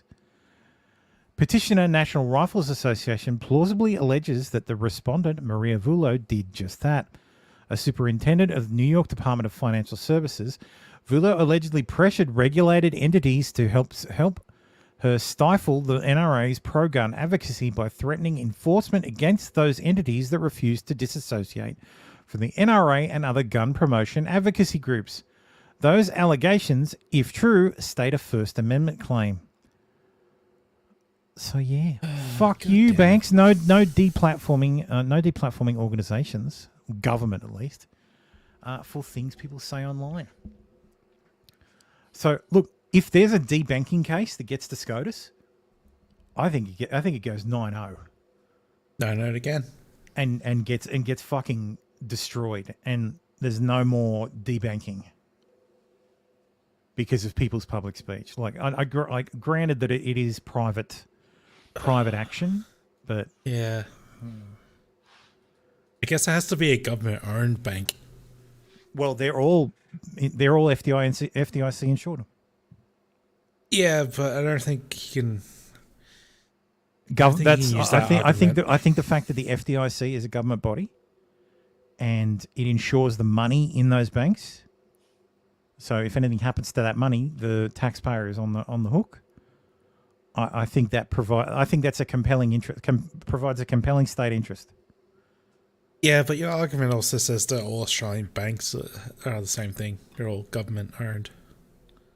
Yeah, but there's no First Amendment to protect anybody. So, well, to be fair, there's no right to free the United States, because where are we getting our backing from? From the United States. No, but you understand what I mean. The fact that the banks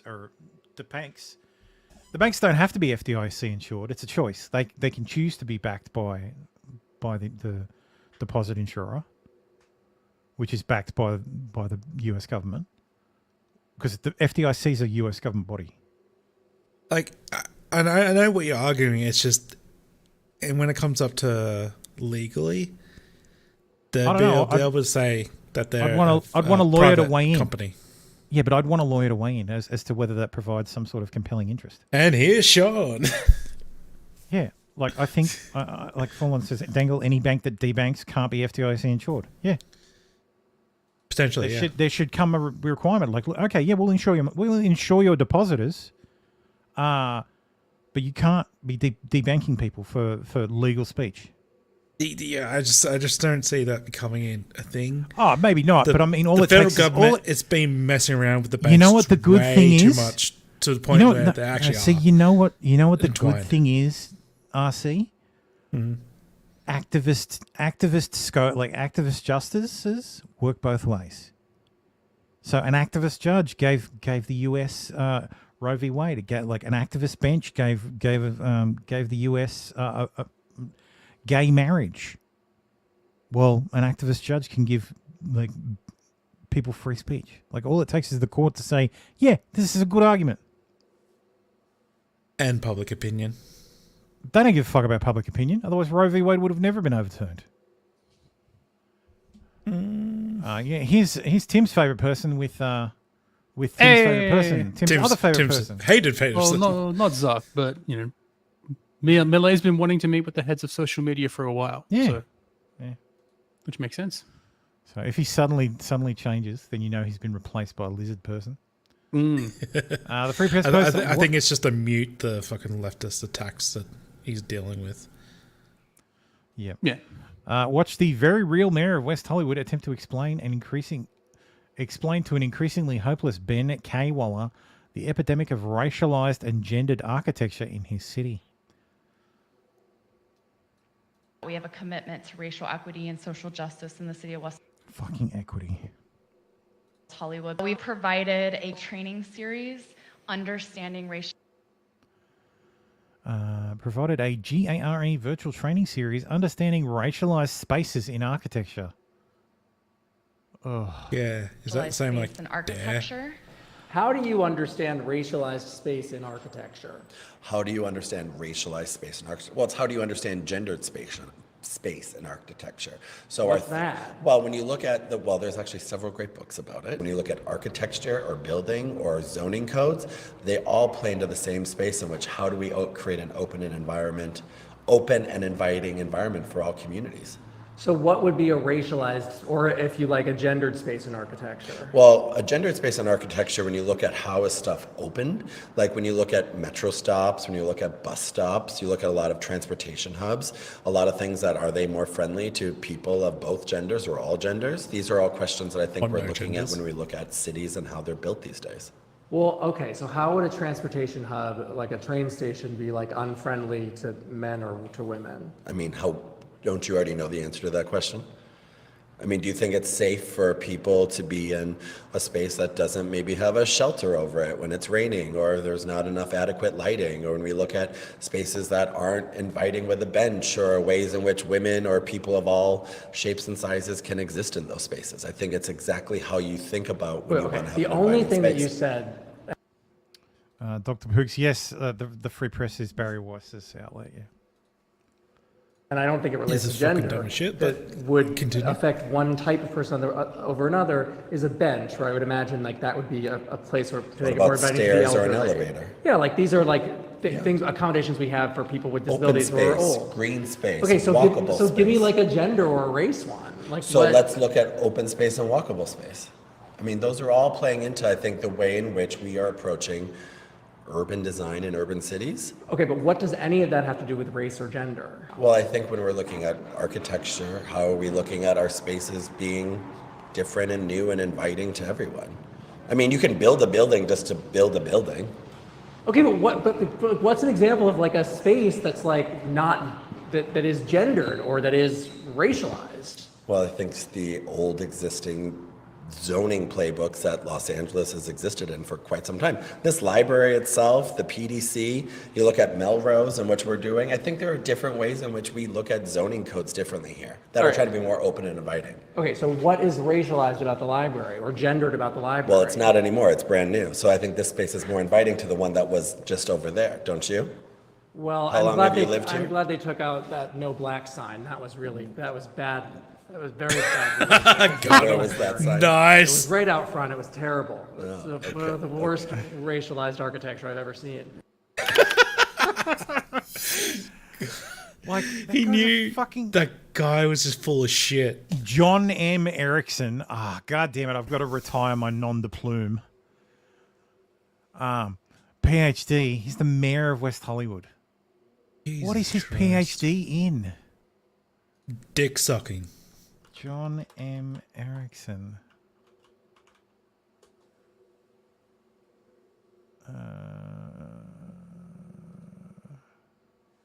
This is his website about Jesus fucking Christ. Look at this guy. Mayor Erickson is a lifelong that's why I said champion for dick sucking. social and economic justice in WeHo and beyond. WeHo, West Hollywood. You fucking idiots. In the 4 years since he was first elected, I don't give a shit. I want it. So he received his PhD in American Religious History from Claremont Graduate University and a dual master's degree from Claremont Graduate University. He graduated from the University of Wisconsin, Oshkosh, with a BA in English and Women's Studies. Dick sucking. Jesus. Fucking hell. What the fuck is Claremont Graduate University? His I'm guessing PhD a was clearly university too within convoluted the to area. read. Claremont Graduate University. No, but Graduate University, like, is that like the what's it called? Like the what's it called? The school in Harvard? In Harvard, that's not really Harvard. What sort of like it's part of the Claremont Colleges consortium. You take classes with many. Hmm.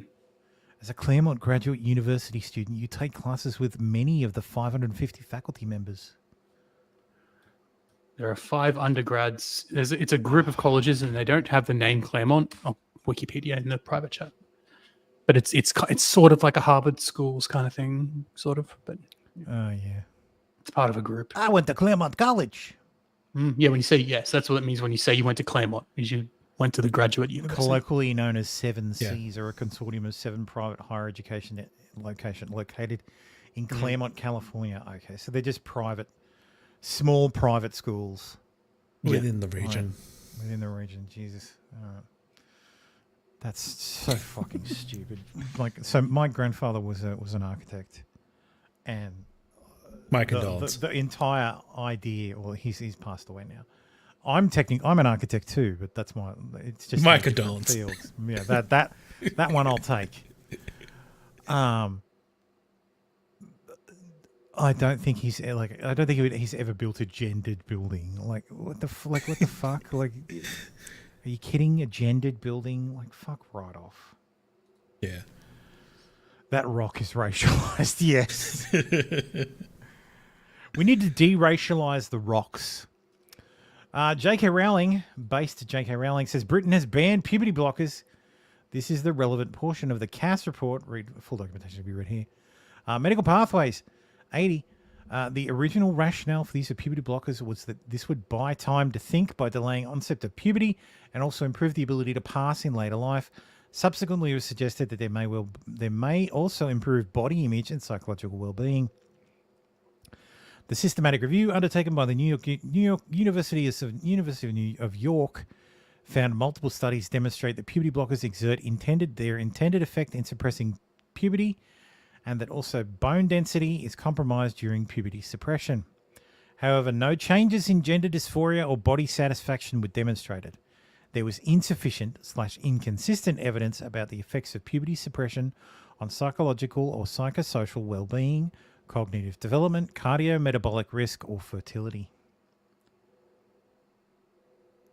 Moreover, given that the vast majority of young people started on puberty blockers, proceeds from puberty blockers to masculinizing feminine hormones, there's no evidence that puberty blockers buy time to think, and may be concerned that they may change the trajectory of psychosexual and gender identity development. So yes, we exactly what we knew the whole fucking time. Tom Boller says, the Rumble hours limit must have hit. What do you mean? Did we stop streaming on Rumble or something? No, I'm still streaming. Oh. I'm assuming it just dropped in viewers on Rumble. Yeah, maybe Rumble's screwing up. Okay. We went from 10 to 1. Mm. Everybody ran over to watch Trump. I'm sure there's a Trump stream of something. There's always a fucking Trump. Well, Trump was at the USC. That has just been going on, so maybe. Disclosed TV says brutal knife attack on Islamic critic Michael Sturzenberger in Mannheim, Germany. Several people injured. Suspect shot. Oh, this is one. This is wild. This is okay. I'm glad this is 4 hours in, because it's probably going to get me a strike, but whatever.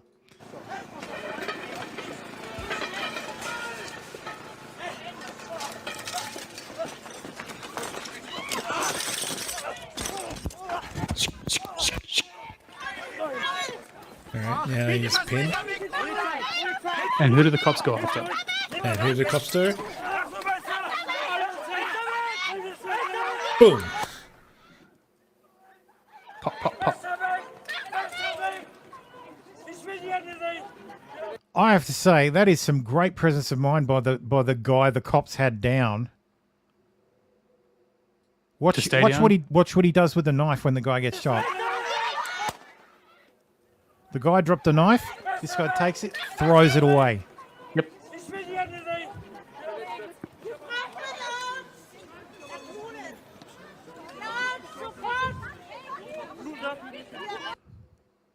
And now the question is going to be, why did he try to Why were you restrain tackling and the guy arrest? who didn't have the knife, you absolute Exactly. melon? And it's not like he just arrived at the scene. Yeah, they can They were see. just outside. What was the guy? So it's the guy with the white pants and the blue top. Where's The he green in guy, relation? the guy in the green shirt has the knife. Is the stabber? Okay, so Yeah, but this is the guy who the cops try to arrest. This guy here. Yep. So he let's comes watch in. it. Let's watch it. Watch it forward. So he comes in here. The Muslim guy's on the ground. Yes. This guy gets up. This guy goes to grab him. Mm-hmm. The guy lunges at him with the knife. Gets out of the way. He gets out of the way. He's over here. Lunging at someone on else. the ground. Yeah, let's see. Yeah. He lunges at someone else, the other guy with the blue pants. Mm-hmm. They're on the ground. These guys are restraining him. He stabbed this guy in the leg. Yep. And the cops take the guy in with the Tims. With the Okay, there's where the cop grabs the guy with the fucking blue pants. Yep. Sorry, blue top and the grey pants. Mm-hmm. Tackles him there. They pull him off of the guy, and then the cop gets and stabbed. then he gets stabbed in the neck right there, and then in the head. And then boom, down. And then this. So where's this copper? It's the brown skin. They're literally on it's the blood. So right-hand side. This guy, as he's running towards this cop, he already knows what he's going to do. He's already fucking pulling his sidearm. Yeah. And there it is. Pop. Blah, blah, blah, blah, blah. Well, not before he gets a couple. Not of even. I mean, they're German, so they only pull the trigger twice, and then once you hit the ground, they stop. Yeah. Yeah. But like honestly, if this was Americans, it would have been blah blah blah blah blah blah blah blah. And everybody on the ground, they would have been dead too. Look at the fucking cops, though. Yeah. Count these fuckers. 1, 2, 3, 4. Sorry, 1, 2, 3, 4, 5, 6, 7. Based off, since this 8, is only like 9, 30 seconds, 10, they were clearly 11, in 12, the area. Yeah, they were all in the area. 13, 14, exactly 15, what happened. 16, 17, 18 coppers. Yeah, because it was a Fucking it was hell. a, it was very a small demonstration. Yeah. Well, it was supposedly a far right demonstration. Yeah, that was the viral image I saw going around. Damn. Fucking hell. Just being culturally enriched. Yep. Mm. Fucking hell. And we wonder Police why. tackles the victim while turning their back onto active Muslim assailant is perfectly described in Europe. That's exactly right. That's fucking great. Yeah, exactly. Turning their back on the like tackling the white victim, tackling the victim while standing for the Muslim. Fucking Christ. Yeah. It's wild. Anyway, inside one of Nevada's most famous high-end brothels, where courtesans are routinely tested for STDs every week, fed by an on-site private chef and raking thousands of dollars an hour. Is this the Ryu zone? It is. This is from Ryu, but I thought, this is interesting enough. This is the Chicken Ranch. I don't know if this is the one that that what's his face went to, Russell Greer. No. I think he went. I think he tried to go to the Bunny Ranch or the Moon something Ranch. I think it might have been the Bunny Ranch. Yeah. Moonlight Bunny Ranch. Yeah. YouTube star Tyler Oliveira has taken people inside the famed, infamous Chicken Ranch in Pahrump, Nevada. Tyler spent the afternoon interviewing women and other staffers at the brothel and even brought one-on-one time with a courtesan known as Air Force Amy. The brothel, founded in 1976, is totally legal. Along with this, the sex workers who rotate in and out of the venue every few weeks to months are routinely tested for STDs, and there is a comprehensive security measures in place for everyone's protection. There's cameras. To kick things off, a courtesan named Sammy Sweets, she specializes in neuro and tantric massages, gave Tyler a tour of the Chicken Ranch's grounds, where she's been working for the past 2.5 years. Fabulous Chicken Ranch. There's some of the lovely ladies at the fabulous Chicken Ranch. The courtesans. I guess there's horses for courses.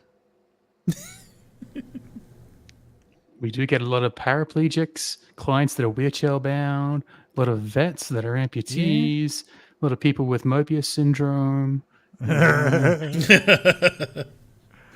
So that's Sammy Sweets. There's a shower to accommodate up to 8 courtesans and clients. That'd book out the fucking thing. So there he is with the industry force veteran and actual military veteran, Air Force Amy, for some one-on-one time. And because he filmed it, you can write it off. Wink, wink, nudge, nudge. So anyway. Let's do some Gamergate news. This is Abukar Salim. He's responsible for what's this fucking game called? Tales of Kenzara Zhao. Never heard of it. Okay. Yeah, but Tim, you've never heard of it because you're racist. That's why. Well, that's why only 232 people have ever played this game all-time peak. But we're here now. Look, since the beginning of my career, there's always been someone who's made me feel like I didn't deserve the opportunity I got. From Assassin's Creed to Raised by Wolves, I've had to ignore people saying that it wasn't the work that got me the opportunities. No, it was simply because I'm black. And look, I've turned the other cheek and just kept doing my thing. Even when people were saying, oh, the only reason why he's been cast as father in Raised by Wolves is because the character's a service model. And look, some of these comments, a few of them you can just brush off. But when it's a constant barrage of them, it's exhausting. So when I look at Zhao, it's reached this fever pitch. Yeah. And look, don't get me wrong, right? There has been so much amazing and beautiful support for this game.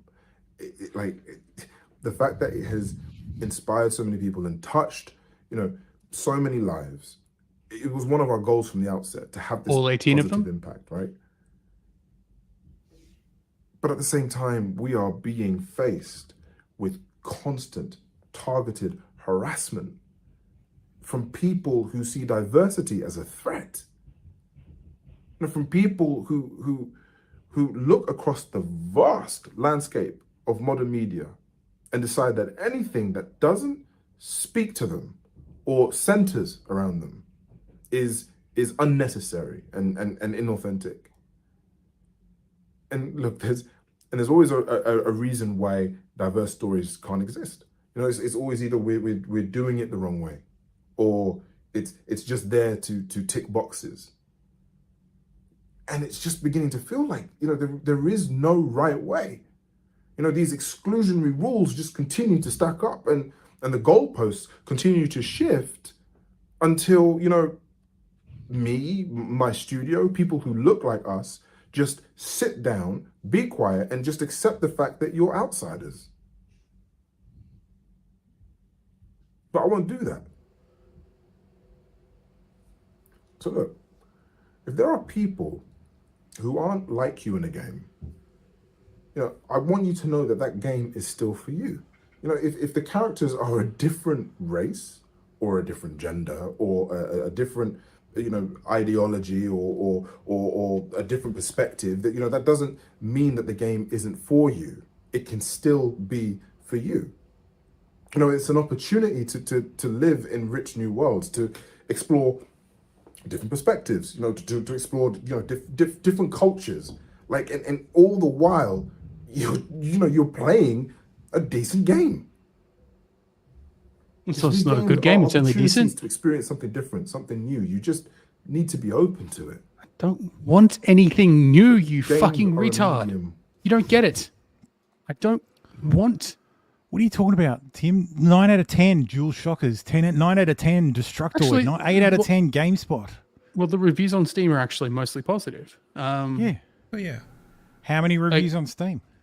I was just looking at it. I don't know if it's a good indicator. Well, only 200. Well, considering 293 that match so the very more people than have ever played it. Hang on. Let me take off the filters. Overall filters. I haven't got any filters on. So 358 total reviews. No. 232. No, sorry, 358 reviews. 293 of them are very positive. So yeah, only 232 people have ever played the game. Yeah. No, that's just the peak. That's the peak. All-time peak. Okay, right. Yeah, all-time peak. Look, I don't want this guy is just having an issue because of DEI. DEI allows us to kind of point and say you're a diversity hire, and he has no real like, come and experience this counter for that. Yeah, come and experience our game in this brand new world, and it's like, motherfucker, we don't want to. I feel like 15 years ago we already had this info. Like we already had diverse. Is this related? It's an indie Metroidvania, like platforms diverse. Fuck off, Mercer. Don't give a shit what you say. It's. There's a quote from like Endymion that I thought was good. Like, I'm sorry, dude. Yeah. This is what it's designed at the moment. Yeah, he doesn't understand well. Like that's all. No, there it is. I understand where you're coming from, and I liked your performance as Bayek. Yeah. So I understand where you're coming from. I liked your performance as Bayek. I think Bayek is a great character. However, it's like you said yourself. You want people to play games, even if the person making it has a different ideology than you. The problem here is that developers, writers, whoever made it abundantly clear time and again that they don't want our money, engagement, or fandom if we don't agree with them 100%. So you can't be saying we need to all come together when your side of the aisle is doing everything they can to get rid of people like myself from gaming. We just want fun games. That's it. We don't want to be talked down to or told we're terrible because we don't agree with you 100%. But sadly, your side thinks we should shut up and just consume content without having our own opinions or own opinions and beliefs. And if we don't agree with your side, we are the problem. Sorry about your dad passing away. My dad did too. I'm glad you found a way to use your grief to make something. But the truth is this culture war won't end until customers get what they want. And they're respected again. Also, let's be real, man. You made a new company with the owners of Sweet Baby called Sugar Baby. We all know what the agenda is here. Again, I like you as Bayek. I don't wish you ill or anything. But if you can see where we're coming from, without resorting to blocking or name calling, I would at least call that a good first step to healing the divide. Or I guess you could just say I'm a racist, bigoted, etc. And we can go our separate ways. This won't end until studios and publishers respect paying customers again or stop antagonizing us. Until then, it'll just keep going. Yeah, like it doesn't. I'm looking at the Steam page. It doesn't look like a bad game. I'm just watching the trailer, but I'm just not interested. Yeah, this weirdo trans person is correct. This NB trans person is correct. Some of my favorite games of all time are ones where I am a white individual, where a white individual, wasn't playing through the lens of a white person. Mm-hmm. Personally, I think it adds to my own shared knowledge of the world. It intrinsically shows me a new perspective on things and helps me understand. Mm-hmm. Yeah. Watch Dogs 2, decent game. Black protagonist. Mafia 3, black protagonist. Yeah. Decent game. Like fucking, I think this one's, I think this is Bayek in Assassin's Creed Origins. Decent game. Yeah. Like Mirage, haven't played it. Probably okay. The issue is that these are all AAA games. Like, yeah, and this game is there are other games that do the same thing. This is published by EA, but it wasn't made by EA. It's just an indie Metroidvania game. I think this might have been on this might have been heavily promoted too, like at one of the games festival things. Possibly, which I don't follow. I don't pay attention to that shit. Yeah. Like Mick Kenny says, "Ahoy, your Baldo breakers! Have we been blocked by Barnes here?" I have. Only Tim has. Mm. I have not yet been blocked by Barnes. And I didn't even. But I haven't tweeted much this week. I didn't even insult him. And I don't tweet at all. You did. But apparently Mindset has blocked Barnes. So. Yeah, sorry, boys. It's Gay Pride Month. I don't want to hear about the blacks this month. So. Well, they're on the flag now, so you have to. It looks like an average indie game to me, and I'm not interested. I don't like platformers. Yeah, that too. Like, I get a bit of a. It doesn't look bad. It's not my cup of tea. Not my cup of tea. Ori like Ori, the Ori games. They're fucking like great.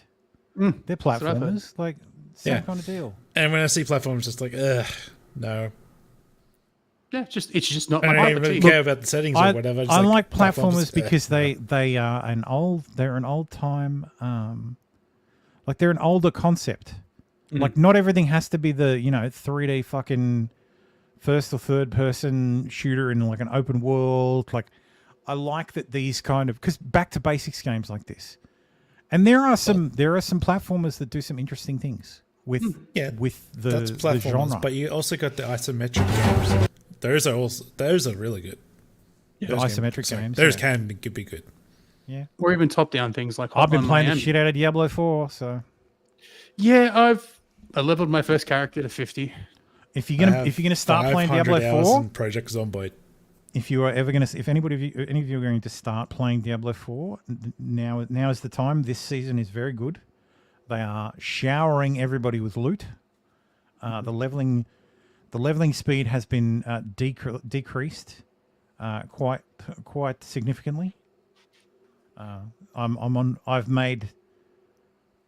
have one of every class, so I have all five. I have 6 seasonal characters, all above level 50, and I have 2 sorcerers. One is level 92, the other is level 54. So yeah, I got to 50 and now I have no clue what to do. Like, I'm looking at the build guides and they're saying, Diablo "Oh, 4, you need all these uniques, or you need these uniques to do this build." Just ignore the build. Like, the build guides are okay for like an idea of what skills interact with what other skills. But I don't follow them. Like, I'll find a part, like an item or an aspect that is cool, or I'll get a unique drop, and I'm like, that's cool. I might do a build around that, and I'll reset my my skills. Yeah, I'm no good at making builds. I find the like, my first sorcerer is like just an inferno meteor build, and he just cooks everything. Yeah. Like, he just stands there, like, uses the inferno, and it just burns everything. And something big comes along, because I got like a unique helmet that makes meteor have a cooldown and 2 charges. Okay. And it does a shit ton more damage. Cool. So I just use that as a nuke. Like, it drops like 3 meteors in one area, and it's fucking brilliant. Like, it works really well. Like, I'm going through the motions, getting to level 100. Not playing another Blizzard game. Yeah, I'm only doing it because it's on Game Pass. Yeah, that's fair enough. Yeah, and I totally understand. Like, I haven't touched a Blizzard game in a very long time. I played D3 for years, so I was never not going to buy a D4. I've never been a big Diablo player, but I was. If you've got Game Pass, D4's on Game Pass. So yeah, it's the only reason I've installed it. Yeah, because you recommended it and said it was on Game Pass. So yeah, if it's on, go through the hassle. Yeah. No. Grum says, "Let's see how Silent Hill 2 is doing." This is the remake. I guess consulting firm Hit Detection. Didn't predict this game reaction, huh? Konami and Bloober Team don't hire consulting firms like Hit Detection. They have no idea what they're doing, and just cost you a lot of sales. Yeah, they made her fat. What the fuck is this? They made her. That's Fatty. This is the remake. Yep. Oh. Self-insert. God damn it. It's So always the truants, man. Hold on. The fatty self-inserted herself into a person that commits The fatty suicide or had suicidal self-inserted thoughts. himself. Also was implied to be. I don't want to use I the actual guarantee word, the R you, word. Shawnee Benson used to be Sean Benson. Oh yeah, totally. Like, fucking Christ. Bloober Team has hired Sweet Baby Inc. 2.0 Hit Detection, a sensitivity consulting company, for Silent Hill 2 remake plus ESG Konami. Ever wonder why Maria looks so sanitized? Not spoiling the game, but it's over, bros. Pack your things. They said modern audiences. They mean it. Oh god, I'm just thinking of the Metal Gear Solid 3 remake that they're doing. Oh, they're what? gonna fuck that Wait, up. what? Did you hear? No. Yeah, they're in the process of remaking Metal Gear Solid 3. I'm guessing Suicide on the, Squad game dev mocks I can't gamers' remember outrage judging over notice. uglification of characters in Silent Hill 2. Look at what they did to Maria. She was never over-sexualizing in the original, but they are gaslighting Look her how now. they massacred my boy. Bare midriff was very popular with women when the original came out and seen everywhere. There's the original, and there is, of course. So he's as a game man, I'm here to tell you these situations he's got the gay arise flag on it. Arise when there are two. That's the gay flag now this month. Oh, dude, it's Gay Pride Month. Sorry, Gaza. You're on your own for a month. They are too many men on a team. They overcorrect for the hypersexuality of the 90s. And there's no women in the room to say, relax. Some women like dressing in leopard print and crop tops, and that's okay. Also, she's supposed to be sexualized. Look at this fucking... What the fuck? At least they didn't... They did the fucking... You know what I fucking hate? Tech is it like... How long ago did we see the NVIDIA tech demo where in Unreal Engine you can just generate faces and they are realistic looking, and you can... Or you can take a photo and it'll turn it into the facial features. Just do that. I keep hearing about, it's really hard to do faces. Fuck you. Fucking NVIDIA does it. NVIDIA does it automatically. Are you telling me you can't translate that to whatever engine you're using? Get fucked. Your tools are really good now. I don't want to hear the excuse. Look up Rule 34, Trump Rule 34. You'll find how amazing the legal system is. No, but if you've seen any Rule 34 stuff at all, like some of the stuff they do with Source Filmmaker, which is fucking... How old is the fucking Source engine? It's got to be 12 at least. Jank as shit as well. Yeah. That is a jank program because they don't maintain it properly. Baldo, how dare. And Baldo says, I didn't realize April Himmelholt was the crack hole model. Yes. Oh, damn. No, but like Source Filmmaker is like 12, 14 years old. Yeah. With barely a janky as fuck engine, and some of these like fucking weirdos make some of the most incredibly detailed models out of it. Mm-hmm. And it's like, what? How the fuck can... Like, why aren't these guys making games? Well, I mean, they probably are. But you probably can't buy them on the Steam store. Depends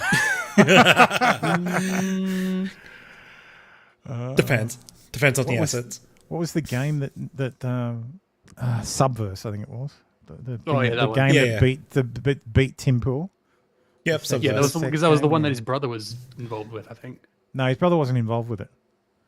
Not really. No. His brother was like one of the his brother wanted to use the name Subverse or something. He wanted to use the name Subverse. Yeah. Anyway, South African election results show ANC is on course to lose majority for first time in 30 years. ANC are the commies? ANC is the African National Congress. That's Nelson Mandela's party. To the commies. Dude, No. did they They have actual fucking communists. They're the ones who are winning.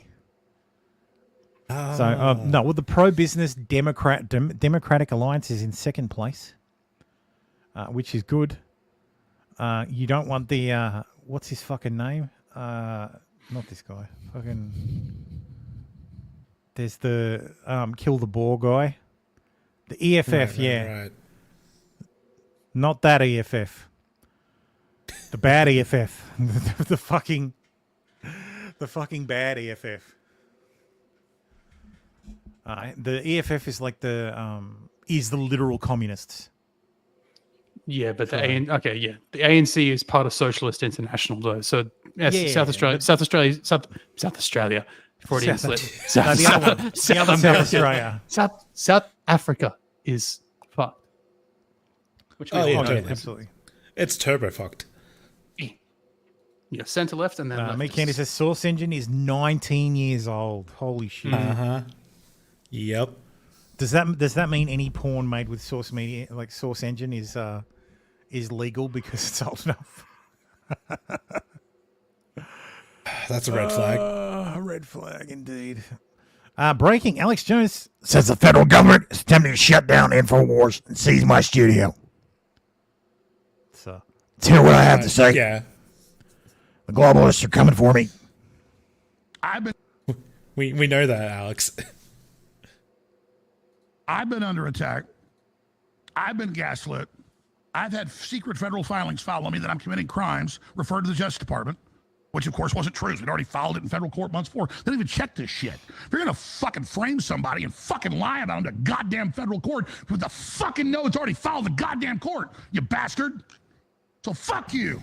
And fuck anybody else that tries to go on your shit. You want fucking war, you fucking got it. I told you one more fucking lie, and I was going to do this, all right? I tried to sustain this place. I didn't believe America was as corrupt as this. I didn't believe we were this fucked, and we are this fucked. This country is administratively got a bunch of scum in charge of it. That's why it's going down the tubes, and America and the whole world sees it. So you misjudged. Who has 2 thumbs and just got some new clips? This guy. I know. Judge who I am. I and understood that minions reference. misjudge who I am, and you have no idea. Oh, Dr. Kelso. No idea. So go ahead. Try to jerk off some operation to shut the doors here and do that and prove everything I said. It doesn't matter. And I don't sit there and make threats. I make promises. I haven't had time yet to dig it out of my phone.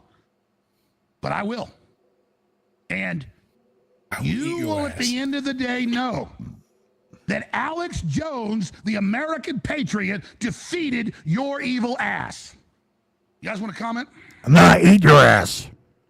Then I ate your evil ass. No, eat your Alex Jones, the American ass. patriot, ate your ass.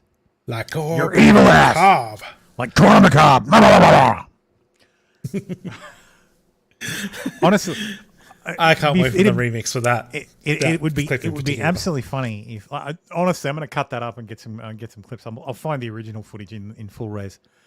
Because Twitter's good for like little clips real fast, but like it's so compressed that it just looks shit. The numbers he would do if his studio was like shut down or seized or something, he could just do it from a fucking like a kitchen or a backyard and do his show. Like, aren't they literally trying to shut his studio down right now? They're trying to shut down InfoWars, like the organization. Like physically, aren't they? They're trying to seize it. No, they're trying to seize it. I saw a clip of him. Someone posted a clip of him crying. Like they're trying to shut the shit down. I don't know. Tombola says he's not wrong. Oh, Owen's back. The ads on InfoWars drive people away. Yeah. Meat Candy says Alex isn't wrong about the government being run by a bunch of toony jackoffs fucking with people when they shouldn't be, whether or not everything Alex says is factual. Yeah. Look, not everything Alex Jones says is real. And if you take everything Alex says as real, you are fucking retarded. Yeah. But the only he's an entertainer. That you get is he injects entertainment into his broadcasts. So yeah, the only counter you get is Sandy Hook, which he's already, retracted and apologized for. Baldo Gaga 4000 says I need Alex to put out a jerky called Neighbor Ass. Yes, neighbor, you would buy some Neighbor's Ass jerky. Anyway, moving along. Nintendo announces plans for official store in San Francisco. Good luck with that. They're gonna be opening I think it's their first official store that on the East Coast. Yeah, so their first location is in New York.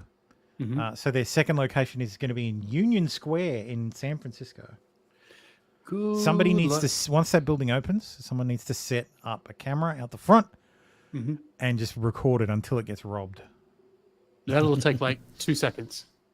You're literally going to go live, and then there's people going to be sitting out there waiting for it, all wearing hoodies and masks and with bags over their shoulders. Yo, man, I got to feed my kids. Yep, and then doors open, bam! It certainly won't be Nick. Getting raided.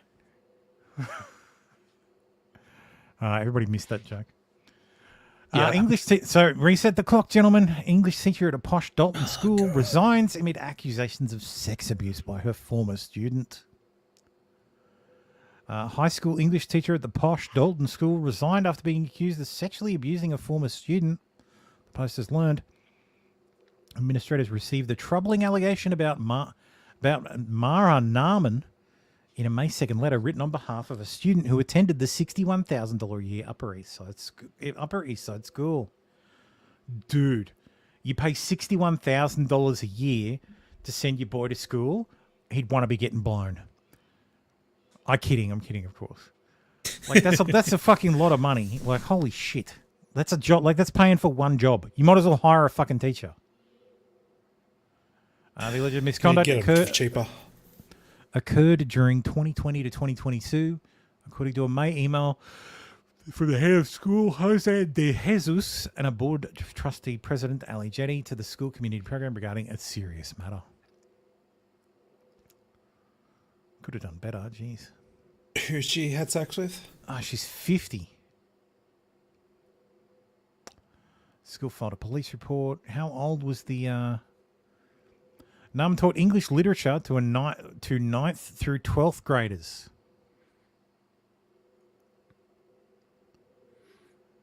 Yes, it doesn't say how old the kid was, but into the wood chipper. Yep. Oh, it's not even the first time. Jeffrey Epstein taught physics and math there in 1973. What?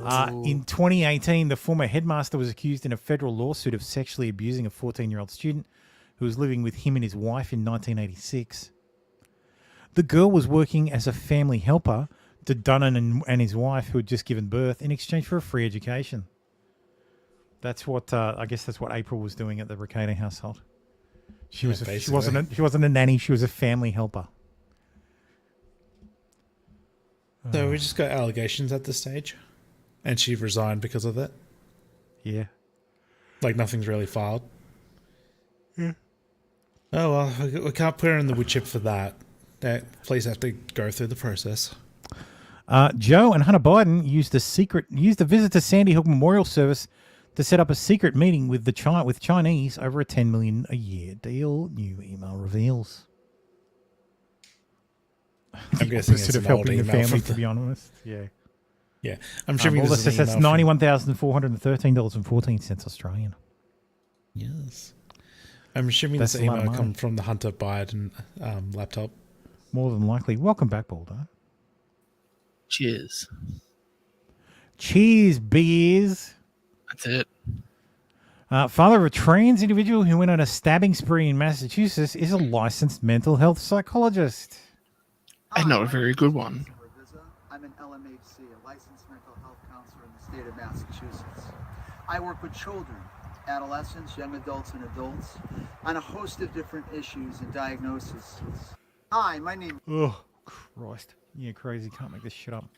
Okay. Pope Francis allegedly used offensive slur during discussion about gay men. Oh, you used the F word.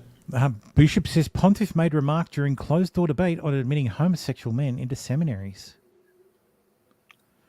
Pope Francis allegedly used an offensive slur. Yeah, the seminaries. Well, they're not called seminaries for nothing. Pope Francis allegedly used an offensive slur during a discussion with bishops over admitting homosexual men into seminaries.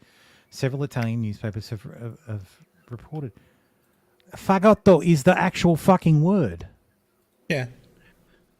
Like, Frocciagine. I don't know. I can't pronounce Italiano.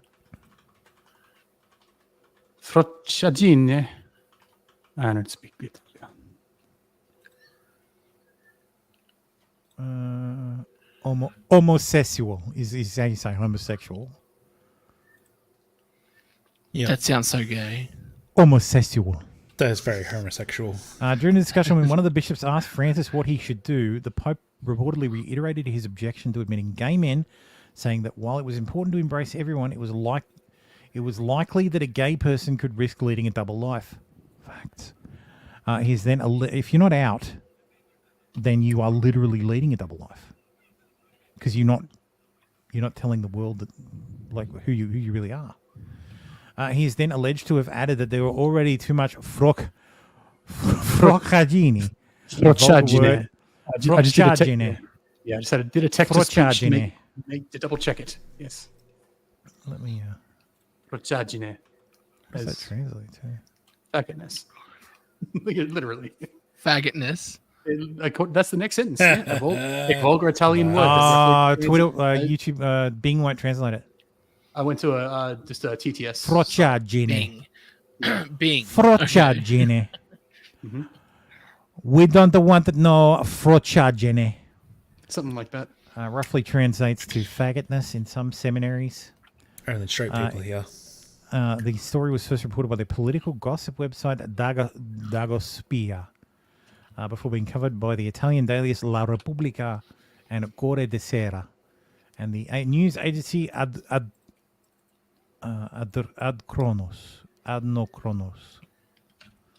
A lot of whatever quoted unnamed bishops. Fake news. Basically, just call Single them source. Single source. I had this feels good story, bros, because we all need a feel good story on a week of big news. Malik Hurd got a big surprise when he was at his graduation at the University of West Georgia. His mum, Sergeant Eva Robbie, who was deployed in Kosovo with the National Guard, surprised him after he received his diploma.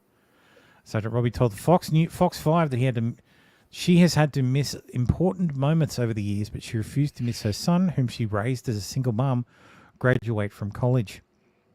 Malik is the first man to graduate from college in his family, and his degree is in special education. Malik says he's not done. He's going for his master's and PhD next. Malik Latavius Hurd. Malik, there's a lot of people hear this arena, but one special guest has shown up all the way from Kosovo, where Malik's mom has been deployed. Hey, what? Kosovo? You wish you? Oh, that's my mama. That's my mama.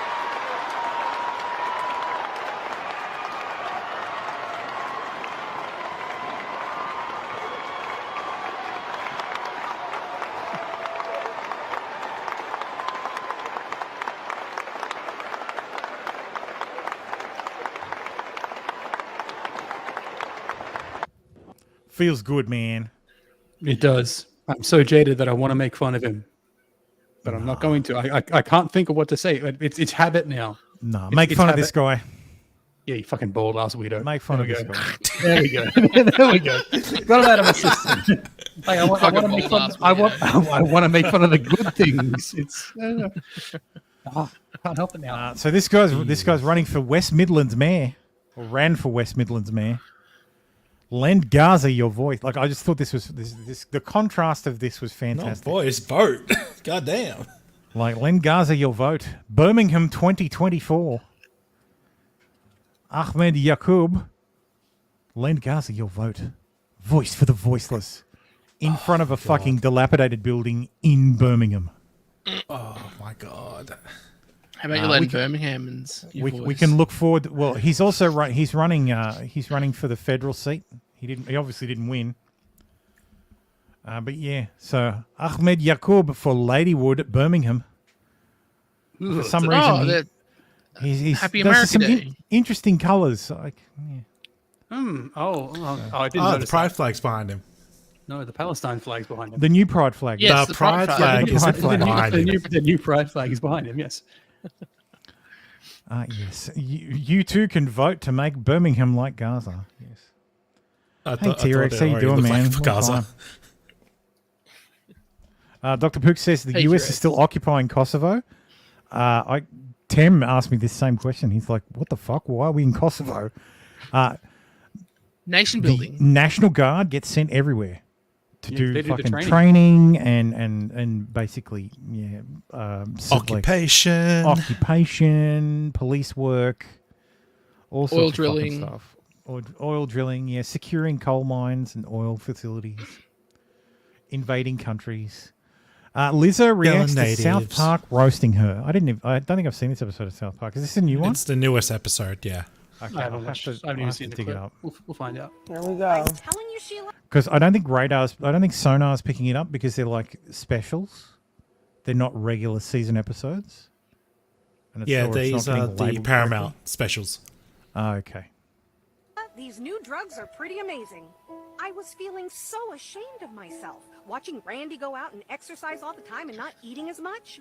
But I just don't have the same kind of willpower he has. Which of the drugs are you on, Sharon? Ozempic, Manjaro? Oh no, I talked to my doctor. He said insurance would only pay for those if I had diabetes.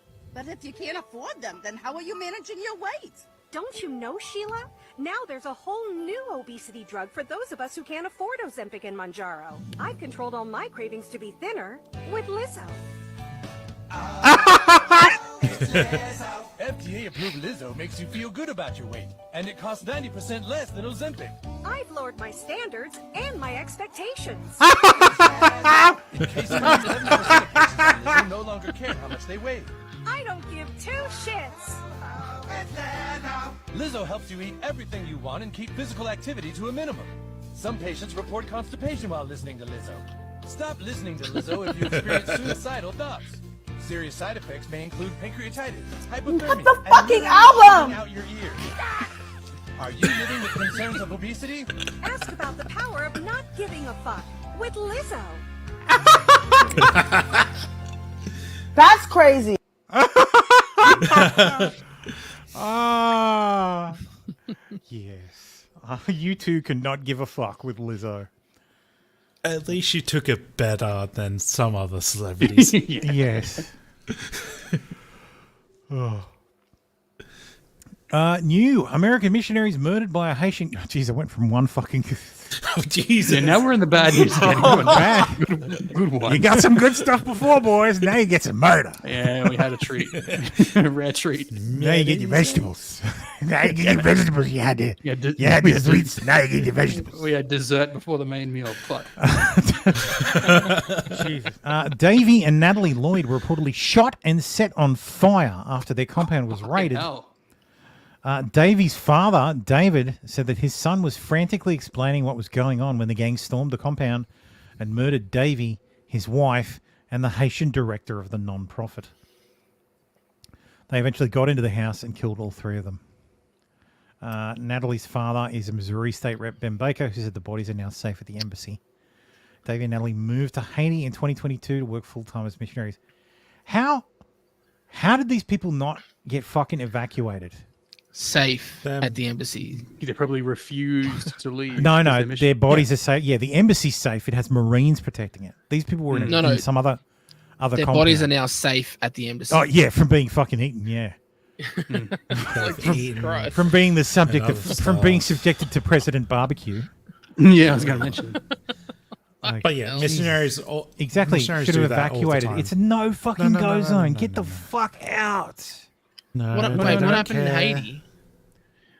It Complete fucking governmental fell collapse. like What happened in Haiti? The It's government under complete- collapsed, and it's a libertarian paradise now. Oh, cool. You can do what you want to do, eat who you want to eat. Be what you want to be. Do what you want to do, be what you want to be, eat who you want to eat. Pretty much. Oh, dude. Meat Candy says, yeah, unfortunate. That's a really unfortunate name today, You Meat think Candy. they nibbled? Do you think the Haitians ate them after setting them on fire? Yes. You are going to find bite marks on those people. Jesus, God. I think Haiti needs some democracy. Democracy. Is there any white woman left on that barbecue? Oh, Jesus. you can have a wing or a breast. Ontario University breast promotes is fatty. racially I'll take a thigh. promotes racially segregated swim times to help black students build a better relationship. Oh, this is an old story. God damn it. This is an old story from fucking January. Alan Dershowitz compares anti-Israel campus protests by Hitler youth to Nazi Germany. They are our future leaders. No, they're not. Don't worry. The fucking boomers will hold on for one more generation. Somehow. They haven't surrendered to us not millennials, us fucking Gen X yet. So Gen X doesn't run the place. It's still the fucking boomers. I'm not a millennial. You're Gen Xer as well. No, I'm a Gen Y. Millennials are Gen Y. Millennials are Gen Y. No, Same millennials thing. are. No, they're Gen Y because they're the Millennials came after Gen X. We are Gen Y. I know, but I differentiate between millennials. Oh, he and refuses Gen to. Y. He doesn't I'm not a identify fucking as a millennial. millennial. I'm not a Anyway, millennial. I'm Gen Y. Yeah.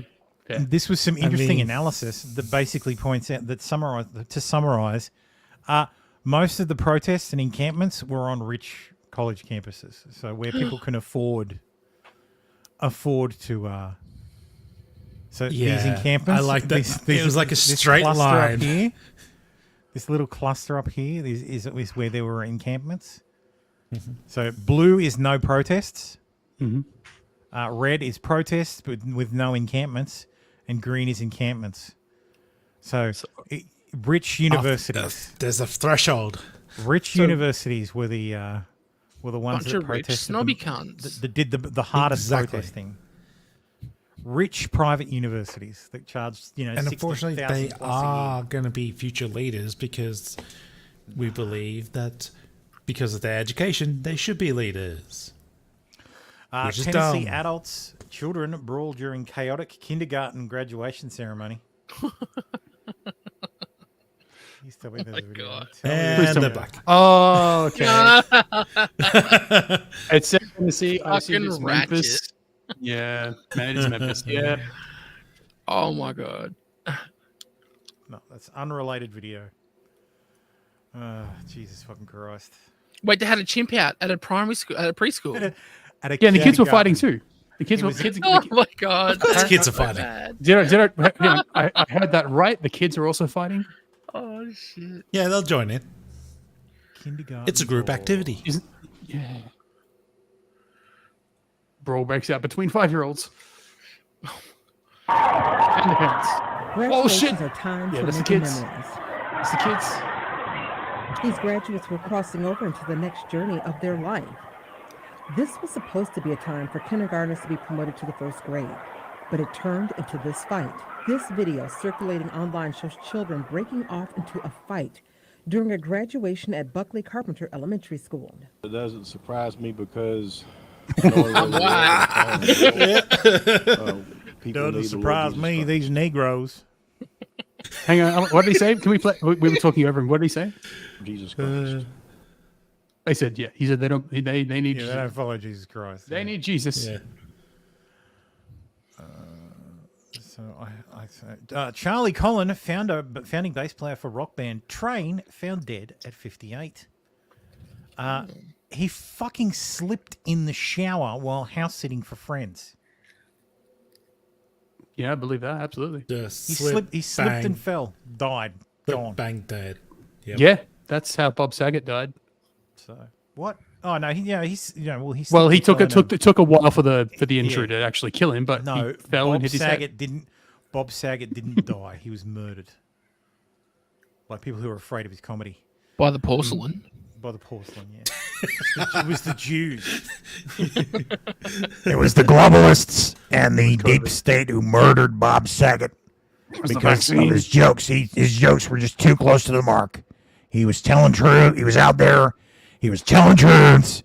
He was revealing secrets from the globalists that they didn't want him to reveal. You understand? I heard, was it a disgruntled employee from the set of Full House? It had nothing to do with Mary Kate and Ashley. Never happened. Judge Judy delivers a scathing verdict about America's out of control crime as she rips libelous, ridiculous liberal policies. Meat Candy system. Alex voice will be getting better and better. Yes, it's a slow process. I'm turning into practice. Alex Jones. Yes. I'm getting redder and redder as the show goes on. Veteran reality TV judge blames liberal DAs for ruining American cities. Judge Judy is the best. Bless her little cotton socks. We are into the Ryu zone, so I'm going to be selective because I want this. I want to end. Suffering to end. 3 porn stars reveal cheating truth. They're whores. They're whores, yes. Is it bad that I actually recognise 2 of these? This is the Australian one. This Yeah, one, I that's what I recognise this recognise. chick. Yeah. Oh, she must be the 'Cause third in the third photo. as We've well. covered them on the show before. Like 2 of them, I think, before. So would not. Oh, this one maybe. No, because she's an OnlyFans haul. Yes, that too. I'm gonna be selective here. This one. This is the last story. Plus size travel influencer who demanded free extra seats for fat flyers slams airport staff for ignoring her after she got stuck in a revolving door. Plus size travel influencer Jalen Chaney got stuck in a revolving door. Chaney criticizes airport staff at Chicago O'Hare who claims he did not help her. How did you get stuck? A plus-size travel influencer slammed airport staff at one of the country's busiest airports after she became stuck in a revolving door. I feel like we're all stuck in a revolving door of late. Washington-based influencer Jaylyn Cheney recounted her experience to her 136,000 TikTok followers, in which she vows to help plus-size people explore the world confidently. Oh, Jesus. Recently, I had a distressing experience at Chicago O'Hare Airport as a plus-size ambulatory wheelchair user. If you're ambulatory, you don't need a wheelchair. Ambulatory means you can literally move around. Non-ambulatory means you need a wheelchair, you fat fuck. I faced a significant challenge when trying to get to the baggage claim. Oh my God. Please show the fucking... Fucking TikTok. God damn you, TikTok. As a plus-size ambulatory wheelchair user, I faced a significant challenge when trying to get to baggage claim. Please have a photo of it. Like, what the fuck was she wearing? Like a CPAP machine? Yeah, she has to have two dude, fuck, seats just to carry fit her oxygen seat. with her. She doesn't fit in one seat anyway, so. No, but she has to have a fucking oxygen machine with her. Yeah, no, and she is already too big to take up. She needs two seats just normally. Yeah. Sorry. Yeah. You are, lady, you are too fat to fly. Disgusting. No, she can fly. Until recently, she traveled with extra oxygen and required the use of a wheelchair instead of walking long distances. After doctors suspected she suffered a stroke in 2019. Oh, Jesus. Yeah, you're too fat for airline staff to push you. Yeah, no one is. Yeah, whatever. We've done. Wait, whatever. Don't worry. These types of people usually die off pretty quickly. No, so she allegedly had a stroke recently. That's what the doctor suspected possible stroke recently. 2019. That's like 5 years ago. Yeah, that stops being recently. Yeah. I missed that part. Too angry. Whatever. Either way, she's fat. Just remember the people who are promoting fat acceptance, like the really fatty ones, are mostly dead. They died because they were fat. As long as she pays for both of those seats, I don't have a problem. But she better not die on my flight. Why does Sean look like he wants to die? I mean, I know the answer. Because he's on Flashcast, but... Yeah. God damn, Sean, are you all right? send up a flare. As he said to Anna, I'm fat, you eat dirt, we're both pigs. Anyway. That was his response to Anna during the drama. And that, my friends, is the show for this week. As always, like and subscribe. We did and if you would like to support the show, head on over to support.theprestream.com to buy me coffee or subscribe over there and join us in the Discord so we can be less lonely. You are always welcome, Costi. You're welcome, Costi. Chat, generally, thank you as always. Like I said earlier, the show is better when chat is there. Thank you for spending time with us. Yes, and thank you again for coming along on this 5 hours. Next week should hopefully be shorter because there will hopefully not be 2 hours of Nick news. Yay! So the Baldoverse may cease collapsing this week. Depends. I'm sure there will be more horrible news. So yeah, we'll see. So yes, have a great week, everyone, and we will see you next week. Bye. Catch us later. Goodbye. Bye.